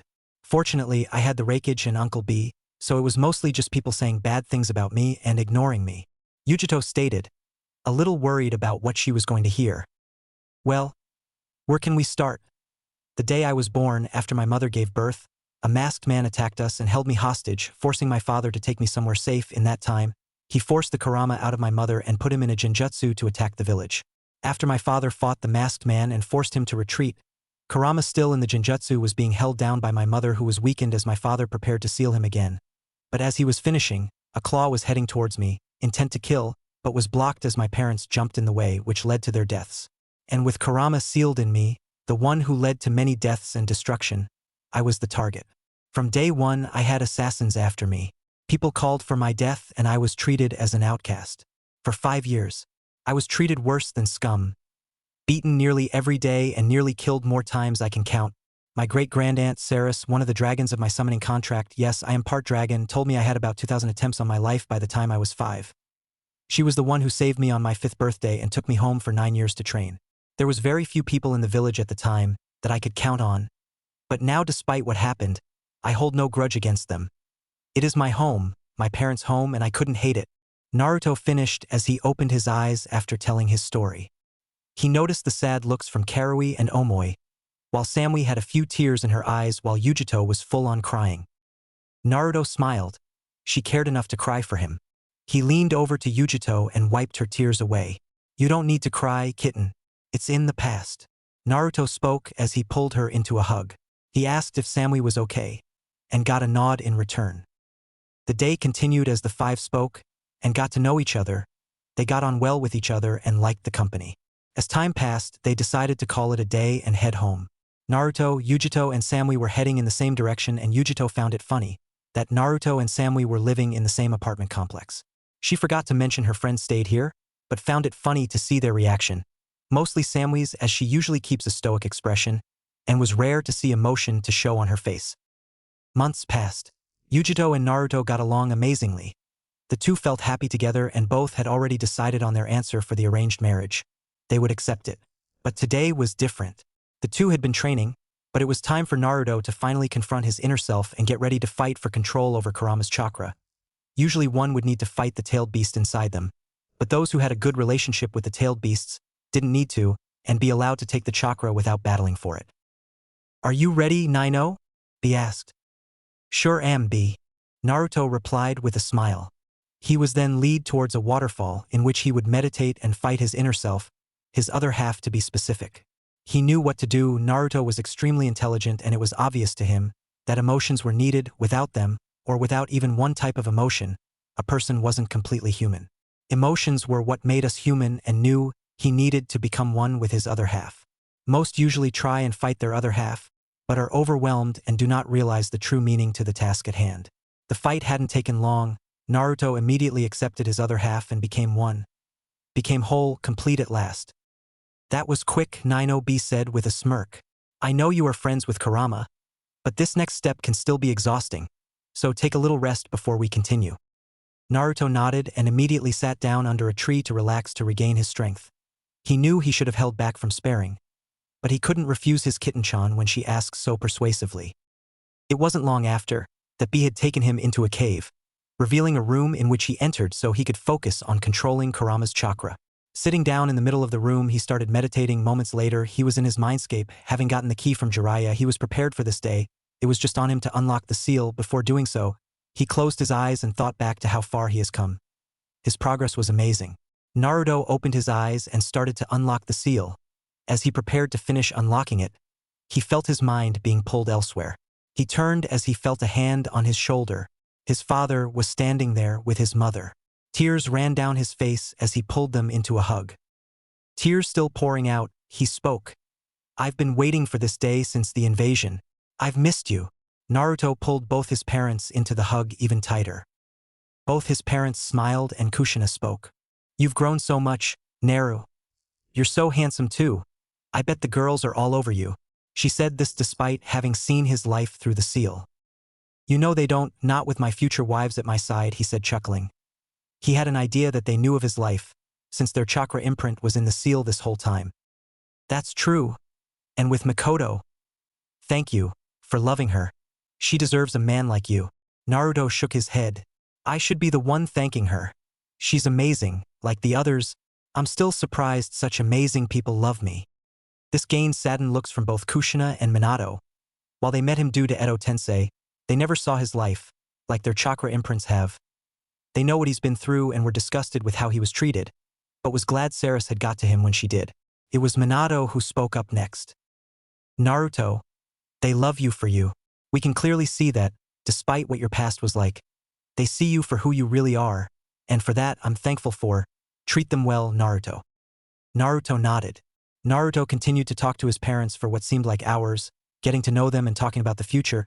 He would never have thought he'd spent time with his parents like this ever. But he knew their time was coming soon, their chakra was running out. Naru, we love you with everything we got. Grow stronger, and have give me many grandchildren. Spoil them rotten for me, okay? Kushina said, tears falling down her face. She had more to say, but knew she didn't have the time. Naruto, you've surpassed me as a shinobi, and am extremely proud of the man you have become. As your mother said, we love you. Don't ever forget that. Now go, you have Kurama's chakra to take control of, right? Good luck, son. You'll become even greater in the future. I know it. As those were spoken, both Minato and Kushina slowly disappeared as they hugged Naruto. Standing still looking up, with tears freely falling, Naruto smiled. Now he had a task to complete. He returned to the seal where Kurama was waiting. He could feel the chakra of Minato and Kushina, and smiled knowing Naruto had met them. Now it was time for his Jinchuriki to make the final leap and take full control of his power. Not as a beast tamer, not by force, but by friendship. Naruto unlocked the seal, and immediately all the chakra flooded his system. He was stunned. The amount of chakra he gained releasing 5 tails worth of chakra paled in comparison to what he gained with all 9. It seemed each tail increased exponentially with each tail, rather than each tail being equal. Outside, B and Yujito had waited a few minutes, and nothing happened. However, they felt it, Kyuubi's chakra. They continued to look at Naruto as he gained a golden cloak of chakra. Both of them could tell the difference between this cloak and that of version 1 or 2. This was pure chakra in full force, not being held back from the seal. Naruto opened his eyes and realized he could now sense emotions. This made his sensory abilities even better, though was limited to this form for all he knew, but would test that later. Hey guys, I'm done, Naruto spoke with a foxy grin, which was returned by the other 2 Jinchurikis. Seems like it. Foxy Yujito replied. It has now been a year since Naruto arrived at Kumo. He was now heading up to the Raikage's office. With smile on his face, he looked to his right as he saw Yujito walk with him. They both now had to give an answer regarding the marriage between the 2 of them, and was happy to know she felt the same as him. As they entered the office, they had seen A and Jiraiya waiting for them. Oh, Naruto. Heard you have full control of Kyuubi's chakra now. Nice done, Jiraiya said with a smile. Yeah, meeting my parents while doing so just made it all the better. Especially since this time we weren't fighting each other, Naruto said with a small smile. Jiraiya nodded. He'd get the details later, but for now, he was here to hear the answer that was to be given today about the arranged marriage. I spoke up next. So, you too. It has been a year since you was informed of the arranged marriage. Now, what is your answer? I already knew the answer. He also knew Samui was interested in Naruto and had gotten Yujito to accept her as a future wife, but hadn't told Naruto yet. Naruto looked over to Yujito with a smile and looked back at the Raikage. I agree with the marriage, Raikage-sama. Yujito had glanced over to Naruto as he said that and smiled. As do I, Raikage-sama. Perfect, the arranged marriage will now be official. The alliance between the 2 villages will be much more secure now. Is there anything else you need to say before you're dismissed? Yes, Raikage-sama. Yujito looked at Naruto and continued, Naruto, we have accepted the marriage proposal made for us too. But there is another who wants to be with you.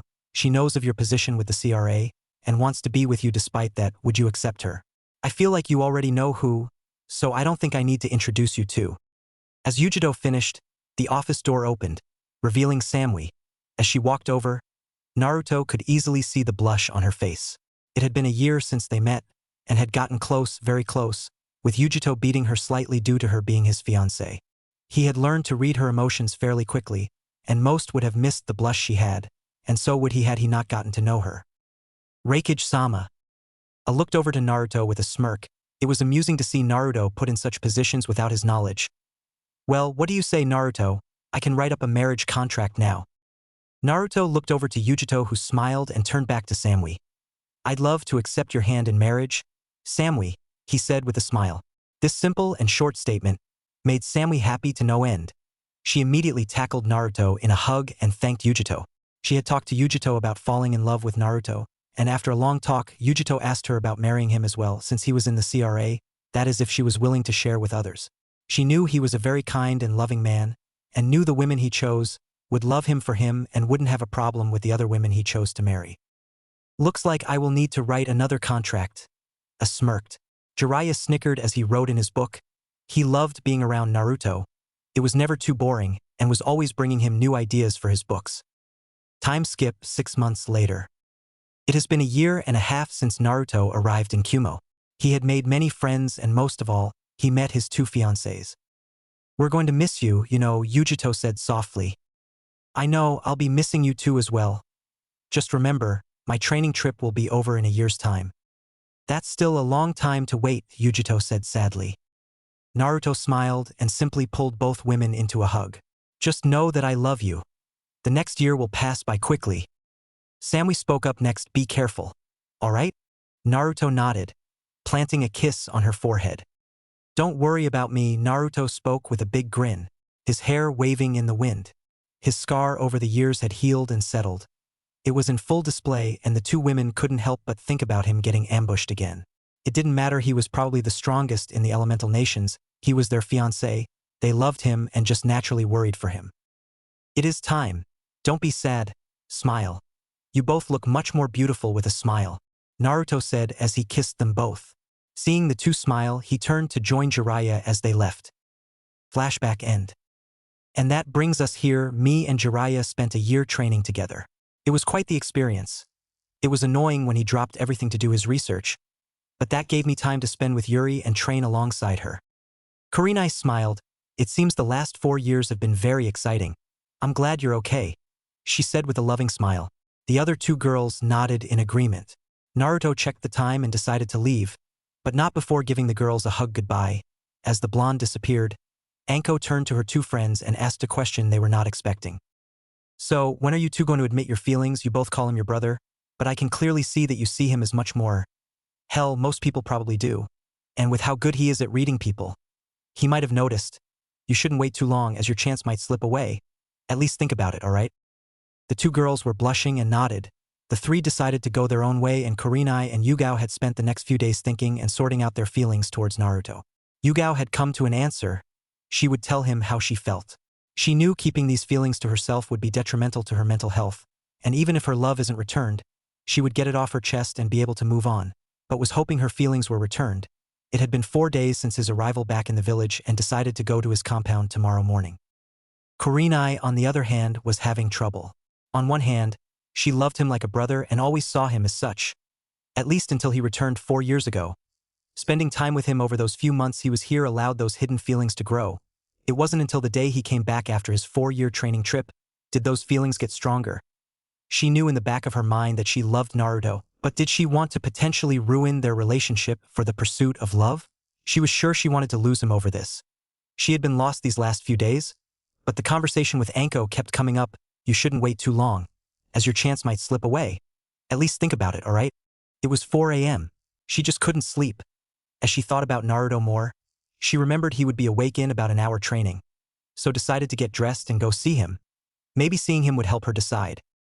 It was now an hour later. Kurenai had found herself in Naruto's compound, her heart beating faster. She wasn't sure why, but she continued nonetheless. She walked up to the usually spot to find Naruto in a lotus position. She stood still, continuing to stare. Her mind was going a million miles per hour, going through her feelings over the situation. Her mind and body came to the same conclusion. She walked up to Naruto and kneeled.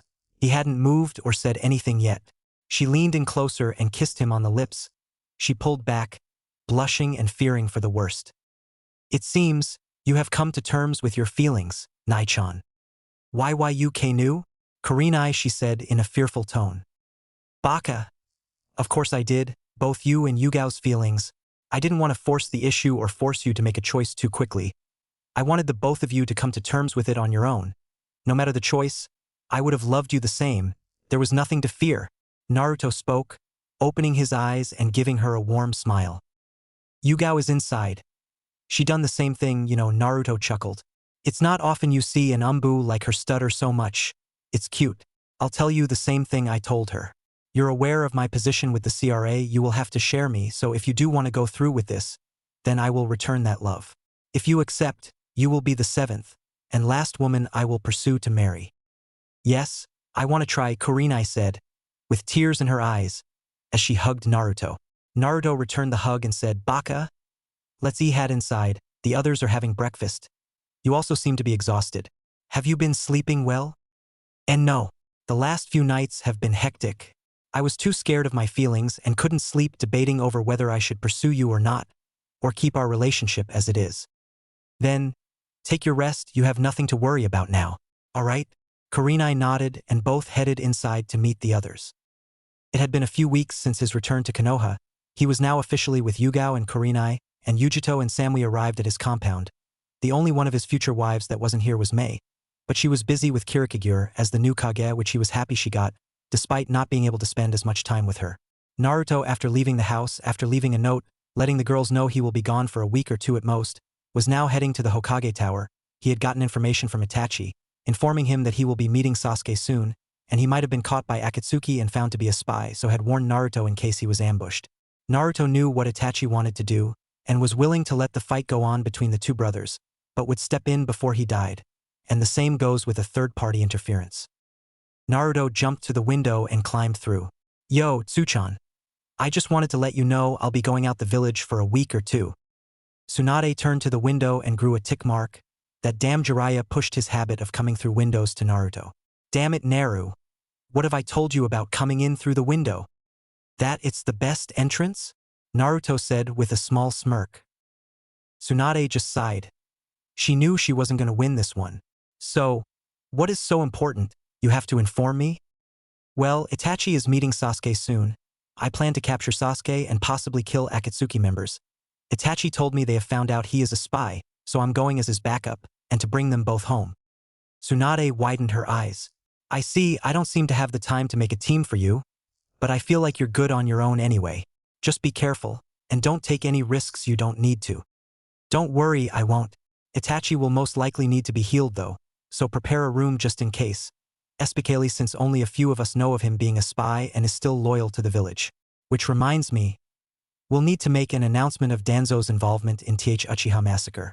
It would be best to hide the fact they planned a coup d'état. We could blame it on Danzo since he is already dead. Don't want the villagers to see the remaining innocent Uchihas in a bad light after all. Tsunade nodded at that and told Naruto she would think of something. I should get going. I'll see you soon, Tsuchan. Naruto spoke as he disappeared in a blaze of black flames. 2 days later, Naruto is sat on a tree, his Manjikyu Sharingan on full view.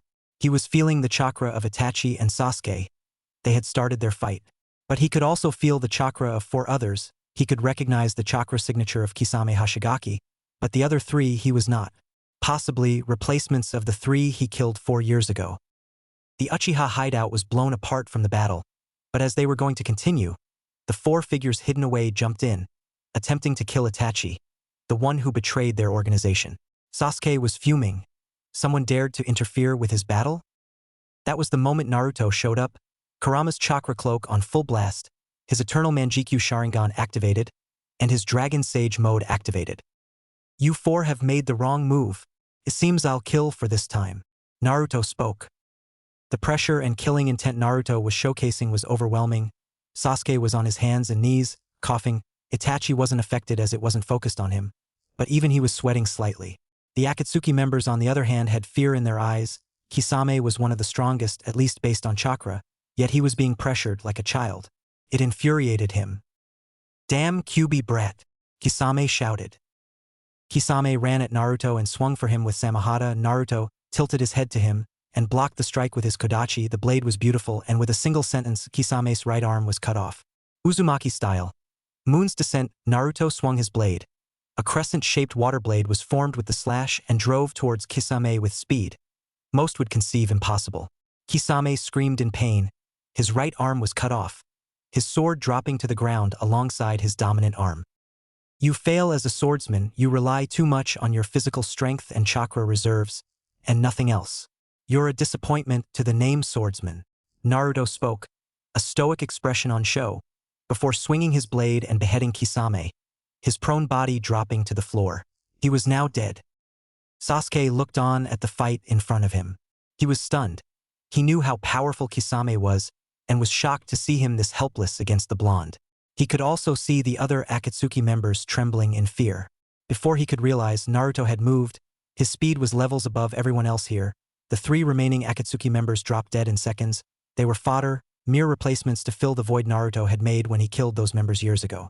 He turned his attention towards Itachi. Want me to unseal it now? Or later? Now, may as well get it over with. Orochimaru can't be allowed the chance to come back. Naruto appeared behind Sasuke and knocked him out. He went ahead and unsealed the curse mark and allowed Orochimaru to break free. However, he was overcome with fear. As Itachi and Naruto were waiting, Itachi sealed him using his Susanu's weapon, the Totsuka blade. When it was done, Naruto sealed Sasuke in a prisoner scroll. You know what may happen to him, right? Naruto asked.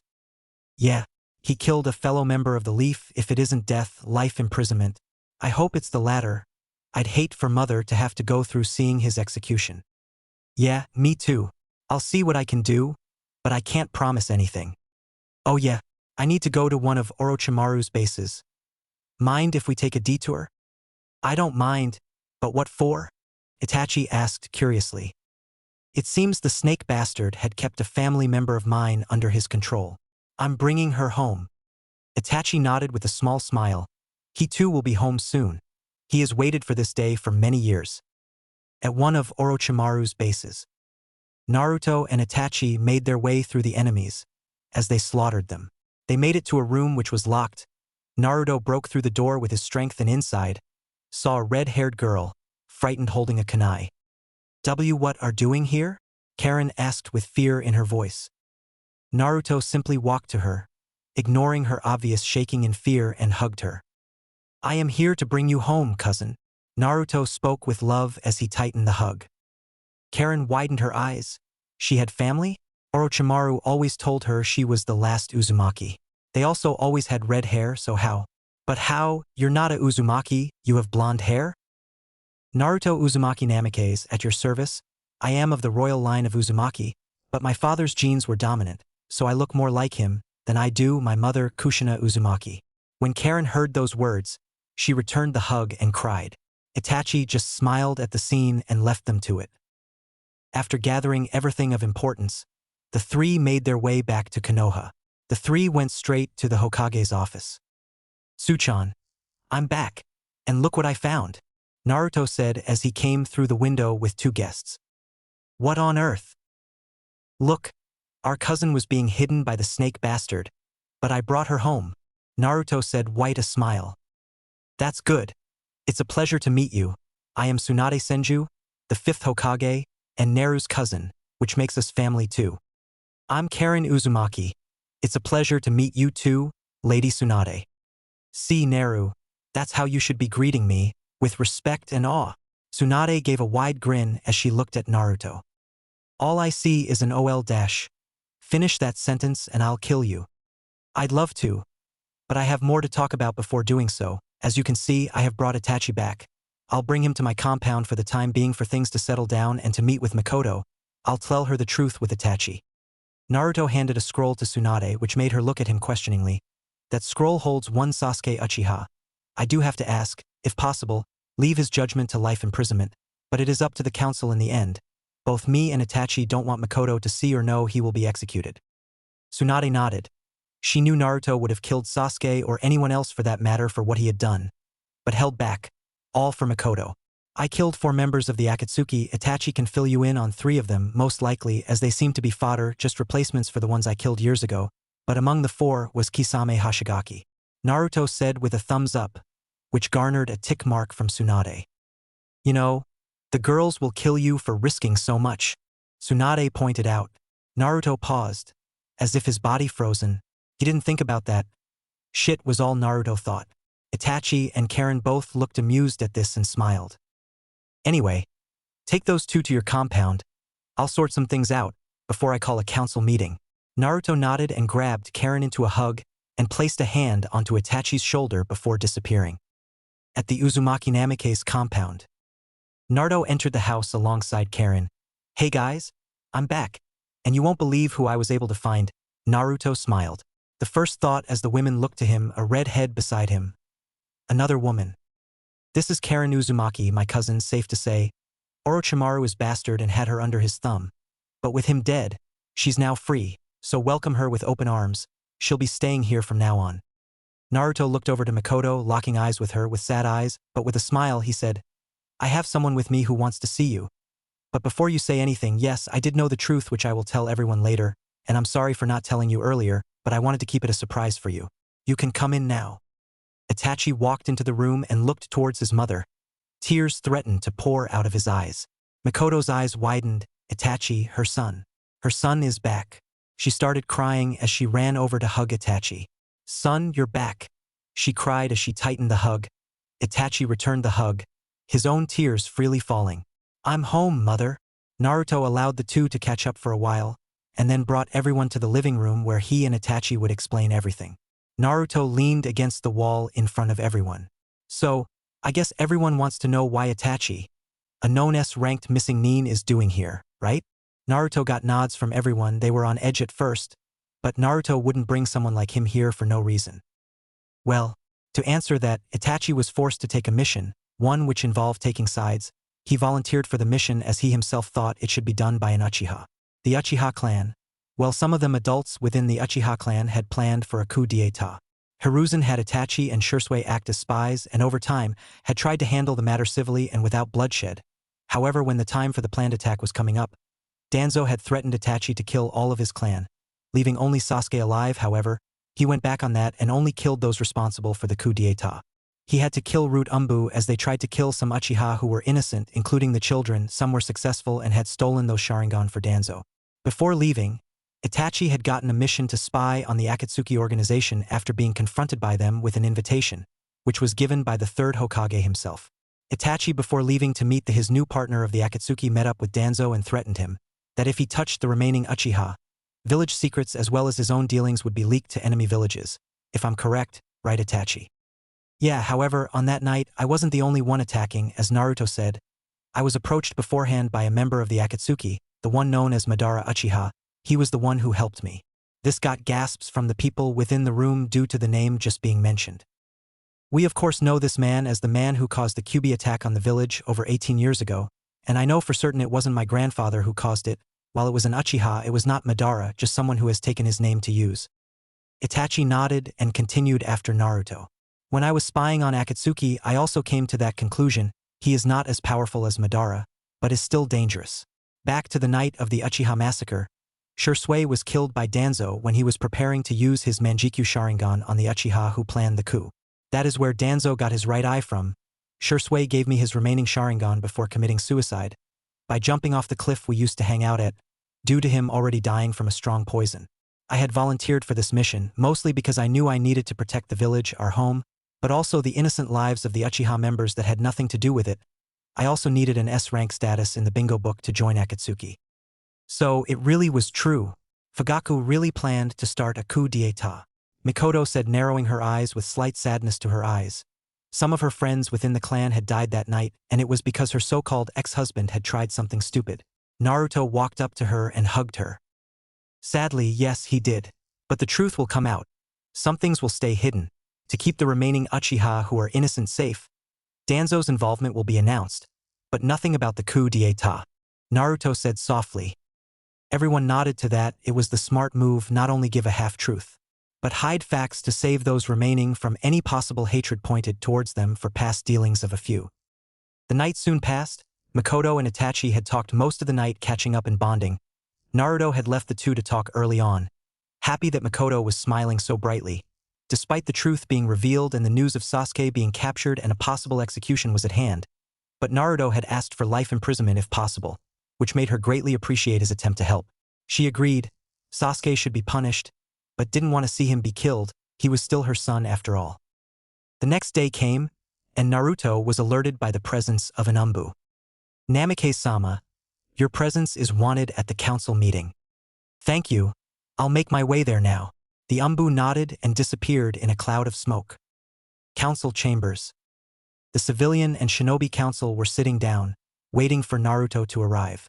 As Naruto entered the doors, the meeting started.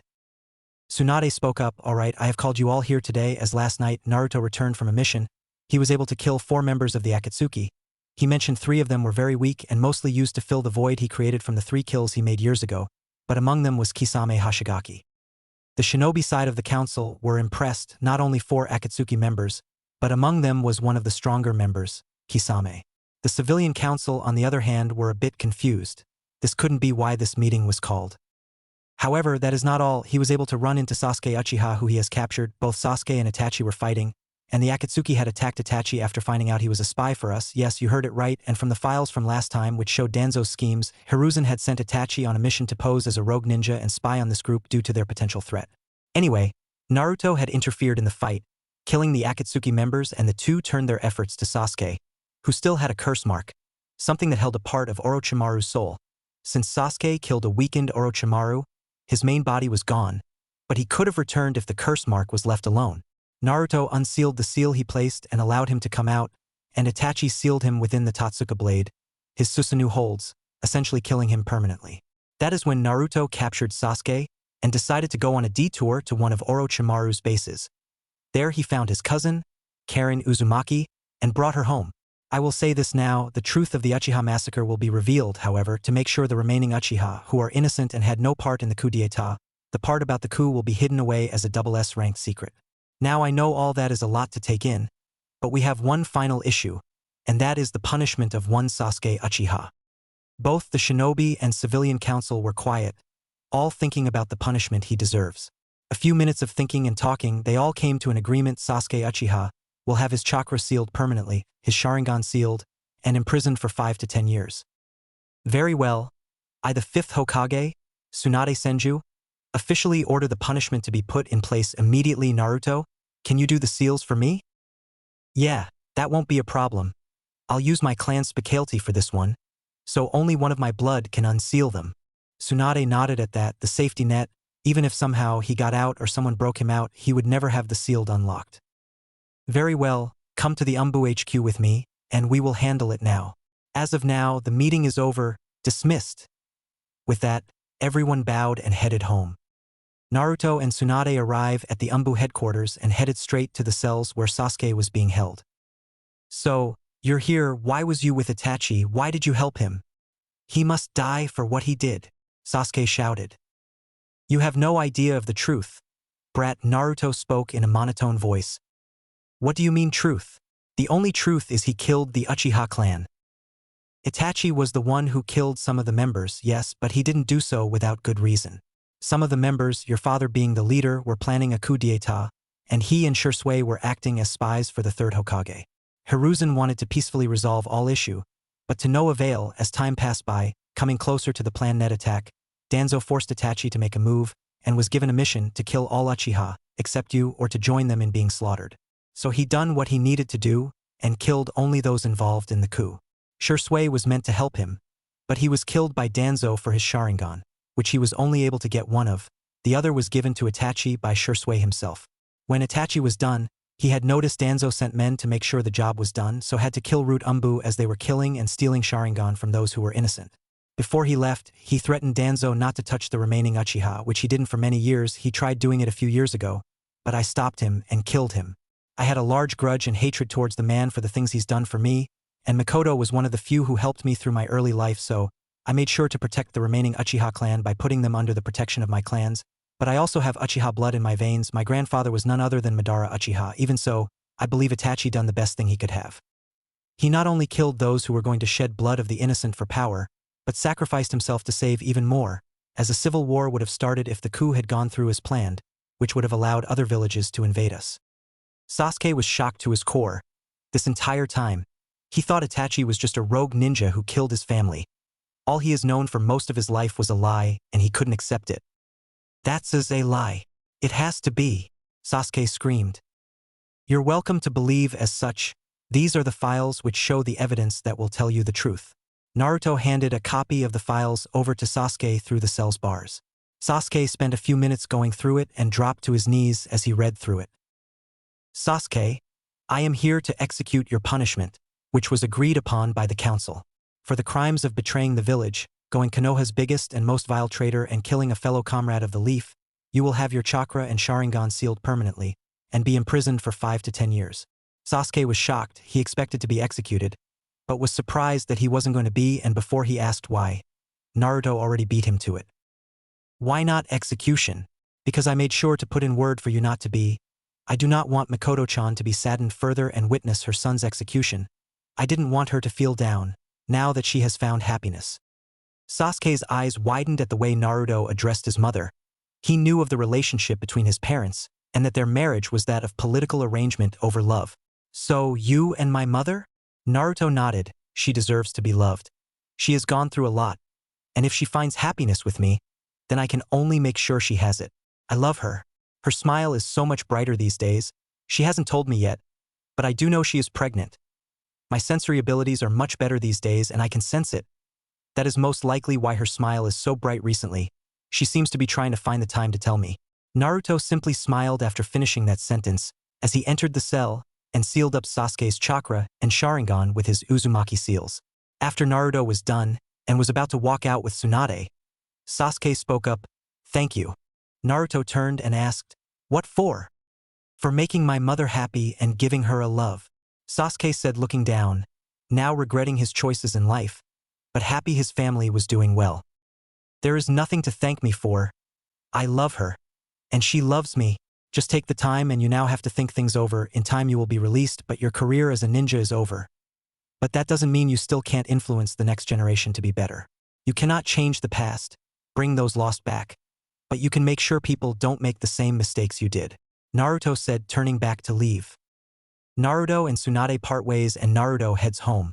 As he enters the house, Mikoto and Sarah were in the living room, on their own, waiting for Naruto to arrive back home. Naruto smiled. It grew even larger when he sensed Mikoto wasn't the only one pregnant. Sarah walked up to him and hugged him. After backing off from the hug, she takes his hand and leads him to the couch where Mikoto and her were slightly nervous. He shook his head slightly, his smile still on his face as Sarah began to speak. "And Naruto-kun, we have something to talk to you about." Mikoto nodded as she said this. Naruto simply continued to smile and nodded to the girls. "You know how we've been more active? Well, it's not easy to say, but we're both pregnant," Sarah said, smiling as she rubbed her stomach lightly. "I know," Naruto said calmly as he walked over to the two and brought them into a tight hug. "You know, my sensory abilities have grown massively over the years. I could sense it. I was waiting for the two of you to come to me to say it. I couldn't be happier to know that you both will bear my children. I'll be by your side always, and if you ever need something, don't hesitate to ask. I know it may be dangerous with Akatsuki still around. I was planning on resolving the issue with Akatsuki very soon. Just promise me you'll take it easy," Naruto spoke, a loving smile on his face. The two girls simply smiled back and both spoke up, "We will." Mikoto, however, continued, "But one condition, promise us you will be careful when you fight them," she said worryingly. "Of course, I promise you I will be careful." "Good." Time skip 7 weeks. Naruto was in the Hokage's office. Tsunade, Jiraiya, and Hiruzen were talking with him. "It's time," Naruto said calmly. Hiruzen, confused, asked, "What do you mean, Naruto?" "Akatsuki, I am going to hunt them down and end this farce once and for all. I have children on the way. I do not want this to continue and have them threatened or even killed. I want to be able to raise them without worrying about their safety or having them being used against me." "I understand," Tsunade said, "but at least don't go alone. The only people I can take with me is Jiraiya, anyone else, and they would get in the way. Not putting others down, but these are people who even I need to go all out against, and I'm listed as the only SSS ranked shinobi in existence. And if people who are not strong enough come, they get in the way or even die from collateral damage. The fight that will occur will be deadly." Tsunade sighed.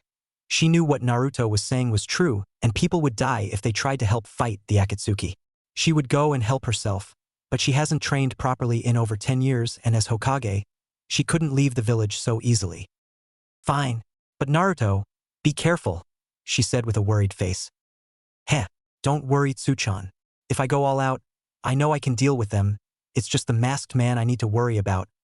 His intangibility will be annoying, but once I've fought him, I should know how it works, Naruto said, smiling. He walked up to the window and turned to everyone. I'll see you all soon. With that, Naruto disappeared in black flames. Naruto is currently outside of the Amigakure, sensing chakra in the rain. He immediately knew something was up. Smiling, Naruto simply shunshined into the village, hiding from the civilian populace and heading somewhere open and away from others. It hadn't taken long for someone to come to him. A woman in a black cloak with red clouds. Her blue hair on show was staring him down. Naruto simply smiled and looked over to her as he continued to stay sat down under a tree. You're not strong enough to deal with me. Tell your so-called leader to come. I'll wait. The woman narrowed her eyes as she prepared an attack but stopped as she felt something against her throat. She looked down to see a kodachi in place, blood slowly falling from the small cut made by the blade. Her eyes were widened as she noticed the Naruto was gone from his original spot. I told you, you're not strong enough. I could easily kill you, but I won't. I have business with your leader, and I don't mean the puppet leader known as Pain. I want the one who calls himself Madara Uchiha. Naruto's voice was deep and firm. She knew she couldn't do anything to stop this man and obliged to his request. She immediately nodded and started to head back to the tower Pain was. Panagato, he wants you to come to him. He's strong, the woman said with slight fear in her voice. Pain looked over to her with his usual stoic expression and said, Conan, it seems you have failed, but no matter, no one can stand up to a god. With that, Pain disappeared. Conan stayed in place as she was deep in thought. I'm not so sure about that, Nagato. He is a lot stronger than you think. Naruto, sensing the presence of the new arrival, turned to him. So, you're the puppet leader, Pain, was it? To hide behind a dead body using the Rinnegan. Interesting. Kyuubi, I will capture you, and once we have captured all the Biju, we can finally have world peace. I'm not even going to go there. Your ideals may have some merit, and your goal for world peace is respectable, however the way you're doing things. No, you must be stopped. You have no idea what the real leader of Akatsuki wants, do you? Never mind that. So where is the one who calls himself Madara Uchiha? Pain narrowed his eyes. The man in front of him knew too much. I do not know where he is, however. If someone gets in my way of reaching peace, I will kill them, even Madara himself. Madara? That man is not my grandfather. You think someone as strong as Madara would hide in the shadows? Hide behind a mask? No, my grandfather is not a coward. It matters not. Now, Kyuubi, you will not get out of here alive. Naruto activated his Manjikyu Sharingan and stared into Pain's eyes, and with a firm voice stated, Pain, I will not fight here. You can't stop me anyway. I will not fight and kill innocent people, whether intentionally or through the collateral damage the fight brings on my hands. I will be at the border of the land of fire for the next week. Do bring the rest of the Akatsuki with you or you'll die. Though you'll still die in the end. Naruto then burst into black flames, leaving no trace. All Pain could do was narrow his eyes as he turned around to head back to the tower. This isn't good, Pain thought. A week later, Naruto is found sat under a tree, his eyes closed. Chakra signatures were felt coming towards him. A smirk appeared on Naruto's face as he enters sage mode. I didn't think you would all come, if I'm completely honest, Naruto said, as he opened his eyes, showing his activated Manjikyu Sharingan. Naruto knew he would need to go all out to make sure Akatsuki ends once for all. In front of him stood 10 figures. Kakazu, Conan, Tobi the Masked Man, and the 6 Paths of Pain. Naruto could see the one known as Zetsu hidden away in the trees, as was the real body of Pain which he could sense. Kyuubi, you have been a thorn in our side for too long. You will die today. Tobi spoke, in a very angered and deep voice. Naruto simply kept the smirk on his face as he replied, You know, I've been waiting for this moment for a long while. The one who caused the Kurama's attack on the village all those years ago. The one who dares to soil my grandfather's name and the one who killed my parents. Naruto instantly unleashed Kurama's chakra cloak and stepped forward. Mokutan. Deep forest emergence. Naruto shouted. At a burst of speed, most couldn't perceive. A forest of trees grew and sprung towards them. The Deva path rushed in front of everyone and used Shinra Tensei, blocking the forest's movement. While preoccupied with the jutsu, Naruto blitzed Kakazu and rammed a Rasen Shuriken into him, completely immobilizing him. Naruto knew he would just get in the way later and wanted him out of the fight as soon as possible. Konan decided to join the fight and immediately used her paper release to try and overwhelm Naruto. However, Naruto replied back with one of his stronger Katon jutsus. Katon, Great Fire Annihilation. Her papers were incinerated, instantly pushing her back. Pain had all of his bodies join in and try to overwhelm him with numbers as he got back up from Konan. Naruto, however, was getting tired of their resistance and took out his Kodachi, immediately getting into his Uzumaki-style stance and preparing to end the weaker paths of pain. Using a combination of Suetun and Raitun jutsus alongside his Kenjutsu, Naruto easily killed off 4 of the paths of pain, leaving only the Deva and Preta path. For paths of pain down and Kakazu left for dead, Naruto still had to kill 3 of Akatsuki's strongest members, Kona, Tobi, and Pain's real body. Getting tired of the fight, Naruto activated his perfect Susanoo. The pure white avatar of death was on show for everyone to see.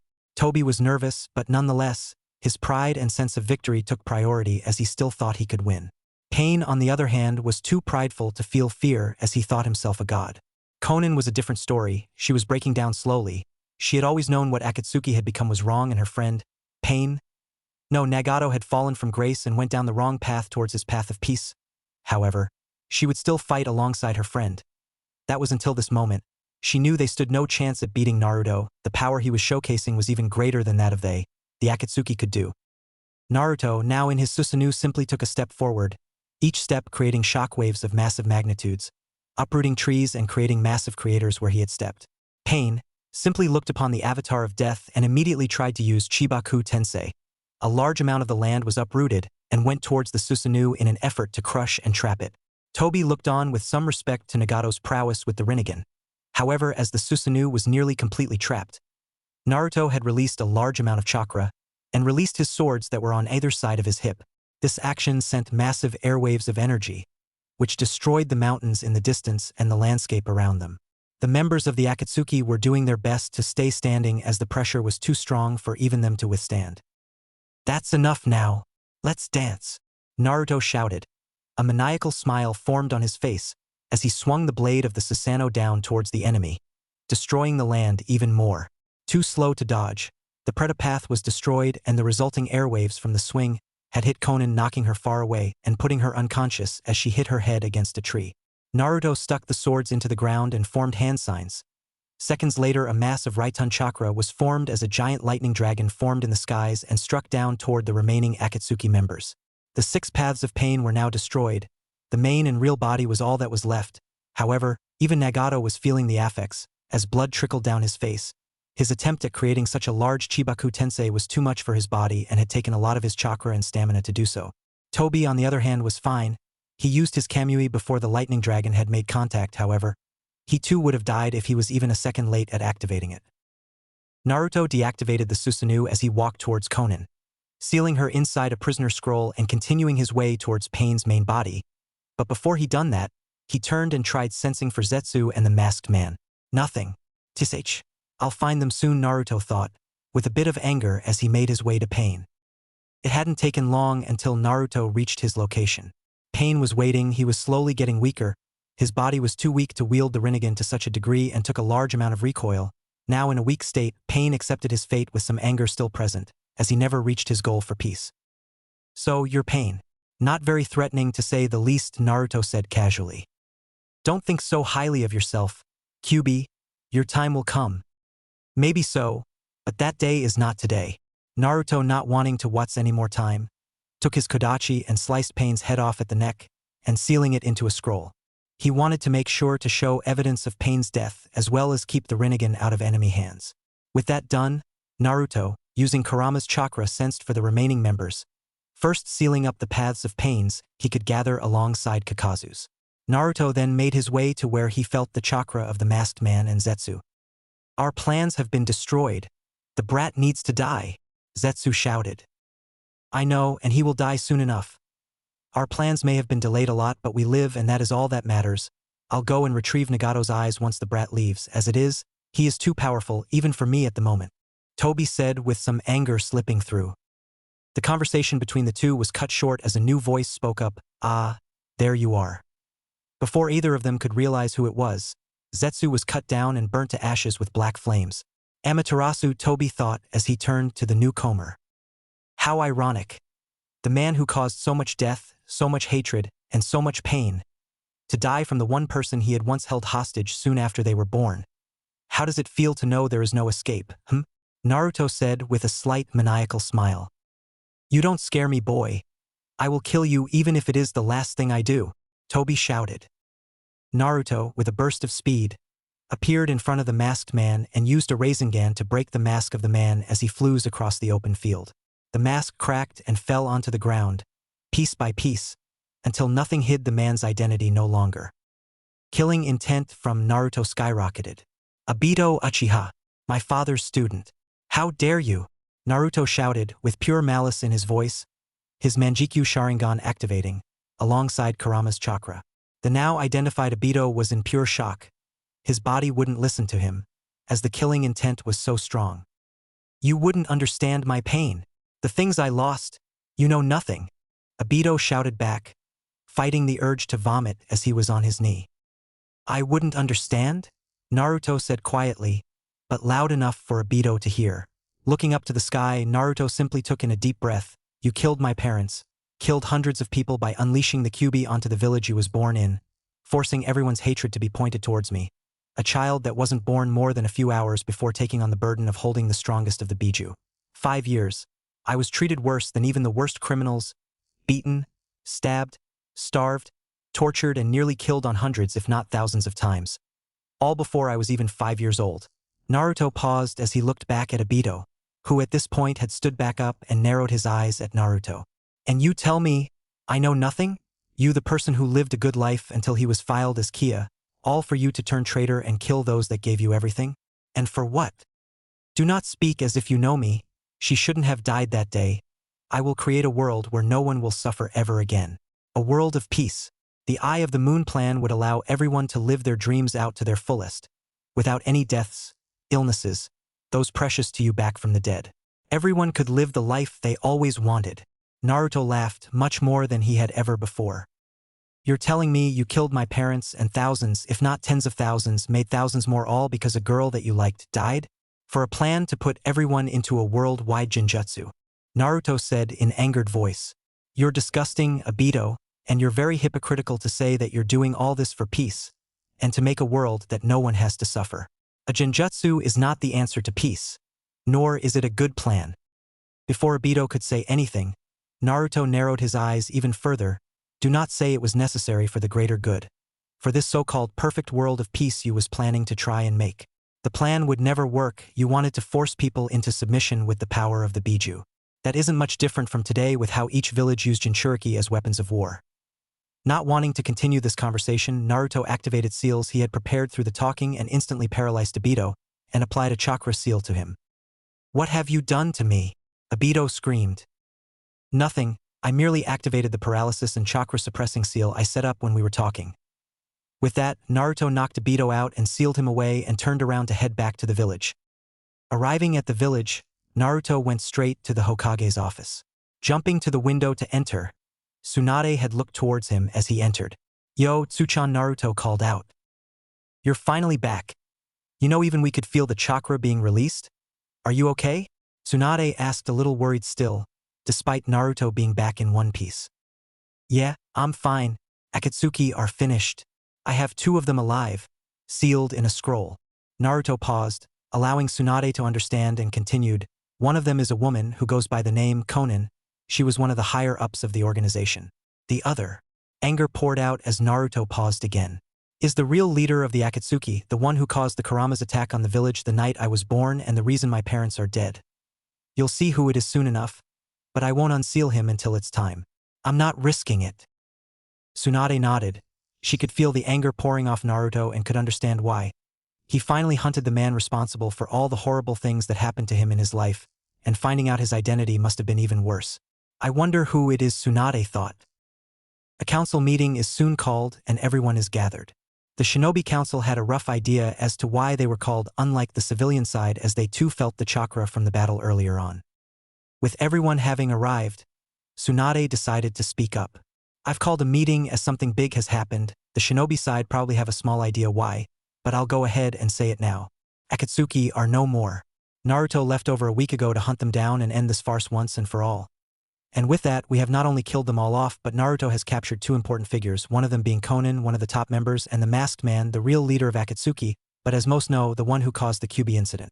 Tsunade paused and looked at Naruto, who took out a scroll, the one the man known as Tobi, or his real name Obito, was sealed in. Naruto placed a seal down in the middle of the room and activated it, one that stopped all movement of the people within range, and unsealed the scroll, revealing the man in question. Eyes widened as some of the older ninja realized who this was. Naruto decided to speak up, remaining as calm as possible, voice still evident in his voice. Obito Uchiha, known by his alias, Tobi, the masked man, and real leader of Akatsuki, and the one who caused the Kyuubi attack all those years ago. Naruto, who was holding Obito by the back of his neck, looked over to Tsunade to signal her to continue.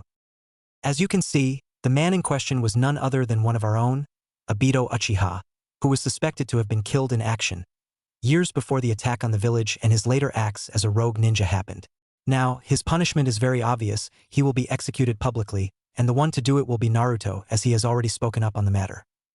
The other council members nodded in agreement. The punishment was more than justified, and Naruto being the one to give it was fitting, as Obito was not only a student of his father's, but the one who killed his parents in the first place. Before I go on, is there anything else anyone wants to know or say beforehand? Tsunade asked, as there were other matters to be discussed. Inoichi spoke up next. What about the other Akatsuki member, Konan? Was it? What will happen to her? Naruto will deliver the scroll, holding her to T&I after this matter is finished with, Tsunade said, which got a nod in reply. Inoichi was going to have a bit of work ahead of himself later, as he sighed. Well then, as of now, Obito's execution will be held in 3 days. Naruto will keep Obito under watch in the Umbu headquarters and set his seals up to make sure he cannot escape his death. While the matter with Akatsuki is dealt with, there are other matters that need to be discussed. But before I get to those, I'll finish. I'll catch you go, Naruto. But first, what about the captured Biju? What happened to them? The council were curious to this and looked up to Naruto. The captured Jinchuriki were killed when they had their Biju extracted. The only person who could live through that is an Uzumaki, due to our life force being so much greater than others, but even then, I'm unsure how long we would live for. The Biju, on the other hand, were sealed into a statue, one that should never see the sight of day. Only Obito knew the real reason as to why they were being captured, and that was to revive the Ten Tails. A creature, while having a mind of its own, was extremely unpredictable, and even Kurama, the Nine Tails, pales in comparison to the power of the Ten Tails. The power it held was enough to change the landscape of the element nations with just a single blast of its chakra. A Baijidama from the Ten Tails could easily wipe out a smaller country. This got gasps as people were worried about such a being.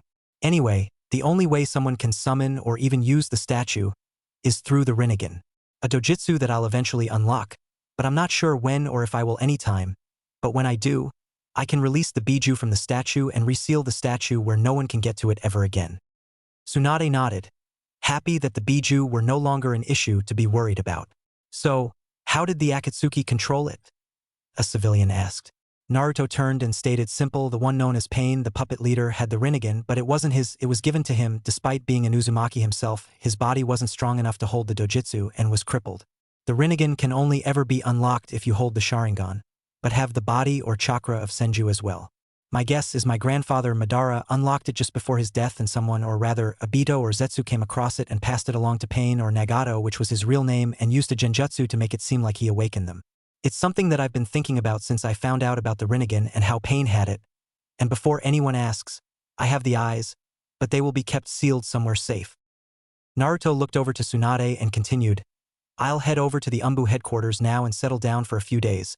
While keeping an eye on Obito, there's a few things I want to study anyway.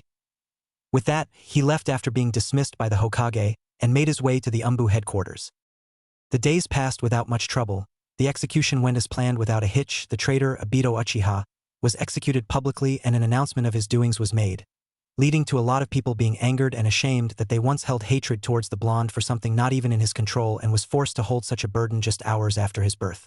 Eventually, everything settled down. With the threat of Akatsuki out of the way, life began to become more peaceful around the elemental nations, although there still was tension between Konoha and IWA, which was always there ever since the end of the Third Shinobi War. Years passed. Life went on, without much happened in the world of shinobi happening. However, for one Naruto Uzumaki Namikaze, life was anything but calm.